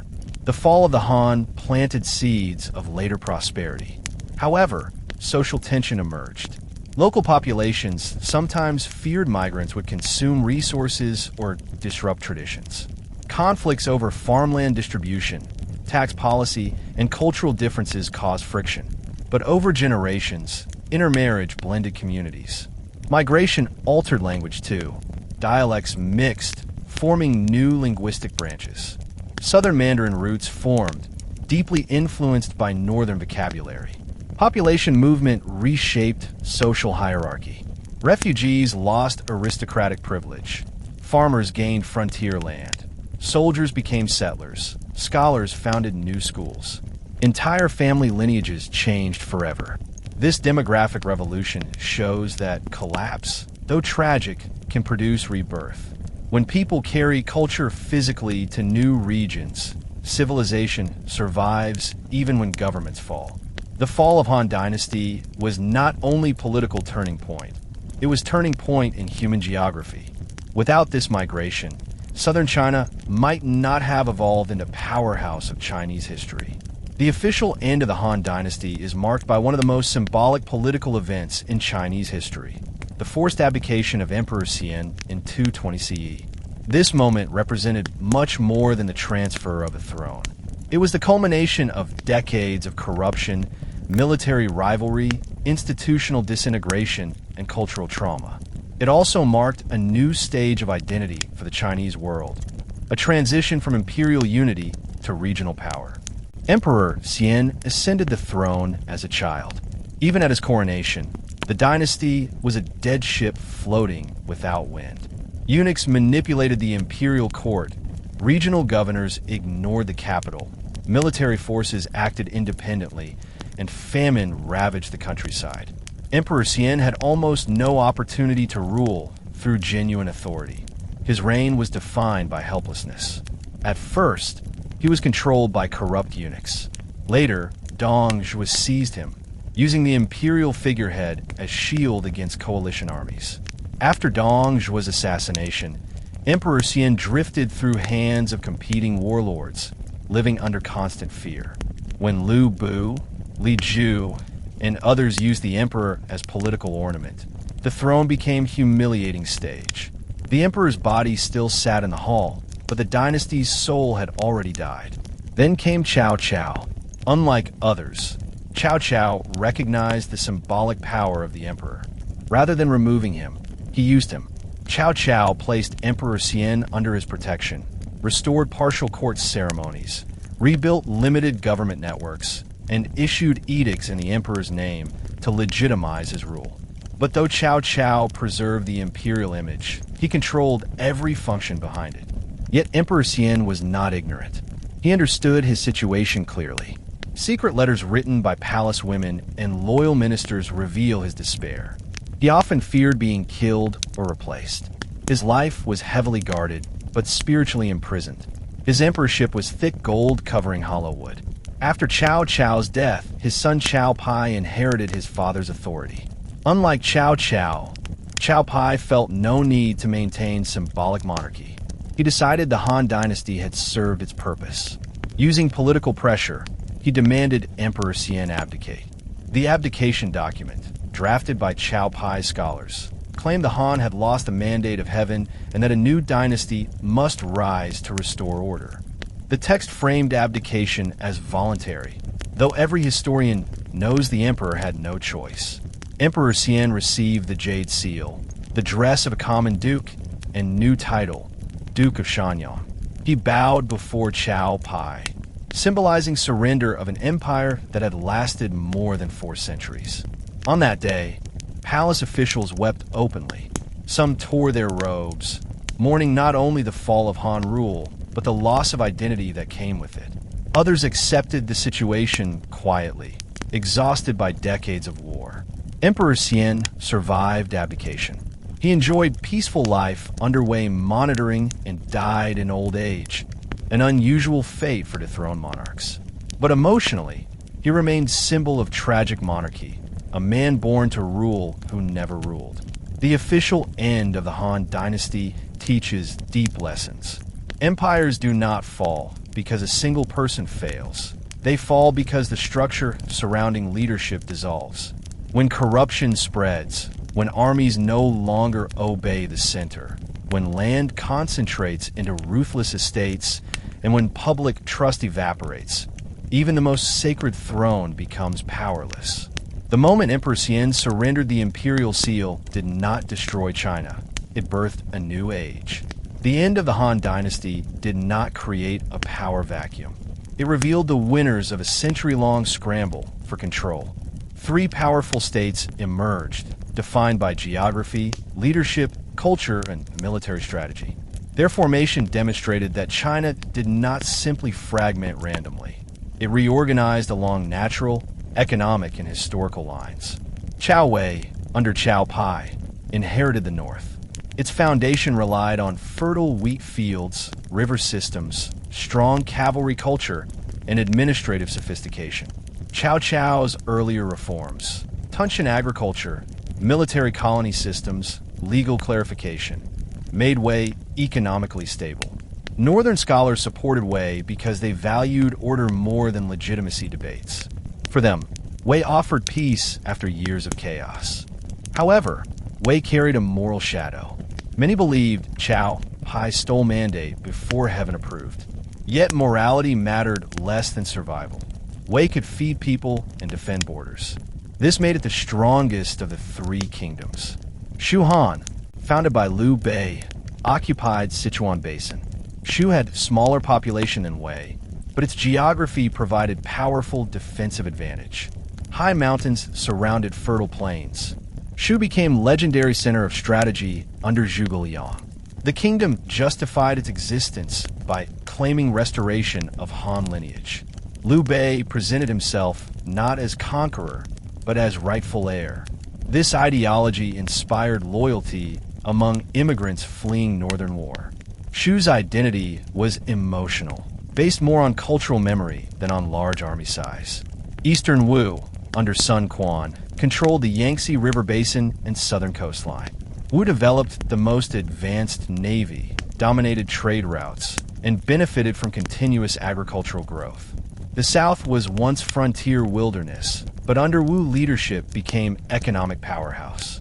Its multicultural environment, blending migrants, coastal fishermen, and local tribes, produced flexible society. Wu leaders valued practical alliances more than moral ideals. The borders between these kingdoms did not represent random markers. They reflected centuries of geographic evolution. North favored horse warfare and wheat. West favored mountain defense and independent identity. South favored naval power and rice agriculture. These differences shaped cultural future.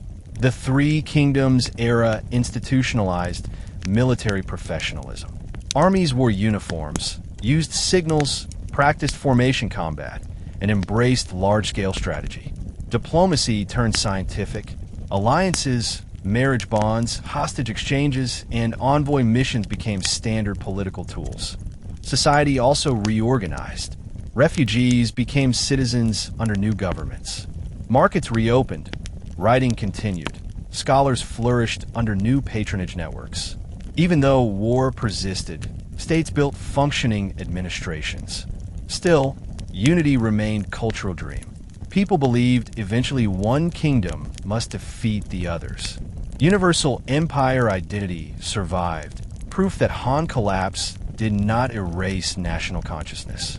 The formation of the Three Kingdoms represented neither permanent fragmentation nor total failure. It was a transitional phase in China's political evolution, proof that society can reorganize when empire dies. The fall of the Han Dynasty was not merely an ending. It was the beginning of a new world. The consequences of this collapse reverberated across centuries, shaping China's future identity, government design, and cultural imagination.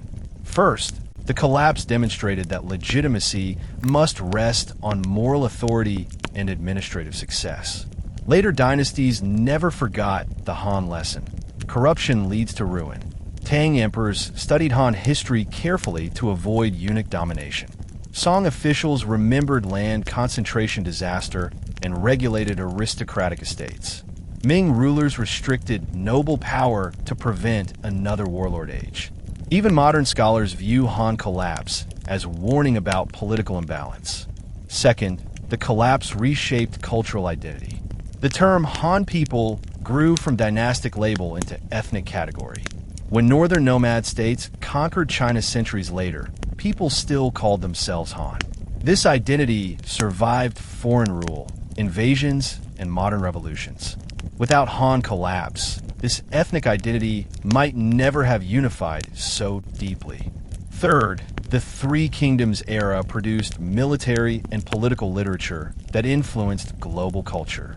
Romance of the Three Kingdoms became one of the four great classical novels of China. Generations studied Quan Liu as symbol of honor, Zhuge Liang as symbol of intelligence, and Cao Cao as symbol of ambition. The novel influenced leadership philosophy, political thinking, theater, opera, and even modern video games. Few historical collapses shaped imagination so profoundly. Fourth, the collapse transformed geography. Southern China rose from frontier to cultural heartland. Later dynasties like Song and Ming centered political and economic strength in southern cities, following migration patterns set by Han collapse. Regions once seen as wilderness became civilizations. Fifth, the collapse taught that culture outlives government. Even as capitals burned and emperors fell, poetry, scholarship, medical science, philosophy, and language endured. Paper allowed knowledge to spread. Confucian schools preserved moral values. Folk traditions sustained emotional continuity. Finally, the collapse helped preserve unity rather than destroy it.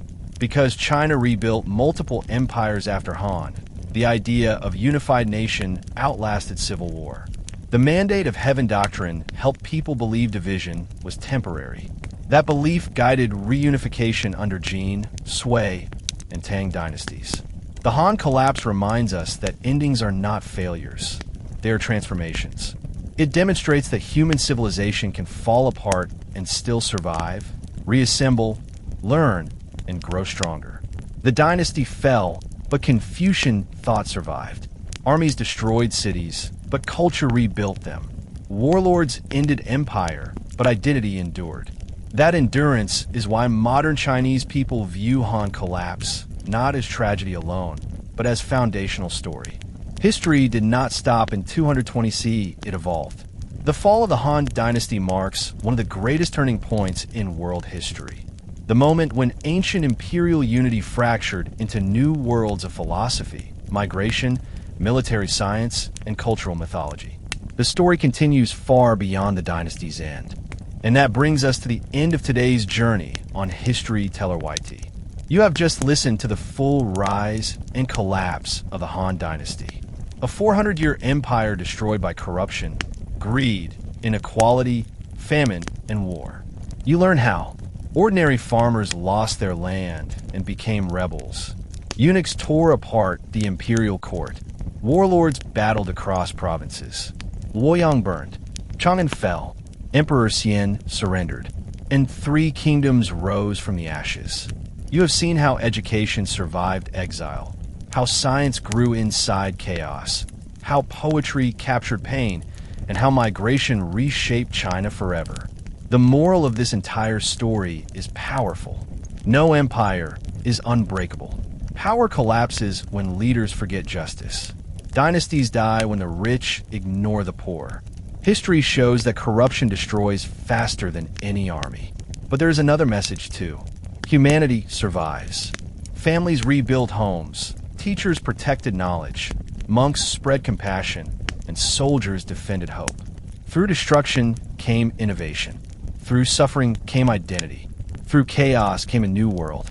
If you enjoyed this journey and want more incredible history like this, stories of civilization, war, kings, science, and culture, make sure you return to History Teller YT. Because this channel is not just about dates and names. It is about feeling history like a living world. Thank you for watching. Thank you for listening, and thank you for supporting history. This is History Teller YT, signing off for today. But remember, history never ends. It waits for you to return. See you in the next episode.